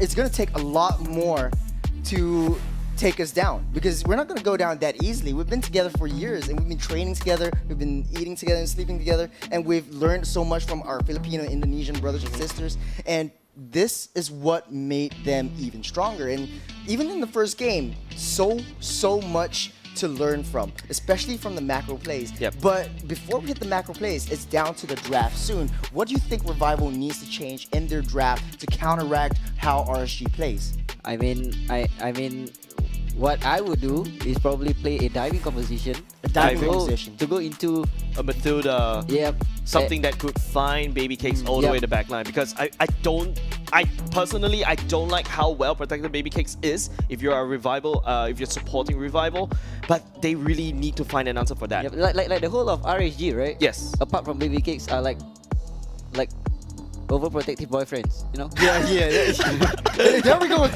another analogy. Another one. This entire cast is all about analogies Another for one. like brothers and sisters and presidents and all of that. I don't know where we're going with this, but yes, please continue. He has baby in his name. Yeah, you're not touching my baby. Yeah. We're gonna portray. Even Bray was protecting baby cakes. Yeah, at some like point. Bray is the baby Yep, of yep. RSG. Bray is like the youngest player in RSG SG. We were talking about this earlier, the child prodigy, and he did his role to great success. I feel like what RSG SG knows is that they realize that, hey, Baby Cakes is already popping off. Let's just protect Baby Cakes. I think this is how RSG SG has been playing. Once, if one of them has been popping off, they will play around this person. That's something that other teams really have to look out for. Yeah, but I want to add on to what you said earlier. You need to play a diving composition to go straight for the win conditions. In this case, was Baby Cakes. And actually, the entire team of RSG was so well farmed. They're way ahead. There was pretty much no way they could lose unless, like, maybe they just dove down and fountain farmed onto Revival. But I do agree with you 100%. However, Diablo, behind every good goat laner, yes, there is always a impeccable EXP Thank you for laner. quoting It's me. always like Thank you for quoting me. Yeah, we talked about this backstage, right? Yeah, we did. There's always this EXP laner who is like, we don't really see him because it's always off lane. Yeah. But he's played it so well that we know where exactly Paquito is, because Diablo is always following him. Yep, and not only just that, there are certain few moments that we didn't really manage to highlight because there's so much happening around the map, especially inside of RSG choking out Revival in terms of the farm. There's a few points of time where the observer actually pointed out Diablo is actually keeping tracks of LY4, especially when, you know, LY4 is in his side of the map. What Diablo would do, clear wave, start invade, and get those valuable information. RSG, with that information, they use it to great success. I mean, Diablo giving vision to all of his teammates of LY4, of the Paquito, and then that gives space for the 1-1 alongside with the Akai to keep invading, keep rotating. The rotations were just so well coordinated. Yeah. Yep. And I mean, hands down. And to the point that my analyst is like, you know what? This is well deserved for RSG. Just take this win, but we have to talk about game number 2. If you notice, ladies and gentlemen, they are on stage right now. We're trying to get them into the drafting lobby, so please be a little bit patient for us. I don't really think it's like what I mentioned just now. It's not the draft issue. but it's more of the execution. It is 100%. Revival, they drafted to their comfort. So no team drafts to lose. They definitely wanted to gain objectives. They definitely wanted to go further. They definitely wanted to take control of the jungle. Exactly. But RSG did it faster, and they did it better. It's always the case where LR4 is always left alone. Diablo finds him out, and then he's forced to retreat. Swirled and Kirby, Swirled and I believe it was Ryan was not as quick to follow as Lawsy and 505 was. But ladies and gentlemen, this is game number 2. Right off the bat, RSG bans out this Masha and Niggy. Yeah, like we said, a diving composition. Masha is basically the hero to ban if you want to maintain. I didn't cure it. Your team is banning. Normal ban that they went with Fanny ban and the Franco. Respect ban, I would say. Respect to break. And then, like, at this point, would you still give the 1-1? Your team is picking. I mean, you have that first pick. To live is to trick the Reaper. To counteract this 1-1. Remember, 1-1 is a glass cannon, so it's not hard to take him down. It's just difficult to get your skill shots to land on this 1-1 because it's just a dancer. It's just a dancing hero just trying to avoid every single skill shot that you land. So this is the Emperor's order. Your team is picking. It's going to be a little bit of the same kind of matchup, but it looks as though they're gonna stick with the Akai. Yeah, I mean, I guess RSG realized the 1-1. Yes, the 1-1 was carrying the game, but the main problem for Revival was L4 just couldn't get farm. No farm at all. So why not just play Akai again and then invade him again and then struggle him? Yeah, but it's really unheard of, right, Mooks? It's the fact that an Akai invading a Bowman. I would expect the Bowman should be able to be the one that that has more damage. But maybe it's the fact that, you know, a Revival needs to take a look in terms of how the enemy has been rotating. Time and time wait for no man. Your team is my family. So that being said, and the persecuted. Who's going to be hard invading. So long as I can breathe, you don't know, my fight goes on. Fun is all that matters. The night sky tells all. Your team is picking. Paquito and the Beatrix. Is there any way to counter the Beatrix and Paquito ban from RSG? I mean, just from the first 3 bans, first 3 picks, I would say. Looking like the same composition. I get why you're laughing right now. You can't see it on screen, but Amux is just... Amux is just hands up right now. It's like, okay, RSG, you take game number 2. I mean, if RSG was to play the same draft, I don't have to analyze after the post. Your team is banned. They're going to do the same thing. Baby K is going to be protected, and then Baby K is going to go ham again. All right. But remember, let's not count. Jace, okay. Jace, remember, lightning never strikes twice in the same place. And if they do, something's wrong. And another thing is, don't count your chickens before they're hatched. So many metaphors and analogies. No, it's not about metaphors. Okay, let me throw you something that may change this. If you notice, yes, Revival will be going back. It's pretty much the same matchup. Almost pretty much the same. But it's up to how Revival want to draft this. Yes. Because what RSG SG has done so far, they've already leaked that, hey, I'm going for the exact Time to go to the RSG show. Your team is banning. One, you have no answer, I'm going to reuse it again. I'm going to use that question that you don't know how to answer. I'm going to attack you with you again. So it's up to a Revival. Always on the way. Your team is banning. Notice, it's the Lilia ban from the side of Revival for now. Yep. From the first game, we saw the Lilia giving problems to the mid lanes because she's been clearing too fast and then invading and then giving vision to, for example, the Balmer was The ocean is not just your team is banning. It is who we are. 100% agree with you. Taking down 505's heroes is probably the key to victory in Revival's case, because if you have a mid lane that clears the lane fairly quicker than your own team, you're gonna lose out in the rotations. You're gonna lose out in the movements of your team. What you want to do is funnel your marksman, because you are definitely gonna play past that 8-minute mark. And once that 8-minute mark hits, you need your marksman to really scale off and carry you throughout the game. I mean, the Atlas ban, I would prefer Revival to ban out the Lolita because they're playing the Beatrix, or the banning out the Kifra, so that your Makino I will protect you. Your team is picking. Hit anyone he wants. But then, if the Lolita is being picked again, will we surely gonna see the same thing. Rest assured, it is a Lolita ban by RSG. By RSG, themselves. so they're denying themselves the same hero. Hey, you know what? Let's give ourselves Hello, a challenge. my Let's- friend. Oh! Your team is picking. Alright, yeah, you talk about the Estes. challenge. Yes, keep The going. Estes comes back up. Okay, that's why. But you know, we talked about this backstage. Estes, one of the most favorite counters, is Loi. Oh yeah. Imagine how you would use your diversion to go into the back line. So you're definitely going to play a team fight skirmish synergy. Estes is going to be in the center of it all, protecting your Bauman, protecting your Beatrix, protecting your Paquito. Or maybe your Paquito is it needs to play a flank kind of role, trying to go straight for the back line, trying to go straight for Baby Cakes. But this gives a lot of time for Baby Cakes to pop that weakness. Fear not. Among the Hope planes stands with exists the you. your team Equilibrium. is picking, which I was made for. Group them together and zone them out.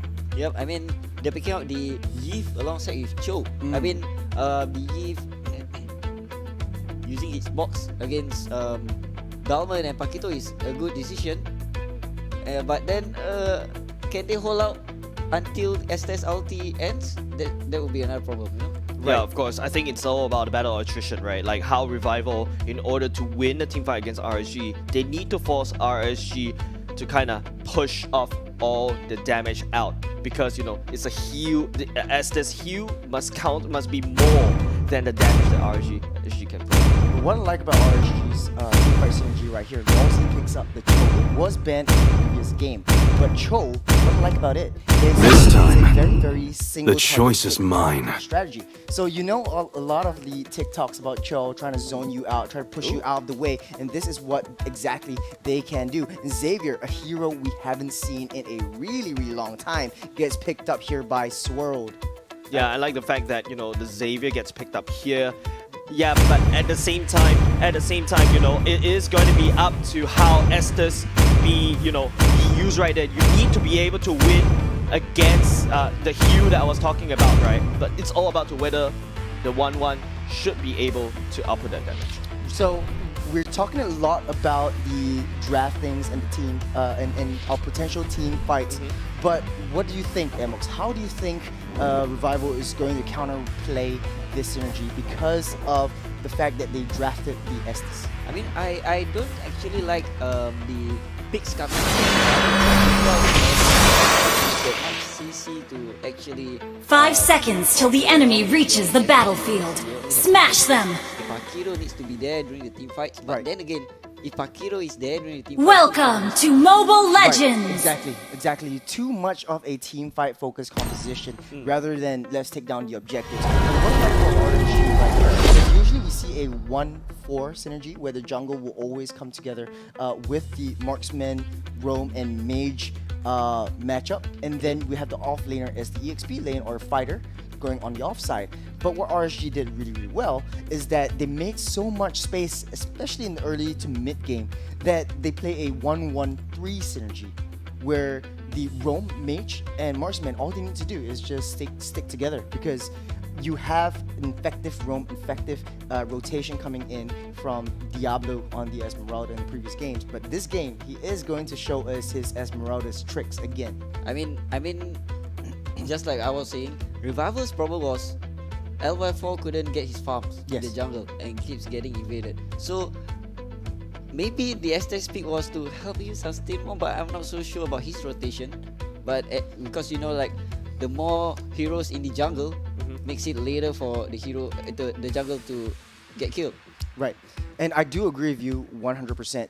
What they need to do is form their team fight synergy around getting the objectives. You drafted a Belmont still, so you're still confident you want the objectives. It's up to the rest of the team to support LY4 in getting those objectives. He is playing that Belmont. He does have enough sustain in the early game. Once you have the spin and once you have a dash out, you are able to engage and disengage effectively. Yeah, but apart from that, another point that really needs to bring out, I like the fact that you said that if you want to pick a Bauman into the jungle, you need to focus on your neutral objective. That's where you shine. Your double retribution is something that needs to be taken advantage of. But like I said, for the past game, most of the neutral objectives are given over to RSG for absolutely free. So I just feel like going into game number 2, I hope the new kids on the block jitters are like literally let go. They need to let it go in order to make sure that, hey, at least we take one game from RSG, or at the very least, we don't make it look like an easy game for RSG. As ladies and gentlemen, onto the land of dawn we go. The portal has been opened. We are going in to Revival, going up against RSG SG in game number 2. What is interesting about this is we need to understand how RSG moves to set up for that protection on the president again. It looks like it will be a 1-1-2 situation where Kirby is going to be babysitting Sammy right from the get-go. 505 and Lawsy still right there trying to just void swirl of any harm, because Xavier, remember, he really pops off once he gets his Dawning Light. And once he gets at least an enchanted talisman to be able to get maximum cooldown reduction. Yeah, maximum cooldown reduction means maximum Dawning Light. Maximum Dawning Light means lots of damage in a single team fight. Yeah, I think that's something that my small little peanut brain could be will be able to handle. But at the same time, I feel like we're going back into basics once again. Bray invading LY4 as well, to try to contest as much farm away from LY4. And look at the cavalry on the bottom side. Lawsy trying to go straight for Kirby. Kirby in the spot about right there. First blood goes over to Baby Cakes. Yeah, it's a very basic kill over the side of Baby Cakes. And of course, Fastest Fingers, quickly take out your phone, scan that QR code. It's gone even before I actually finished the sentence. So just rewind and just probably just take a pause. You really have to get it out very quickly, of course. But now the turtle has spawned. It could be very quick as well, because RSG, look at them, already set it up perfectly for Bray to take it away. And even Diablo using the ultimate to zone LY4 away from that turtle pit. A little bit of a cheeky movement there from Diablo, not showing any fear, 100% confident right there. Dawning Light tries to take that turtle out of the way. Bray gets it easily. Lawsy, the kick onto Swirl! Not only just the kick, it's going to be Bray spinning for the win, but Swirl will pop the sprint to run away. Bray right a little bit too deep in my opinion, but Ryan coming in doesn't really have the knockout punch. We'll use it just a little bit to push Bray out to safety. Oh man, everything is going so well for RSG again, knowing that Revival is in a way intimidated, showing a little bit of respect on the side of RSG, not trying to contest as hard as they should because of their teamfight composition. You do have Kirby with the Blessing of the Moon Goddess right now, so if he sticks together with LY4, it's going to be easy for him to gain a lot of objectives. But actually, Bray took down the Lethal Wanderer. Yeah, Bray took down the Lethal Wanderer even after LY4 uses the lethal counter. That's exactly not a very good sign going into the mid part of the game. Don't forget, it is, of course, RSG taking lead for now. Baby Cakes, once again, left unattended. This is exactly what I always hear in the most, right? Do not leave your babies unattended, right? That's what a Revival is doing right now. They're leaving Baby Cakes unattended. Means that he's gonna farm and he's gonna pop off. He's gonna get that MVP once again, Mr. President from the side of RSG. But Revival, I don't see them tweaking their playstyle. Yes, the Esthers from the side of Kirby could potentially help, but how much could it help?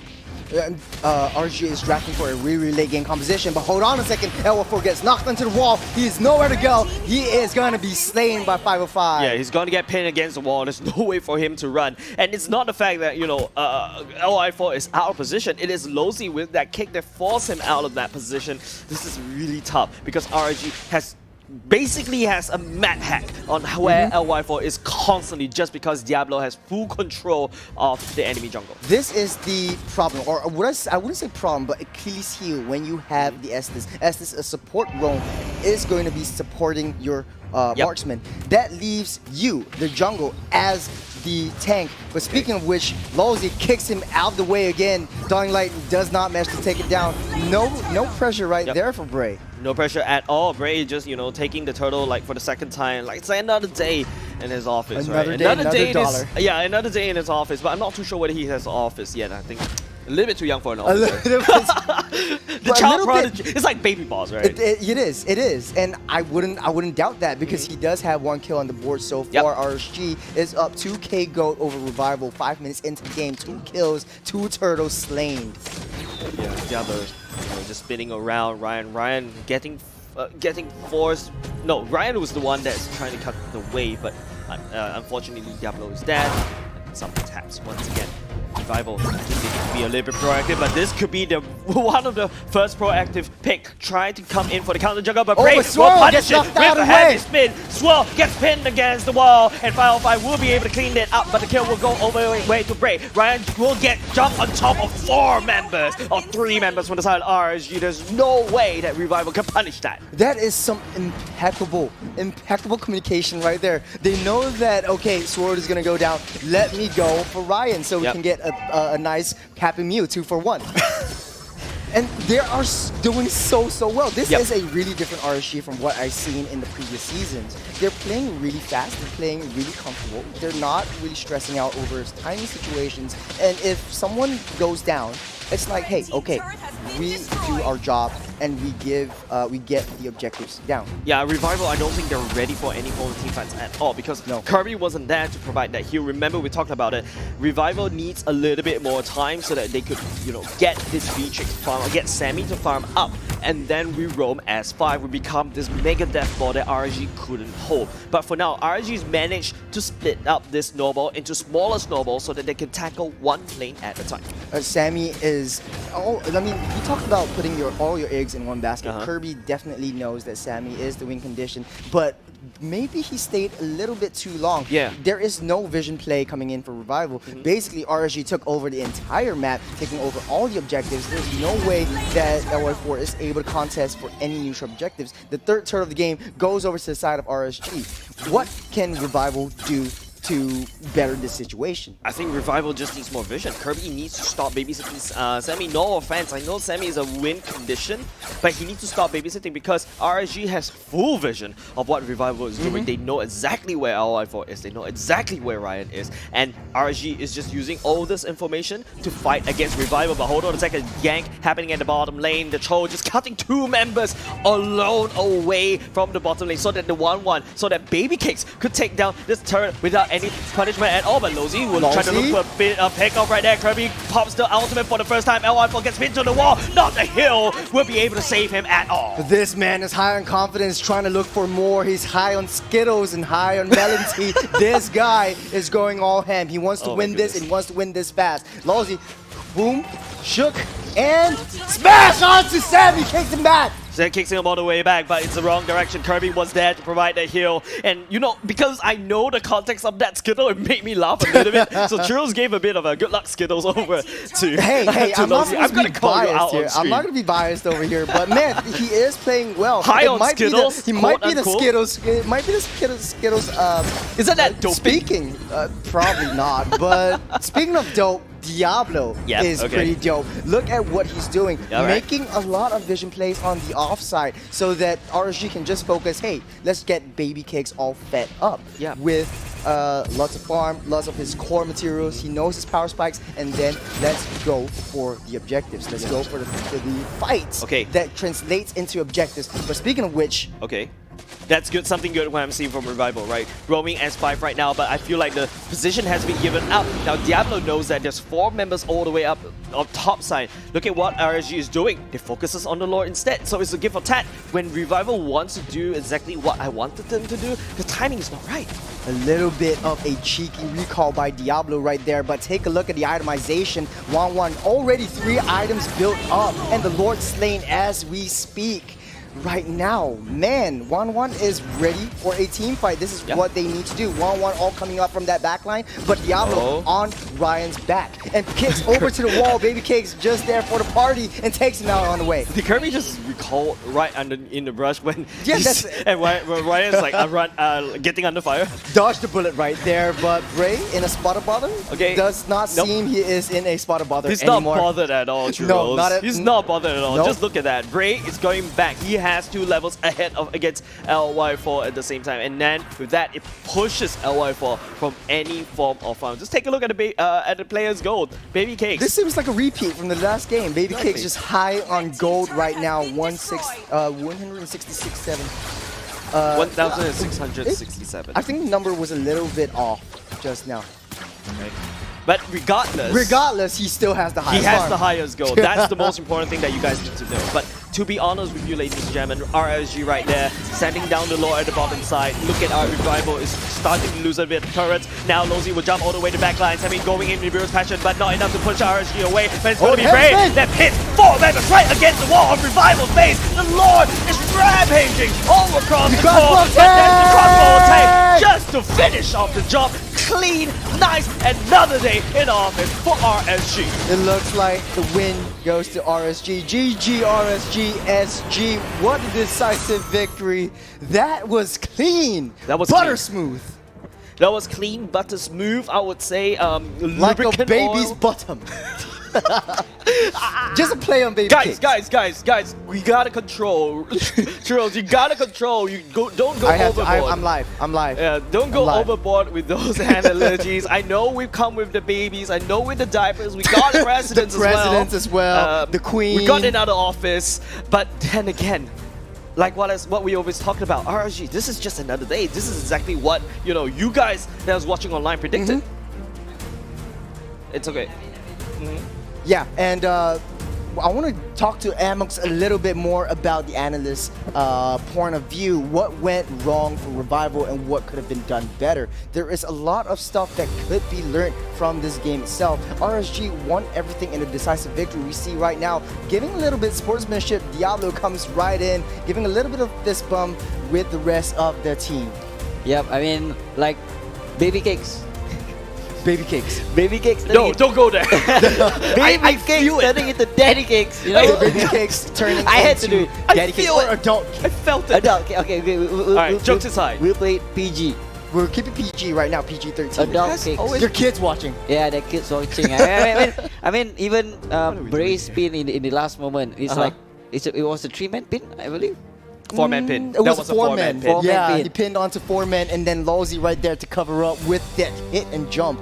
All of them knocking airborne. Diablo quick to follow up. That was, what a game. Yeah, once again, it's another CC Fest, right? The Akai turns out to be the main win condition. Don't forget, RSG ignored the 1-1 first pick, even though they had the first pick. They picked the Akai for themselves first. They risk giving the 1-1 over to the side of Revival. But Revival was the one that selected the B-Chicks for themselves instead. I mean, from this draft, right, from today's game, we can see that RSG is more situated to the leaning towards the CC composition. Yep, and then that's why they were banning the Digi, right? Yeah, right off the bat. Like from the stats, we can see that. Baby Cakes. Yeah, Baby Cakes really having a good time farming, 8,222. Yep. But Diablo, though, wins him in gold, has almost 3 core items up his sleeve. He's probably going for the Spellvamp Lamp coming up. And there's a... Baby Cakes did not just only have 1 kill, if I'm not wrong. Wait, I think the stats was a little bit. It's okay. We should be able to get it all the way back Yep. up. But I think the point was sent very clearly, crystal clear, right? Is the fact that RSG does set it up for Baby Cakes once again.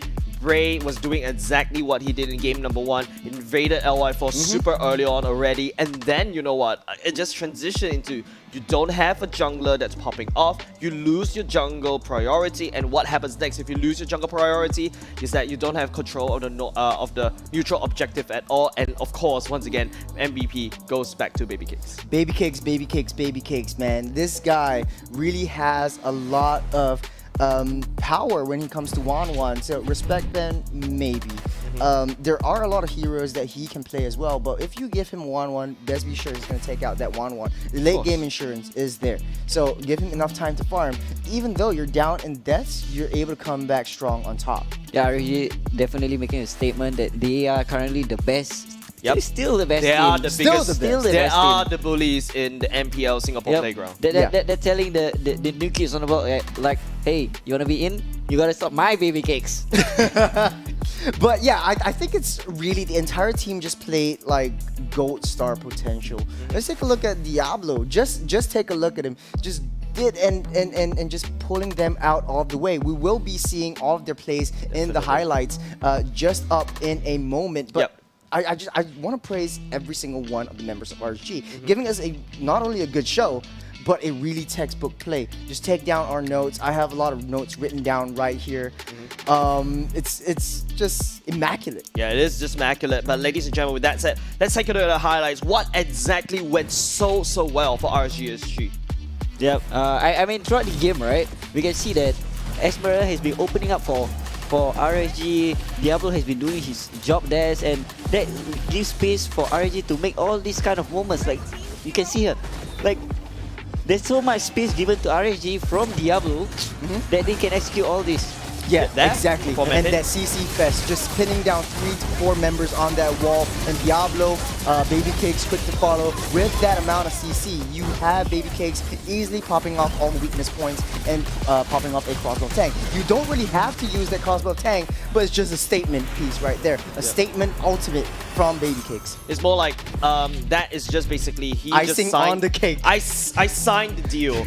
That's it. This is how we're gonna end the game, with a crossbow or tank. Yeah, a very, very good game from RSG, as well as Revival, putting up quite a fight. They do have some kinks they need to solve based on communication, as well as maybe the drafting and the macro plays, but they gave us quite a show. What do you think of Revival's play throughout the entire game? I mean, Revival, they still have the same problem still goes for Revival. Yeah. Like LY4, someone needs to help him out in the jungle, or he needs to be more efficient in the jungle.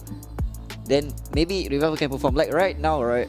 We're like seeing Revival struggling from the jungle side of view. Yep, of course. But with that said, ladies and gentlemen, I think that wraps it up for Revival going up against RSG SG, right? It was, to be honest, a very tough match for me to watch, because Revival, I think I really have to agree. I'm not going to sugarcoat it. There's a lot more things that they have to iron out in order to fight in terms of MPL SG. But with that said, ladies and gentlemen, coming up next should be SMG going up against Evil. But we will toss to Cheryl for the host interview.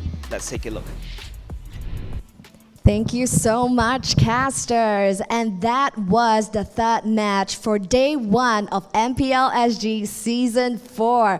What a match. Now, this is actually the third 2-0 victory landslide wins so far. Now, right beside me, I do have team captain Diablo from RSG SG. So, yeah, say hi to all of our viewers. Yes, very, very exciting Season 3 winners. So how are you feeling? I think it's a great way to start the season. Yeah, especially first day. Yeah, and also as a champion, we cannot disappoint. Cannot disappoint. Really setting the momentum, right, for the entire season. That is really wonderful. So the first question to you, Diablo, would be, how did you feel in game 1 when Baby Cakes was on fire with his 9 kills? For Baby Cakes wise, I think he has his form like on and off, but today I think he ate the food that he wanted to eat, so yeah. Oh, so on form lah, approved. On form team captain approved. Must give him the food he needs, then he on form already. A well-fed man is a good player. All right, so for the next question that we have, did you feel that the draft played a big role in securing both games for RSG SG? Also, what were your thoughts when 1-1 was given to Baby Cakes in game 2? It was left open. Although Baby Cakes' hero pool is not that big, but 1-1 is his specialty, so I wouldn't test him if I were you. So yeah, for the next game onwards, please don't give him 1-1 so I can carry the team, not him. Oh wow! So that's for all of the other players who are currently watching. Don't leave 1-1 open. Just a quick tip right there. Now for the third question to you guys. Despite not drafting for early game, RSG had a strong showing and had a good momentum till the mid game. Now, why do you think that it happened? I just have to find my buddy LY4 and the mid game is secured already. And the early game is secured, yeah. All right, fantastic. And ladies and gentlemen, that was Diablo. Once again, congratulations on that great sweep 2-0. Really quick game, by the way. So wishing you guys good luck and Godspeed ahead for tomorrow's match. Thank you so much. Thank you. Yeah. And of course, ladies and gentlemen, tomorrow's show, the next show actually will be happening at 7 p.m. So do stick around and join us then. Handing over to you guys. Game 1 or D? Game 2.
Ladies and gentlemen, welcome to the final series of the day. Ouch indeed for my fellow casters on my left side. My name is Abstract. With me here, of course, is Jace, as well as Amu.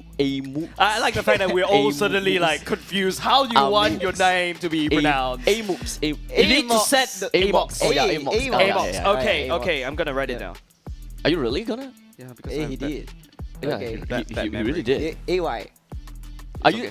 Okay, We had a long history as friends. Yeah. Okay. I always thought that his name is pronounced as Amu. Are you going the for extra the silent. like? It's like what Truro say, right? Are you going for the French version or are you going to go for the English version? Amu kind of thing, you know. But you know, True. all of these are super smooth. All the way that we pronounce the name is super smooth, and As Glorious is also super smooth as well, in case you guys don't know about it. Hashtag As Glorious, and of course, you can scan the QR code on the screen to redeem the code. We've got some free stuff for you to take back home. Yeah, but of course, you know, apart from As Glorious, you guys should also pay attention to the screen because I've seen how fast these games have been going. I've seen how fast these First Bloods has been going as well. So please do take your phones out and be ready to scan whenever the First Blood gets claimed. I really can imagine people just holding onto their phone, watching the, Yeah, I would do that watching too. the game like that the whole time, and then they, after a while looking at the screen, and then they got sick of it, and then they are starting to look at their phone to watch the game instead. No, the best part about through the camera. Okay, the best part about this time around is that I remember the past few seasons, right? We had to like type in, and now it's like there's a QR code. It's like a cheat code already. Yeah. It's really funny. Legit? Yeah, it was. I mean, just scan it. Oh, really? Yeah, it's the first time I've seen it with the ones with the Back codes. then, we had to type Yeah. it in. No, back then you have to like take a photo of it, and then you then you input it all by yourself, right? Yeah, but it was worth it though. Yeah, it was worth it. Like for new players, they don't have that much of a access to the VPs and everything. So it's good. It is all of course awesome. But you know what's awesome as well? It is going to be the upcoming series. This is going to be Evil going up against SMG SG. Oh. Evil versus SMG. Okay, that is definitely something that is worth talking about, right? Especially since they have got quite a bit of history. Not exactly against one another, but, well, the history only boils down to the previous season. And I'm pretty sure that we do have quite a lot to talk about them. But we will talk about them shortly after this intro of them.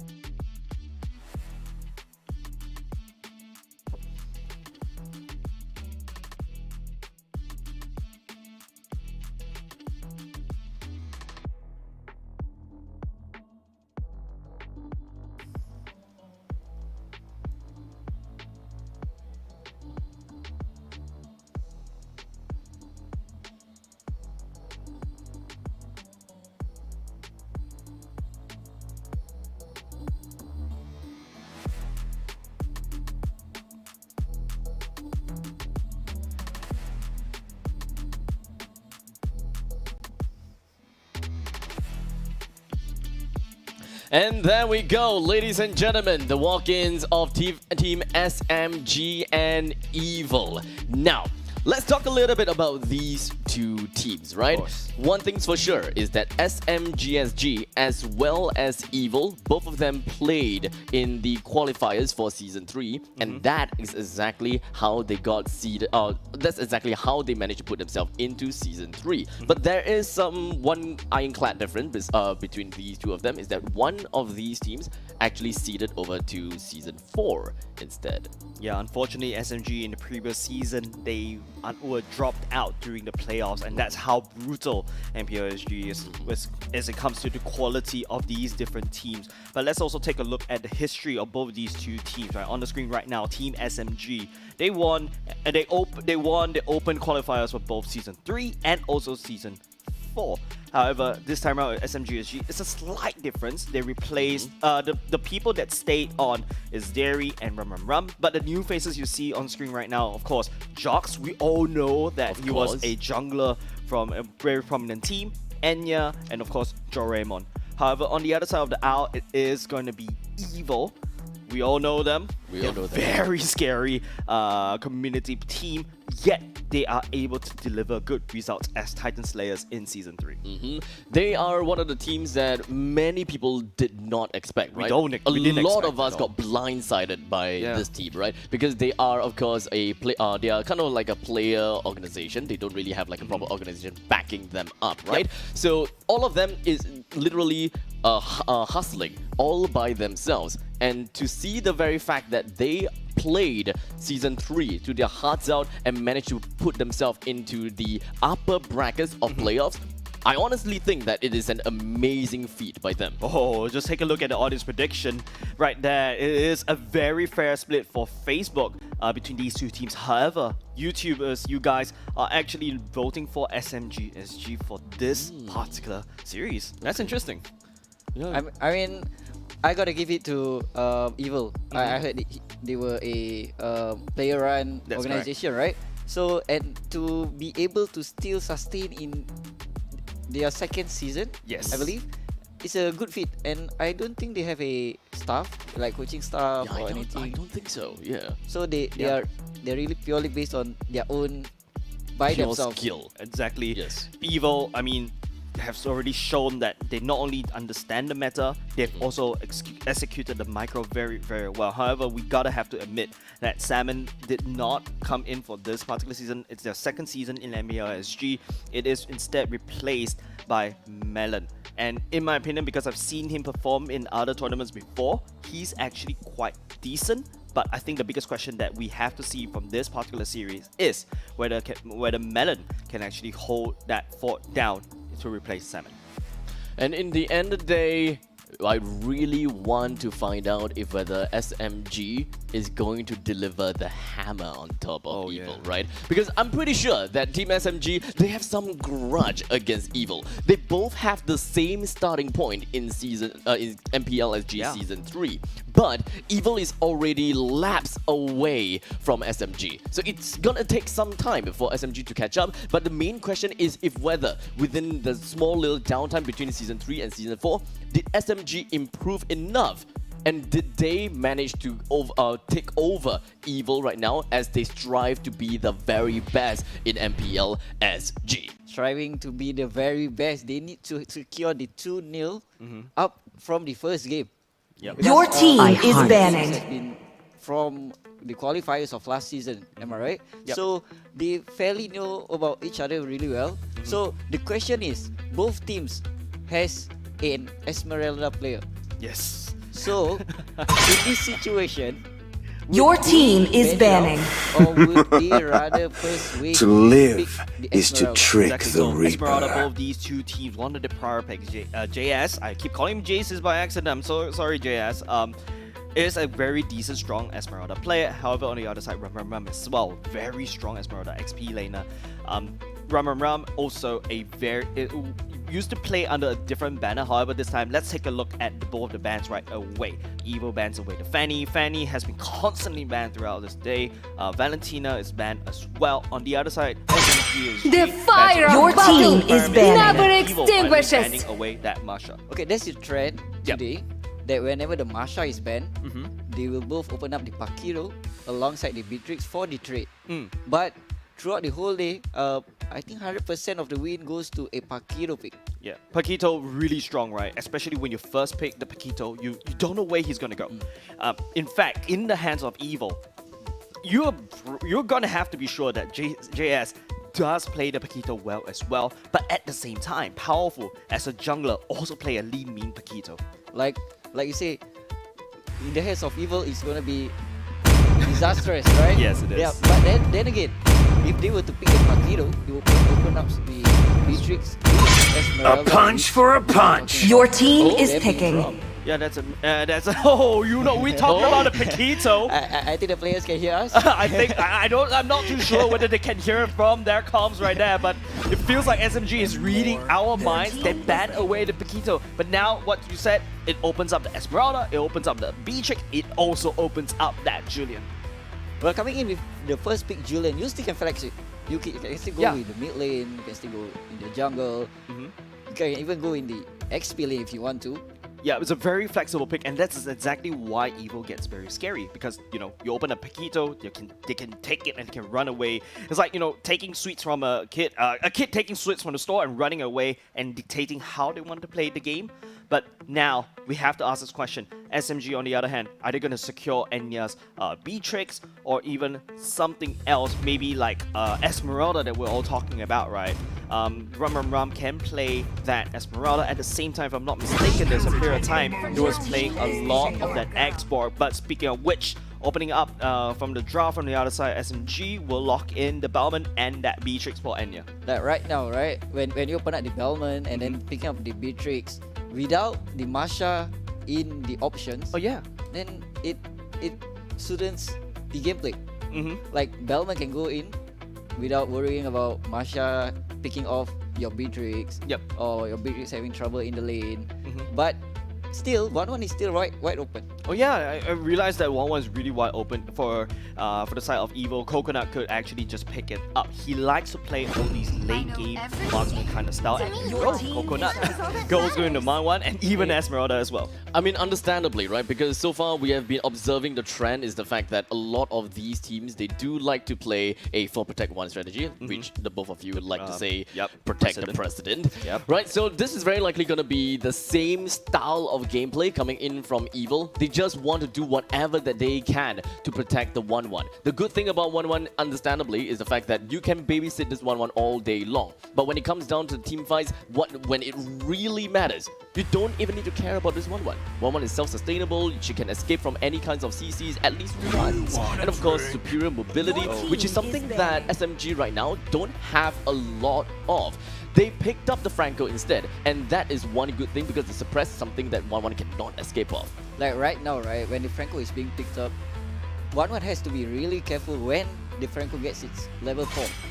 Like before that, maybe she can outburst or outlane the Beatrix.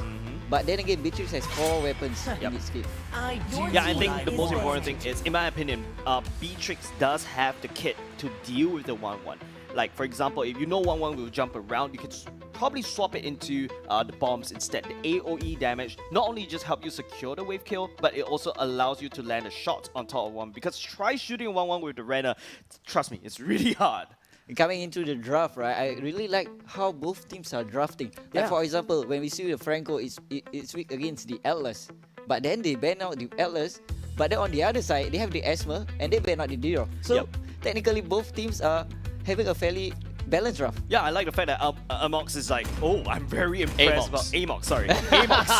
Oh my goodness. Alright, I'll add the Y at the back, okay, Amox. So Amox is really impressed by the side of Evil. Don't forget, Evil, a player-based kind of a team, and still understanding the meta. And just take a look, they even ban out of Uranus. Like coming into the draft, I really don't like...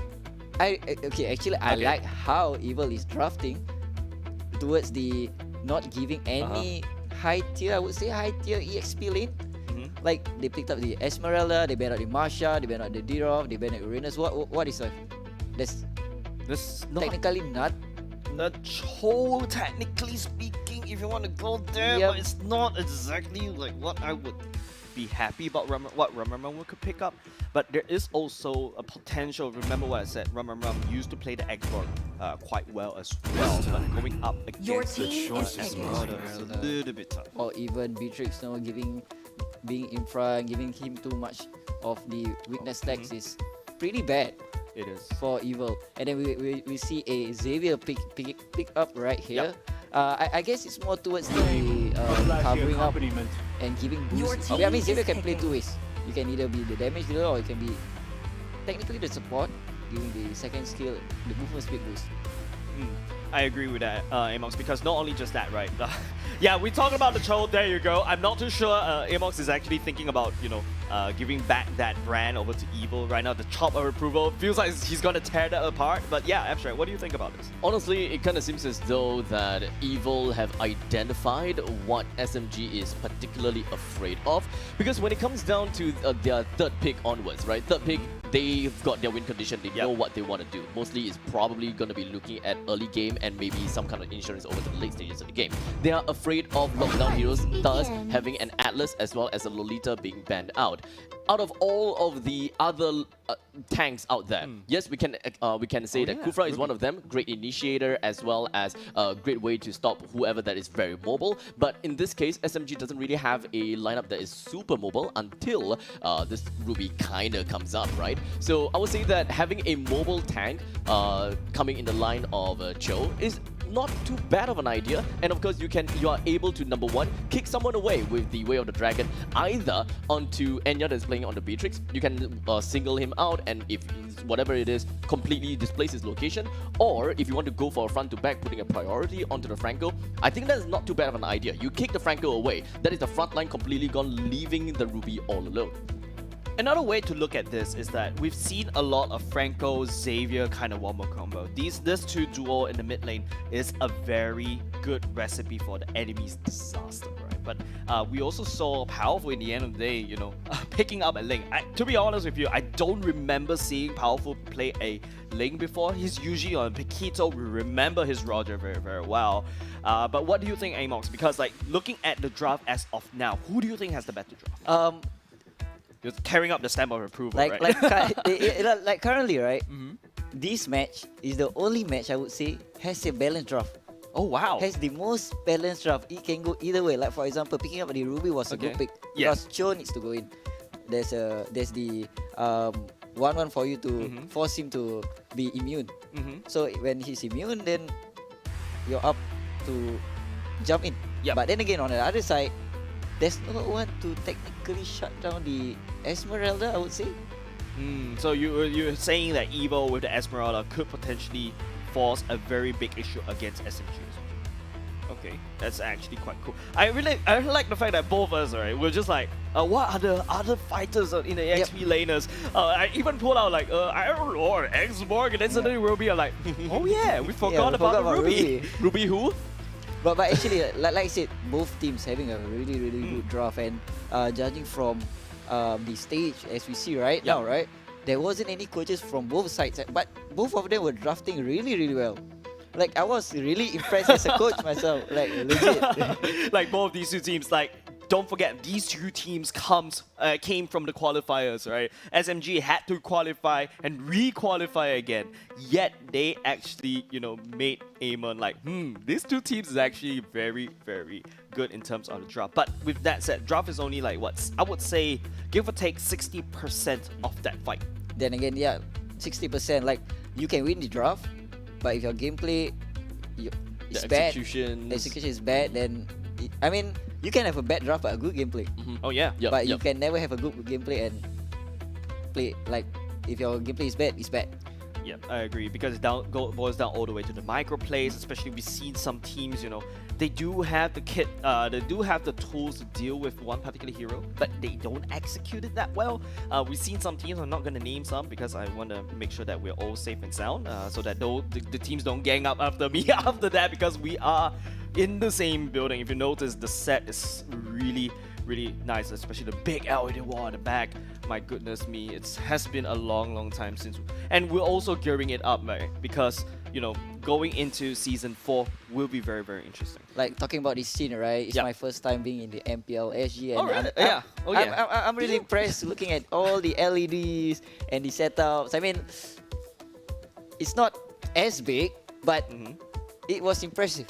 It is impressive. Like everything was impressive. The casters here are. We showed you a good time. okay.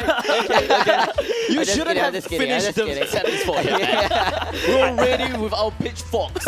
Yeah. No, I'm trying to help him. We're trying to show him a good time. Of course. Now, before we start going into the game, right? Biggest question is, which lineup do you guys favor? Because personally, I'm looking at Evil. Evil's lineup seems a lot easier to execute and there's less margin for error. Going for Evil for me? I feel like in terms of the matchup, I will have to agree what Amox said. In terms of the draft, is really good, but Amox is preferring Evil because of the natural league. Okay. I think. Okay.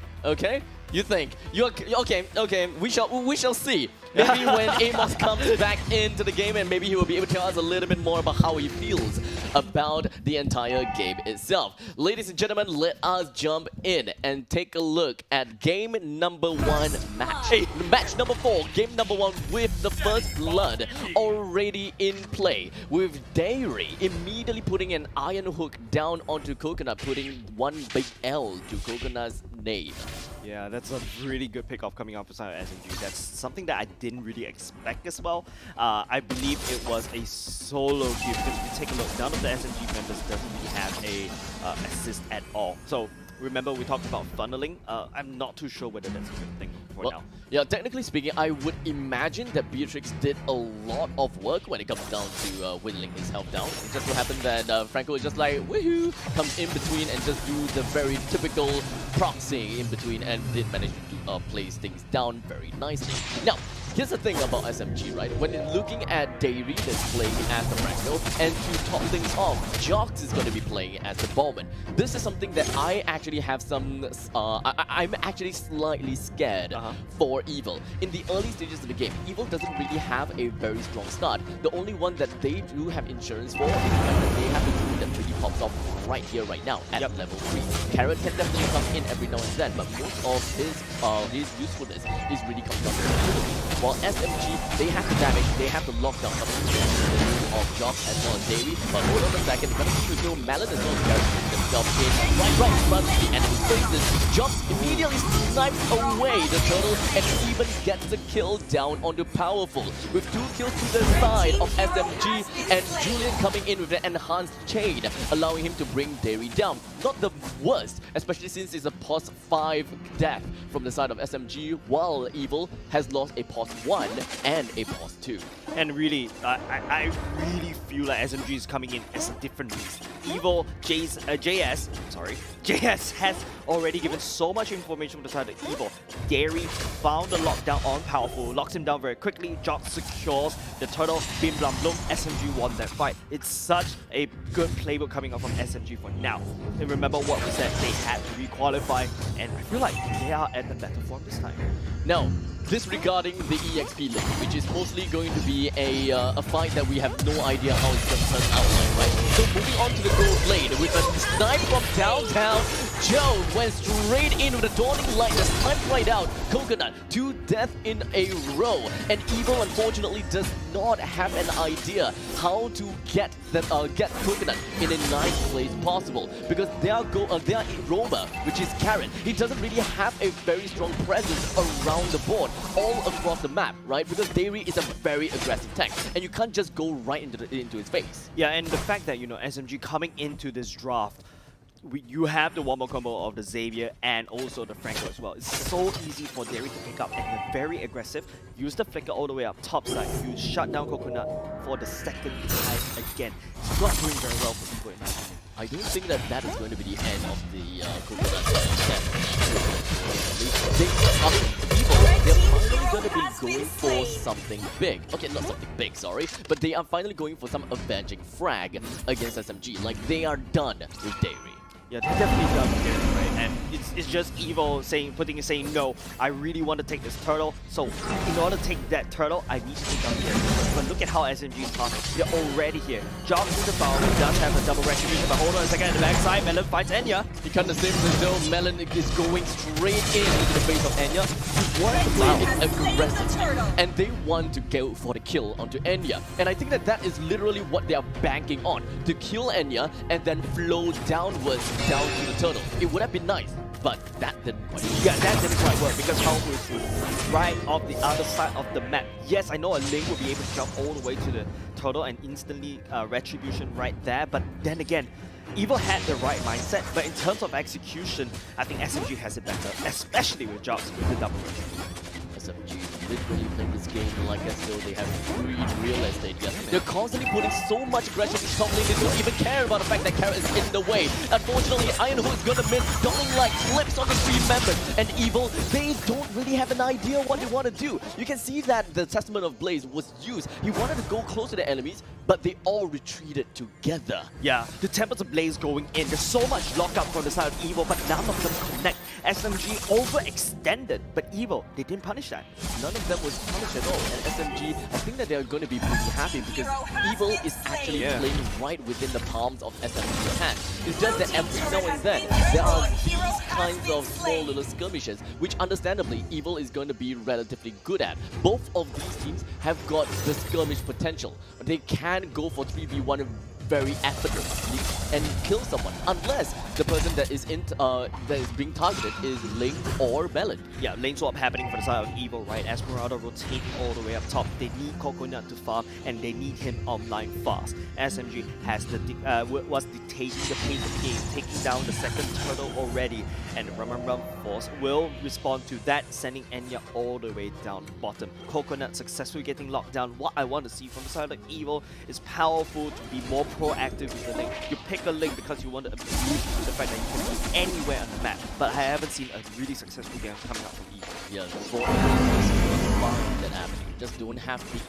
the advantage, you don't have the damage in order to actually break it in onto SMG. And you can pretty much see the way that Joe actually plays with the Dawning Light is constantly slipping onto enemies. And whenever he hits the Dawning Light, at least more than one person is been hit.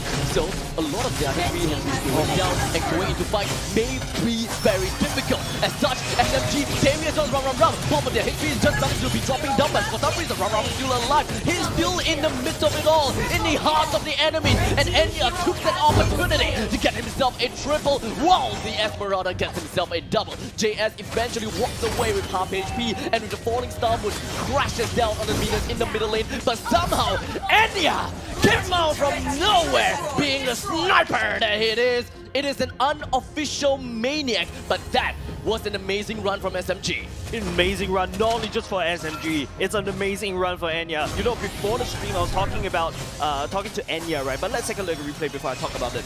Powerful was doing exactly everything right. However, focusing on Derry was that he was able to lock down that lane. Once Powerful gets locked down, there's no way for Evil to continue that onslaught. And then, of course, tanking for the rest of the team is not only just Jox, Rum as well. He took up so much damage just so that Enya was able to pop it off.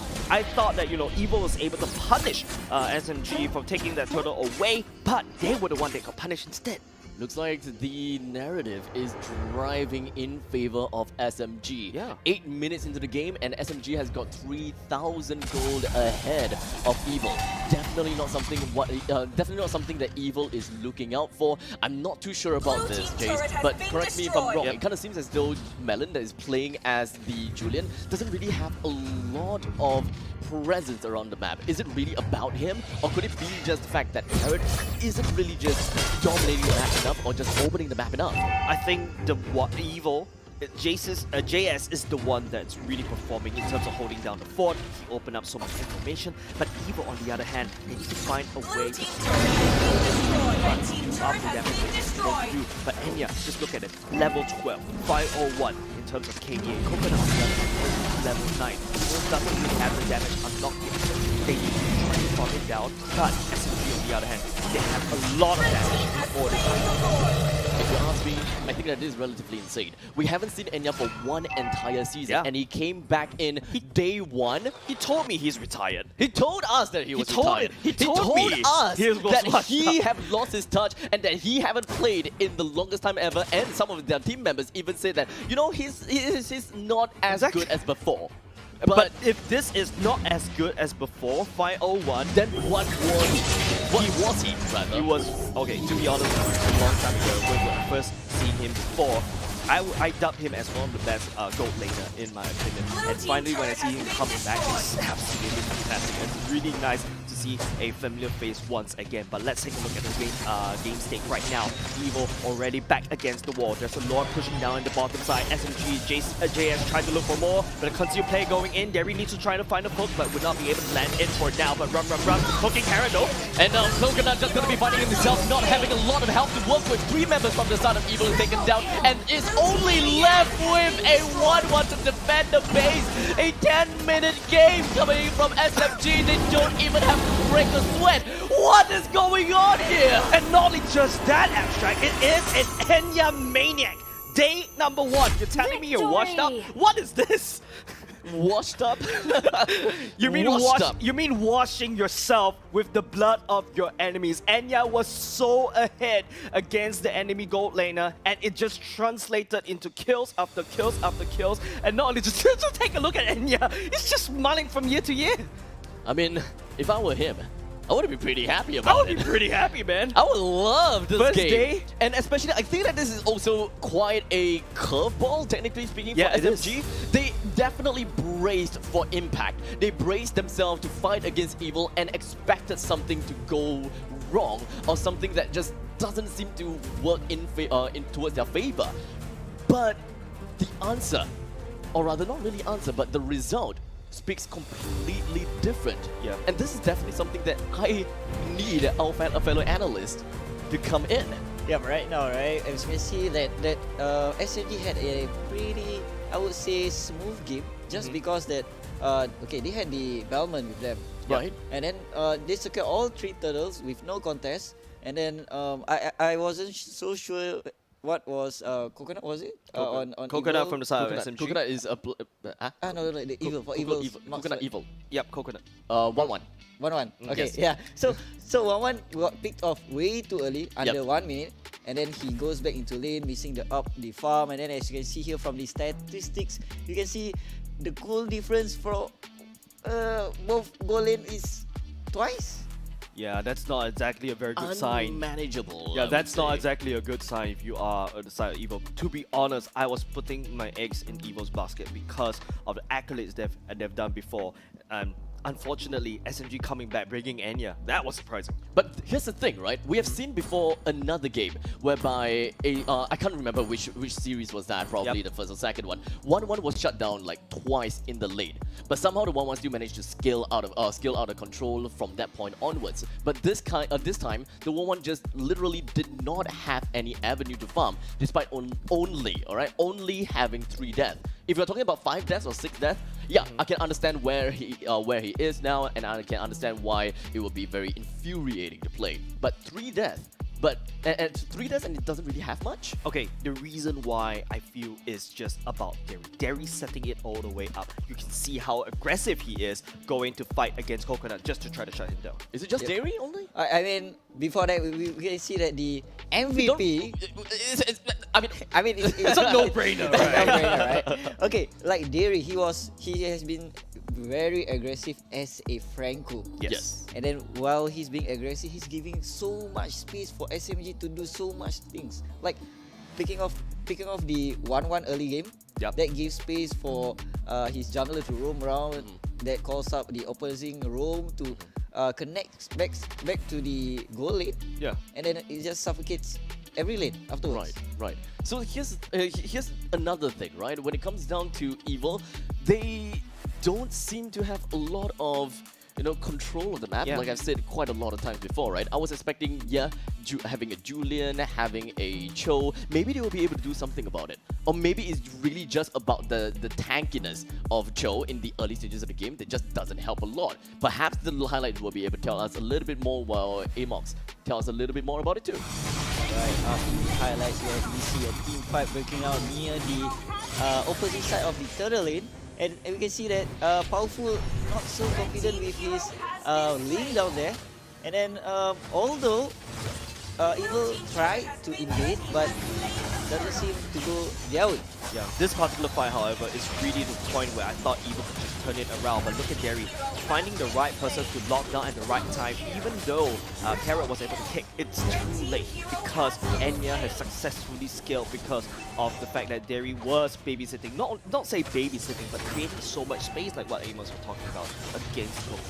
There's so many things that work in tandem with one another, right? Yes. Enya just I use this term recklessly, very loosely, right? He recklessly went in with the shotgun. He didn't just roll in, tumble in or anything. He just literally walked in, shot someone in the face with a shotgun, and didn't care about anything else. No one touched him. And it just so happened that some of the other members, they are locked down at the same time. So Enya, I gotta have to say, it's very likely gonna be like the faith and the trust that he has with his teammate, that he knows that if I'm gonna walk in like that, you're gonna make sure that they don't hit me, kind of situation. Yeah, but right now, right, for SMG, they've controlled so much. Like, rarely we see a first slot taken. First slot victory, yeah. Yeah, first slot victory.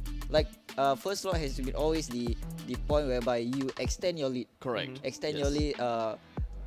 Get prepare more for ambush, advantage yeah, of the take more map. advantage. But then, like, I'm not so sure whether it's SMG being too good for this game, or is it Evil just being too careless? Like we see, like SMG's Evil's weakness was I saw the 1-1 being knocked up, right? Right before the first minute. The thing was, when the 1-1 went back to lane, she only took one lane before the next death.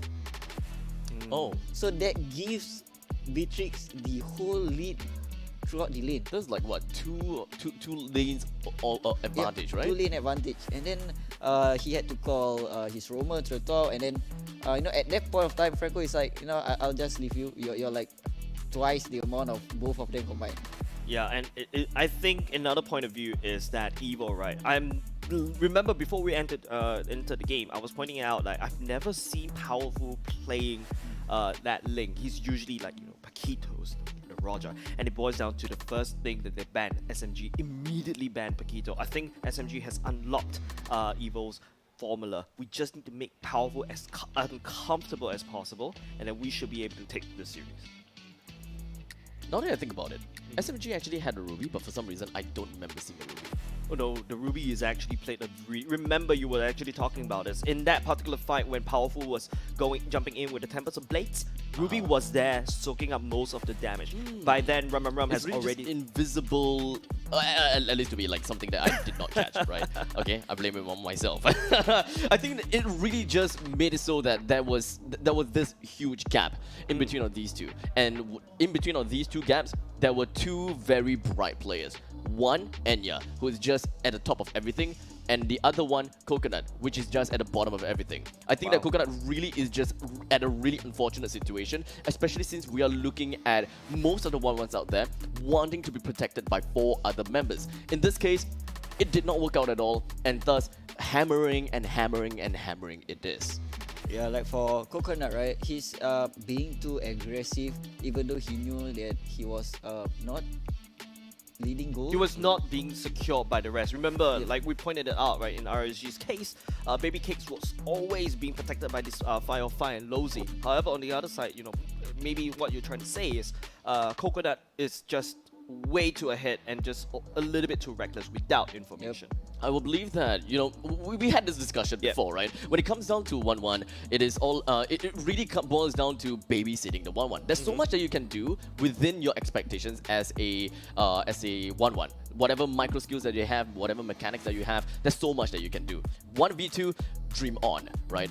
Even if, okay, maybe there could be some situations, if not, if you are like a top 1% of 1-1, maybe you will be able to outplay someone, right? But 1v2, 1v3, most of the time, you actually lose. You need to rely and depend on your fellow teammates. That's why it's Mobile Legends. You play with your friends, you play as a team. So you really need the help of your mage to deal damage in the early stages of the game, which is something that you lack, as well as your roamer to actually create space for you. Number 1, to look out for brushes to make sure that you don't get ambushed, which unfortunately is something that has happened quite a bit. And number 2 is really just ensuring that you zone the opponents out so that you have space and time to farm, which is something that both of them has been absent during Coconut's time farming in the top lane. Okay, I think looking back at this game number 1, I really don't feel like Coconut was the one that is really the whole fault, right? Right. I feel like that's my point, yes. I feel like it's an equal share all across the board. First of all, remember I mentioned Powerful, this is not something that he plays usually. Secondly, SMG, Derry was so aggressive. Even as a marksman player, if the way I see this Franco is playing, he's coming for me. I'm actually terrified. Third of all is what Amos was mentioning, the lane management of it, right? Top side, I feel like Evil's game plan was a little bit off. They kind of gave up on protecting the 1-1 as compared to other teams. Other teams, even though they know the 1-1 is actually under threat, what the 1-1 will usually do is to actually farm underneath turret, play it safe, maybe you get someone to either babysit you or you just play as safe as possible. Just hunker down, you don't need to die, because going into the later parts of the game, you should be able to pop off. Talking about the lane management, right? I had to give to the Ruby on the side of SMG because, like you said, we didn't see the Ruby that much. It's because he's been holding Esmeralda that much of a time. That didn't give Evil so much space. Like throughout the whole day, we've seen the Esmeralda going to the mid. Esmeralda is always like the pacemaker. Yeah, the pacemaker. But then Ruby controlled Esmeralda to the point whereby the mid lane for Evil couldn't rotate up to help out the 1-1. That's where Evil started to fall off, and then as we know, as a lane, we have to farm it up. And talking about the draft from the first game, we are now into the second game. I feel like, SMG, if they really want to replicate what they did in game number 1, first of all, like I said, make Powerful as uncomfortable as possible. SMG, I think, banning away the archive is also good. I'm expecting, Paquito should be going on the chopping block once again. Just ban the same exact thing as they did in game number 1. However, on the side of Evil, they banned away the Fanny. I'm expecting a B-Chick should be banned out as well because, I feel like MPL Singapore, there's a lot of good B-Chicks players in our roster. Yeah, when is the time we'll see a good Layla player? Nah. Please don't go there. Please don't troll. Please don't encourage people to throw my game when I'm playing rank. Layla Teng, let's go. Layla Teng, let's go. Alright, so speaking of Layla, right? We see a marksman ban. Yes, correct. Which is 1-1. Luckily, it's not Layla ban. Okay, this opened up to a lot of things. Yep. Like the Paquito being still open, the Valentina is still open. The Beatrice is there. Like right now, they ban out the Julian. I mean, SMG can just ban out the Marsha and then open up 3 of it. The Paquito, the 1-1, and the Valentina. And apart from that, the Faramis is also one of the constant bans all throughout. But I'm looking at the bans right now. It's starting to get a little bit tight in terms of the wiggle room. And don't forget, SMG will only have that one pick. It's going to be a prior pick. I'm expecting from this particular draft, Evil may be able to secure what they want. SMG will have to bite the bullet. They will ban away the Valentina right now. I actually want to see a Faramis split today. Okay. We haven't seen a Faramis play. He has been banned out. And then, like, if Faramis is being picked up, I'm gonna... not today. Not today. Yeah, potentially this could be the final game of this day, by the way. Faramis, unfortunately, too valuable to be given up. SMG takes the lead. I blame Amons for Custard Squad. That's all I want to say coming in here. That's all I want to say. No, ever since I've always been, I want to see this, they ban it out. I want to see this, they ban it out. So what you need to do is... see the opposite. You don't want to see it. Exactly. That's how it works. No, it's either you say the opposite or you just don't say it at all. Welcome to the cast. Of course, Amos. But now, I need to point out the biggest problem from the side of SMG right now. Opening up because they have only first pick. Remember I said this, Evil should have secured 2 very good picks for themselves. There you go. The Marsha from the side of JS and Powerful finally secures the Paquito for himself. Like right now, from SMG's point of view, like from the first game, they let go of every counter that possibly has for them. And then it wasn't a problem for the side of SMG. Yeah. So right now what they're doing is, we'll just give you everything. Like okay, I'm gonna take the Beatrix because it's my power pick. Okay, just take the Marsha and Paquito, and then I'll just counter with Esmeralda. Yeah, but that's gonna be a little bit scary, right? Because Marsha, what we'll do is just go late game, one punch man, I punch the Beatrix, and then Beatrix will just instantly melt away. And another thing about that, Powerful securing that will be very good at flanking because of the Paquito. And apart from that, he's hero. Paquito is his hero. Exactly. So that's something that we have to look out for going into game number 2. Evil may not be the game number 1 Evil. Yep. But judging from this, right, we can see that even Ram gets his hero. Yep. Speaking of Powerful getting his hero, Ram also getting his hero, Esmeralda, and even when Ram doesn't get his hero from the first game, he was actually performing as a Ruby. So I expect more plays coming up from Ram, and the ban still the same. We're still seeing the Atlas ban. We don't want to see the CC coming through. The Yves, quite surprising, I would say. Yeah, I think the Eve is something that SMG does have the answers to it, because, you know, they already have Esmeralda, what Esmeralda would do. Go into the backline whenever the RWMs open up, then after that I just soak up your shield. So I would say, yeah, I have to agree, you're pretty surprising coming out from SMG ban. However, I feel like SMG going down the route of, you know, banning away the Eve, I'm expecting more mages to be banned now. We need to try to limit Melon. However, on the other side, Evil, it's their turn to ban. I think they should look at banning away more roamers, because Jerry, that Franco was a problem, and there you go, Franco will be taken away by Evil. But still, is Franco gonna be a problem for Evil in this game, because the Kufra is still open, and the Kufra is like a direct counter for the Pakido. Yep. But for the major side, I like to see like them playing a little bit of Kagura or Lilia. Like, I don't want to see a Nana. I don't know. I'm just saying. Okay. I don't want to see a Nana, so which means that they will pick a Nana, right? The Who knows? Caster's Curse. If they pick, then I'll quit today. What? I'm done for the day. Hey, we show you great hospitality, right, Amon? But Amox, but I just say Amon. Oh my goodness. That's why I was like a little bit confused when it comes out of my mouth. But right now, I think the biggest question is, what is SMG gonna ban in terms of the majors? But no, they're gonna limit Lolita instead. Lolita, a very good ban, because the shield will absorb everything that Enya will do with that matrix. And we see a Lilia pick coming up from Evil. Just what I was saying, and that runs down to SMG forcing them to pick the Kagura, I would say. Kagura or the Kadira? Yeah, I would say that Joe does have, I think I've seen him play the Kagura before, I'm not too very sure. But at the same time, looking at what Evil has secured for himself, right, they're really squishy. Except for that Marsha, that is. But there is also a lot of burst potential in their lineup.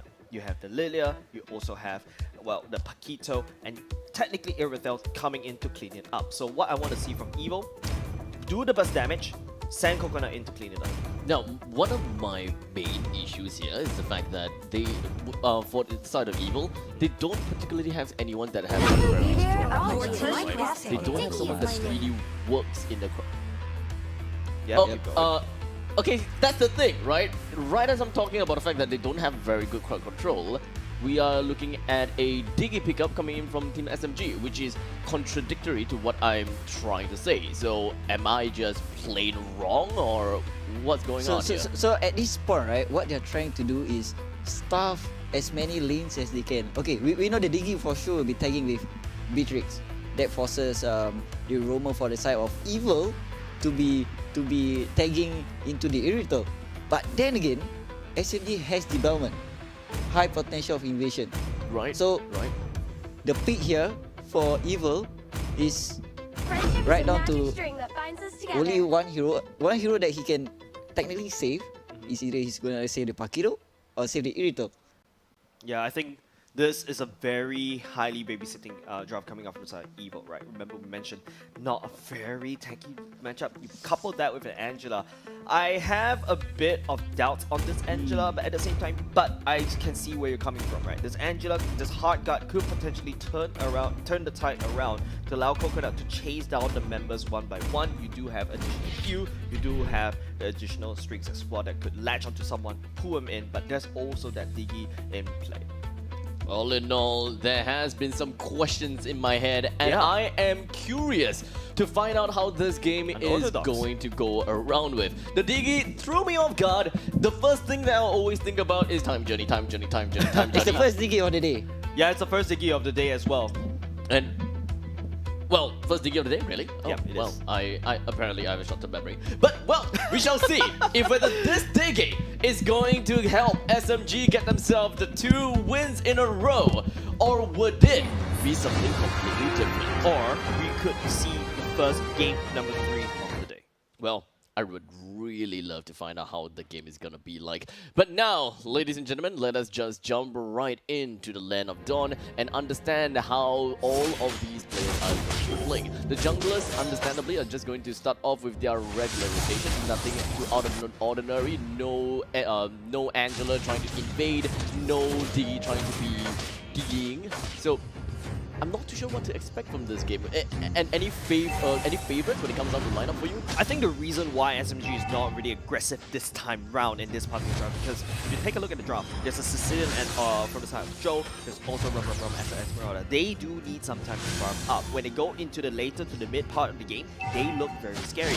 And not to forget, Evo picks up Paquito for Powerful, remember what we're talking about, right? Super strong on that Paquito. That's not someone you really want to 1v1, and that's why, you know, what Amos is talking about, SMG will send the team down to babysit, forcing Carrot to babysit Aerithia as well. It felt like this guy can read future. Well, there's only 1 minute and 30 seconds in, and there hasn't been anything much been going on. Now, SMG, I want to break this down a little bit. When it comes down to the early stage, middle stage, and late stages of the game kind of hero, understandably, I would say that Diggy will come in more as a utility hero, but he will be able to deal quite some annoying damage in the early stages of the game with the auto alarm bombs. He does have his own form of crowd control coming into the time reversal, and let's not forget, in the early stages of the game, if Jock is able to do a very good job in just suffocating your opponents and trying to go for early kills, that would be great. But in the meantime, Rum all the way up to the top side, he tried to go for the kill onto the Lilia, but unfortunately, he wouldn't stay alive for long. Oh my goodness, that is so big, Abstract. What Powerful just did was stole the turtle. Two things that he did right just now, right, Abstract? I know I'm really jumping the gun right here. Powerful, even though he's managed to secure the kill on top of Rum, did not save the Retribution so patiently. And then after that, coming down, taking the turtle away from SMG, away from a Bowman, which has, mind you, double Retribution. This is the comfort pick of Powerful. This is technically a big mistake for inside of SMG, right? Yes. Losing the first turtle, yes, it's not gonna be that impactful into making you completely lose the game. But one thing's for sure is that your team is a team that wants to pride itself over the fact that you are able to bring down every single objective. Yep. But the fact that Powerful managed to steal it right under your nose is definitely something that you do not you won't be happy about. Definitely you won't be happy about, especially with the side of SMG. But SMG, you know, if they lock in Joe for the Sicilian, they know they'll be here sitting at least another 15 minutes, right? They need to get the Sicilian up and running. But at the same time, if you notice how Evo has rotated all the way up top, it is going to be Rum facing all the bulk of the damage again. But at the same time, the random shot connects at the bottom lane. It's two fights happening at the same time. Well, the sprint is going to be available for Rum, and thus just going to be popping that out almost immediately. Got himself away from the grasp of Paquito as well as Masha. Down in the bottom lane, Coconut is not in a very good spot despite playing as an Irithel, and he's not going home just yet. He still want to press the attack together with Melon as well as Carrot. And I have a strong belief that something may eventually go wrong. Enya, in the end, has decided to go for Burnett's Rage and try to zone the players out. It doesn't seem like it is a trajectory whereby he wants to go for a kill. Coconut just wants to go for a quick little reset. Yeah, what I feel from the side of Enya, right? He needs to try to wave clear as quickly as possible so that his own turret doesn't get under threat. And that's why Churros is talking about retreat is the best, the most, not say balanced, but like the most flexible marksman in MLBB for now. Literally have a weapon for all cases and all scenarios. If you're dealing with a lot of people that have really damage, the shotgun it is. And if you want to stay far away from a jumping style hero, a dive style hero, well, you've got a sniper. Yeah, Easy game. I love the fact how Evo is like, okay, you see the members of SG coming, they just decide to do that. Don't forget, it's really hard to try to fight against Jocks. Try to counter the steal away the turtle from Jocks, especially on the Balban. Evo, that first turtle was good, but this time around, Derry taking a little damage. But it doesn't seem like Derry will go down just yet because he's just going to be hanging himself behind. But Jocks right now, he's just going to be spinning for days. A little juggernaut, if you may say. The rest of the members from the side of Evil, they're just going to be hanging back a little bit, and the heart is just going to be popped right on top of Powerful. He tries to go for the push right into the face of Sicilian, just so close to bringing him down, but alas, he got away with a sliver. Yes, SMG secured the turtle for themselves, and that's good enough. And not only just that, Evo managed to, was able to do a bit of damage against SMG, but ultimately, in the end of the day, SMG created so much space at the bottom, especially clearing off the bottom. well, not a lot of these turrets are taken down just yet, as the energy plating just went down roughly about 45 seconds ago. So none of these players and none of these teams are going all out aggressive. They're trying to pace themselves a little bit. Oh wait, sorry, I'll take that back. The bottom lane turret is apparently taken down. Exactly. So remember, SMG, they forced the fight for Evil at the bottom lane, and yeah, if you notice, a little bit of a memory lapse. Yeah. And on the other hand, you know, wasn't really throwing that fight around the turtle, yet they were able to secure Coconut as that kill. And not just that, SMG, you know, it's a 1-2 punch from the side of SMG against Evil's draft. Bottom lane clear, and now they're looking at the top because the next prior objective will be spawning at the top side. Oh, catches two though. Powerful! He immediately went to the face of the enemies, but unfortunately the hard guard shield is just not enough to keep him alive. Now Jonathan's gonna be spinning away. Hopefully that he will be able to be escaped, but thus he will be. The rest of the members from the side of Evil, this is my problem, that they don't have a proper lockdown, and Joss can just spin and spin and spin. No one will stop him, and eventually once he starts to get tanky, he's gonna be scary. It's really scary already for the side of Evil, right? Because SMG, you have to take note that Joe has not died any time yet. Not only just that, the slaps, the more time that he spends his time alive, he should be able to get as much time as possible. And look at that Enya. Just one trick, one go and one go only. Not to kill, but let's take down the turrets one by one. Disciplined gameplay coming from side SMG. The turrets taken down and focusing their next mission, and that is going to be bringing down the turtles. They knew exactly what they want to do. Ram, he's just going to be sticking himself all the way down to the bottom lane. Was so close to bringing down the ballista to make sure that the first defense turret does not go down. The reverse time connects right down on the powerful. The rest of the members from SMG move their way down to the middle lane, and very sure but surely, very slow but surely, brings down the first gen defense turret in the middle lane. But the rest of the Evil, they seem to want to challenge this. They seem to want to defend this. Alas, they did. SMG didn't even lose much health to begin with. And Evil, the only thing is the fact that Coconut needs to go back home and reset. That is going to be some precious time shaven off of his farming time. While Enya still getting busy, sniping down the middle lane turret. Sniping down the middle lane turret, not only does that, he secured a Malefic Roar for himself. Now he's going to do even more damage against these turrets. SMG, not very bloodthirsty. They just want to secure the turrets, and they just want to win the game because they know they have as long as they secure as much structures as possible going to the later part of the game, Joe will pop off. Now Evil, this mountain is getting steeper and steeper to climb. SMG is starting to rack up the stacks. Rojox is starting to become even tankier, and yes, it's starting to hurt. Evil, on the other hand, Powerful needs to do something right now to try to secure the kill from the backline and use more flanks. But if you notice how JS has been playing, buying time. Look at where Masha is, just splitting the map into half, trying to force Ramaram to deal with him, and then Evil to bring the trap on Ramaram.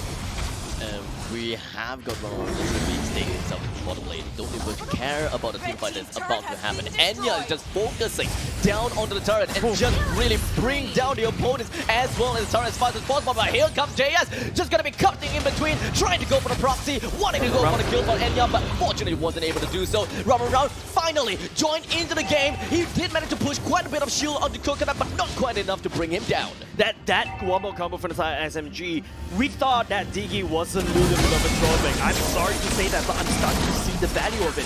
Enya coupled with Derry, it makes the shot land so easily. Whenever you use the second skill of the digging, you drag the enemy right into Enya's ultimate. And not only that, it makes the sniper shot even easier to land. And Evil needs to find a way to deal with this nasty wombo combo. JS has the right idea, but unfortunately, you saw there's a flicker being used by Enya, back to safety, and as Evil needs to try to look elsewhere. I believe that at this point in time, Ramaram has already done his job in trying to go for most of these split pushes in the top and the bottom lane.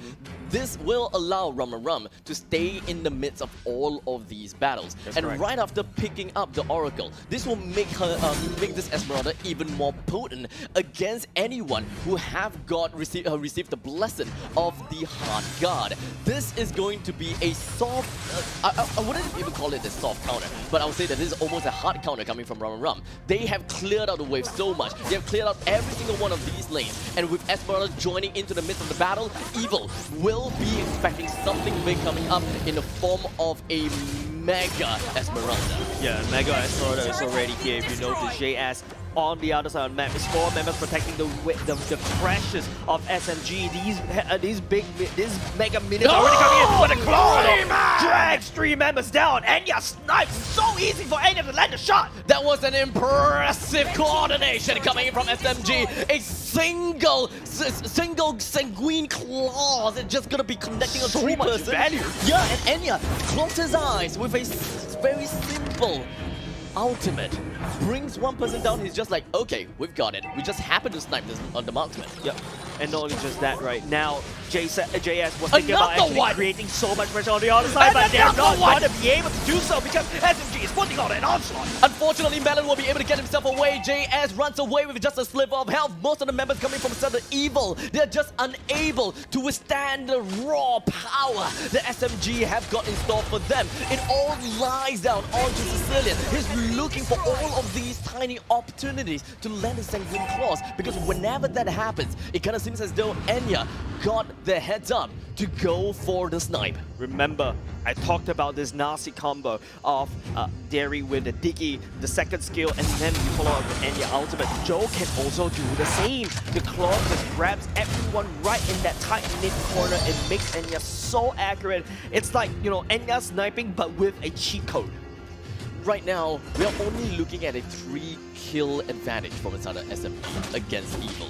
It kind of seems like we had a lot of action-packed moments, but none of these really turned into value for SMG in terms of kills. There are definitely other hidden values, such as buying time, resetting the members from Evil, making sure that they are unable to go to number 1 the lane as well as the jungle to get farmed up, which is why we are looking at a 7,000 gold deficit that Evil has in their name, despite having such small little gaps in kills. I think Evil, the problem is right now, the only tanky member inside of Evil is JS, but he's not following around the team. He's trying to do some split pushes, but it's not available. I feel like Powerful should be the one that's split pushing. Leave JS basically, you know, tank for the team. However, 5 men on top of Jason though. I am pretty sure that they will be able to bring him down despite how tanky you are. JS kind of seems as though he is forced and backed against the wall, right? And because of that, all of a sudden, Evil doesn't really have anyone to peel anymore. There's no tanks. Look at all of them. They will get slapped so easily, 100-0 by Joe. JS is playing as Masha. Masha is the kind of hero whereby you have all-rounder skilling. The more HP you have, the more damage you have. As such, health equals to damage. You have 2 kinds of skilling that puts you into a very good spot. You can do whatever you want. So, putting JS into both sides, the fight or the split pushes, are something that we definitely want to see. In the meantime, it is going to be Lord just going to be trapped down the middle lane. They are trying to pillage everything that belongs to Evil. They don't care about anything else. It's SMG. They focus onto the core. They nicked off some of these crystal chunks, and they also did some damage over to the members of Evil. Evil, they had no idea what was coming. And what exactly happened to these 2 teams? To be honest with you, Abstract, I did not expect this, right? SMG, with the introduction of new members such as Shock, such as Enya, such as even bringing back Rum, right? It's just creating so much value, it's creating results. Oh, sorry, I forgot about Joe. Adding Joe as well has been creating results against Evil. We thought Evil, you know, the Titan Slayers, unfortunately unable to live up for this time in this league.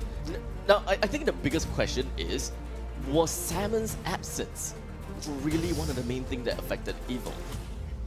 I mean, they still need to adapt to the changes that they've made throughout the whole roster, right? Right. And we can see the disappointed faces from Evil. What they need to know is just the first game. Yes, you may have lost the battle. This is just the first day of the regular season. First day for them. Yep. Yeah. Yep.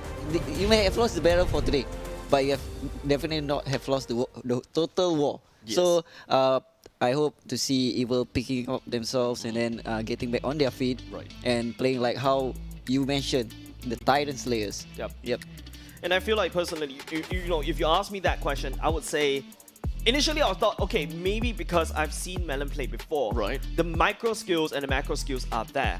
But what Salmon brings onto the table as well is that leadership. His stable leadership was something that was apparently missing in this time.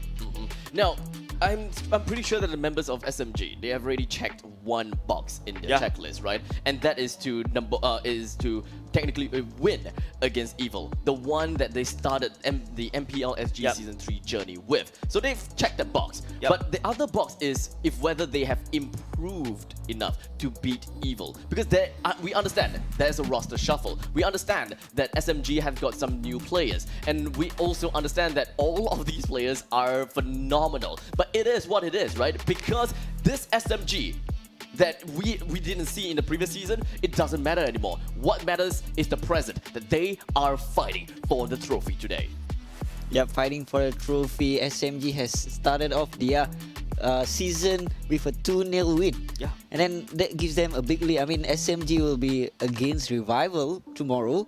I mean, that will boost SMG's confidence. With Revival, I think they lost earlier. They lost. So Revival still picking up the pieces, and I can see from the stats here that Enya still dealing the most damage for the team. Yeah, but that's because, you know, the way that SMG has been drafting, right? I was thinking, remember, I was talking about this during the game. I was like, why is there a Diggy here? There's no Atlas. There's not a lot of CCs on the side of Evil that you need to worry about. But turns out, SMG, they're not using this Diggy for the ultimate. It's using it for the second skill to allow Enya to land the shot so easily. It's setting it up so nice for Enya to just become the MVP. I mean, when it comes down to time journey, the main thing that we look at is the primary focus of time journey is, of course, CC immunity, right? Yeah, we don't need to talk about you, Enya, because 401, we understand, man. We understand. But okay, but to really put it out there, Enya MVP, we are not surprised. He really outdid himself, and he showed us that he is. He's not, what's the word that he used? He's not as washed up as he is. He's not washed up at all. He's not washed up. Okay, I see a trend here actually. Okay. You see a trend? Okay. Whoever gets the first MVP will get the second MVP. Alpha V9. Right. Enya. Okay. Baby Cakes. What was Stellark's game? The Slate was... I can't remember, but I remember the second MVP was JPL. But I mean, that is what happened for the previous day. Let's take a look at what happened, what's mounted into this particular 2-0 from the highlights of this particular game, because, you know, it was so good. SMG started the whole game one really well. Not only just that, Evil also secured Powerful's hero, but what actually went wrong? There's not a lot of kills on the board actually, Amon, so we need some clarifications. Alright, this just shows the objectives is more than kills. Like so kids back at home, you're watching. Please don't always think that kills equals to winning, you know? There's a lot of banter going on around, right? Different metas, different regions. Singapore used to be that region whereby we do a lot of mindless killings. So far today, maybe some of the games, there was some of that, right? They kill a lot, but they didn't translate much of it. But this game, I think it really is the epitome of focus on objective. That's correct, and don't forget Enya, right? Using that sniper, was able to snipe down turrets from a range. Enya, whenever the observer was on him, and even if there's no minions around, he was still busy just sniping down the turrets, putting as much damage as possible because he wants to push that edge even further, knowing that they do have a Sicilian on their end. That is going to make it so easy to close out the game. Yeah, so honestly, Amox, I'm baffled with what we have seen today. SMG is just absolutely insane. Yeah, so... Well, I don't know what else I would like to say. They probably have a lot that they would like to say. We'll discuss it after. Yeah, we will discuss it after. But I'm pretty sure that the hosts have got quite a lot of questions for the members for SMG SG as well. So let us just toss it over to them. Alrighty, and a very warm welcome to everyone once again. Now, this is the final series for day 1 of MPL SG Season 4. And right now, here with me, I have team captain of SMG SG, and this is none other than Davey. Welcome. So say hi to everyone. All right. So yes, ladies and gentlemen, now we do have a few burning questions that we have for this clean sweep 2-0. Congratulations. Now once again, today is the 4th 2-0 game that happened. Now this is very, very exciting, especially I'm sure that you viewers out there would know. So we do have a few questions for Davey today. Now Davey, first question. SMG SG battled through the open qualifiers to get back to MPL SG for Season 4. How does it feel to start with your Season 4 debut with a landslide win of 2-0, stomping Evil, your open qualifier rival, last season? I think it feels great, pretty great. Because if we manage to 2-0 or we take a win today, right, it will be a huge morale booster for us. Yes, definitely. Really sets the momentum, doesn't it? Especially for the very first day when it comes to the season. Now, Game 1 ended really quickly with a spectacular play. Did it felt that your team was rushing for the win? Or did you feel that you managed to get your win condition easily in Game 1? I think we weren't rushing for the win. Right, the first slot when the Lodge was sieging, right, we were just expecting to take the turret and back off. But my EXP laner Ram managed to get a play that can make us win the game. So props to him. Right, I think it was a very crucial play. If it drags out longer, things might be a little bit different. So that was a fantastic play, right, especially at Game 1. Now in Game 2, it felt that you guys were very, very in control. And did the game go, as expected? No, I don't think the game go as expected. But we just told ourselves that even though we got one win, right, just keep our mentality right, So doesn't mean we get one win, right, means we very cocky. So we just play very disciplined and just tell ourselves objective gaming. If can get kill is a bonus. Right. So never be kill hungry. Objectives always first. Now that is a very good mentality to have. Now finally, do you have anything to say to your fans? I think continue to support us and maybe we might surprise you or shock you this season. Now that is something that we will be anticipating, in MPL Season 4. Now that was Team Captain Dairy from SMG SG. Now, of course, this is the end of Day 1 and there will be so many more exciting matches coming up in Day 2. Now I'll be handing my time over to our amazing casters to tell you more about tomorrow's program. Take it away. Thank you so much, Cheryl. And of course, very insightful interviews. We have definitely learned a little bit more about SMG and what exactly has happened behind the scenes as well. Now, after a long, long day, we have finally come to the end of it all. So it really is going to be very important for us to understand what has happened so far, who has fought against whom, and of course, what are the results. But before we even jump onto that, do you guys have any, any games that is kind of like honorable mentions or anything that you are, any teams that you are surprised or happy with?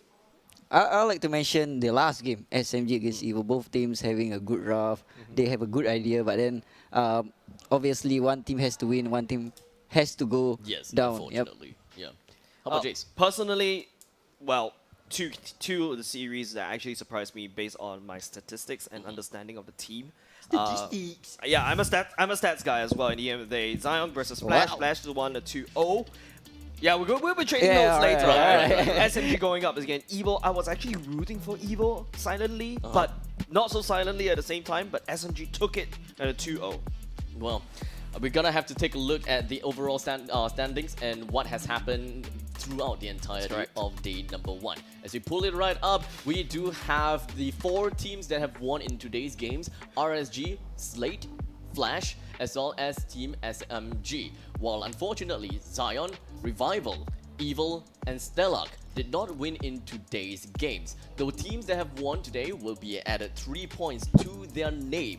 And we shall see how exactly tomorrow's games is gonna be for them. Is there any teams that are gonna get a +3 to their name? Or is all of the teams gonna get a +3 to their names? Because if I'm not wrong, there has the games that's happening tomorrow is actually pretty interesting. Because so far, how the bracket is so far is the fact that today's losers, or rather the teams that lost today, is going to be fighting with another team that won today. Like, all of them. Why are you trying to say that? It's a pattern. It's a pattern. So it's interesting. So let's take a look at tomorrow's schedule.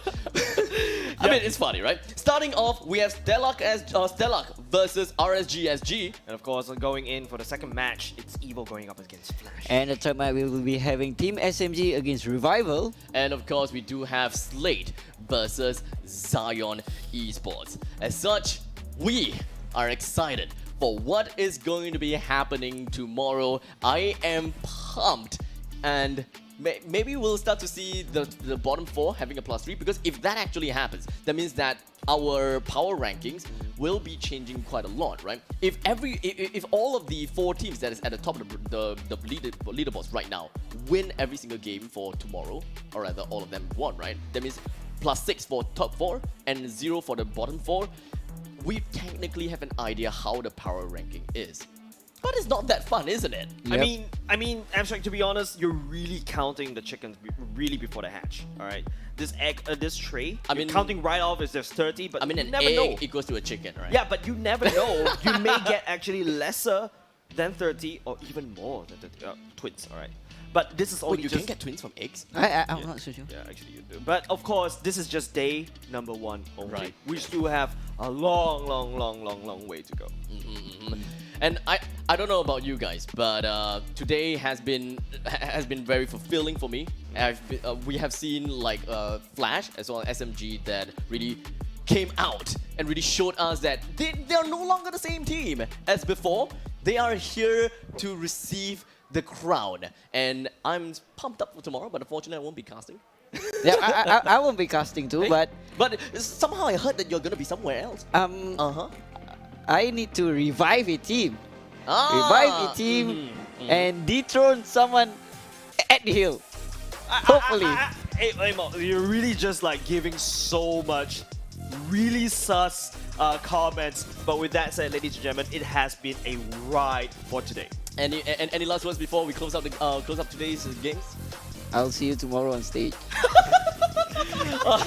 Alright, thank you so much to every single one of you guys for watching. The dust has finally settled for for the 4 beautiful matches that we have watched. And not to forget, MPL SG Season 4 is of course powered by Moonton and Zenway Productions, supported by Frank by OCBC, OSIM and TikTok. Don't forget to join us tomorrow for 4 more amazing games by our 8 amazing teams. Perhaps we will be able to see someone, or rather some team, change the tide of the battles and change things out completely differently. And with that all said and done, my name is Abstract. With me here is Jace and Amox. We'll see you guys soon. Tomorrow.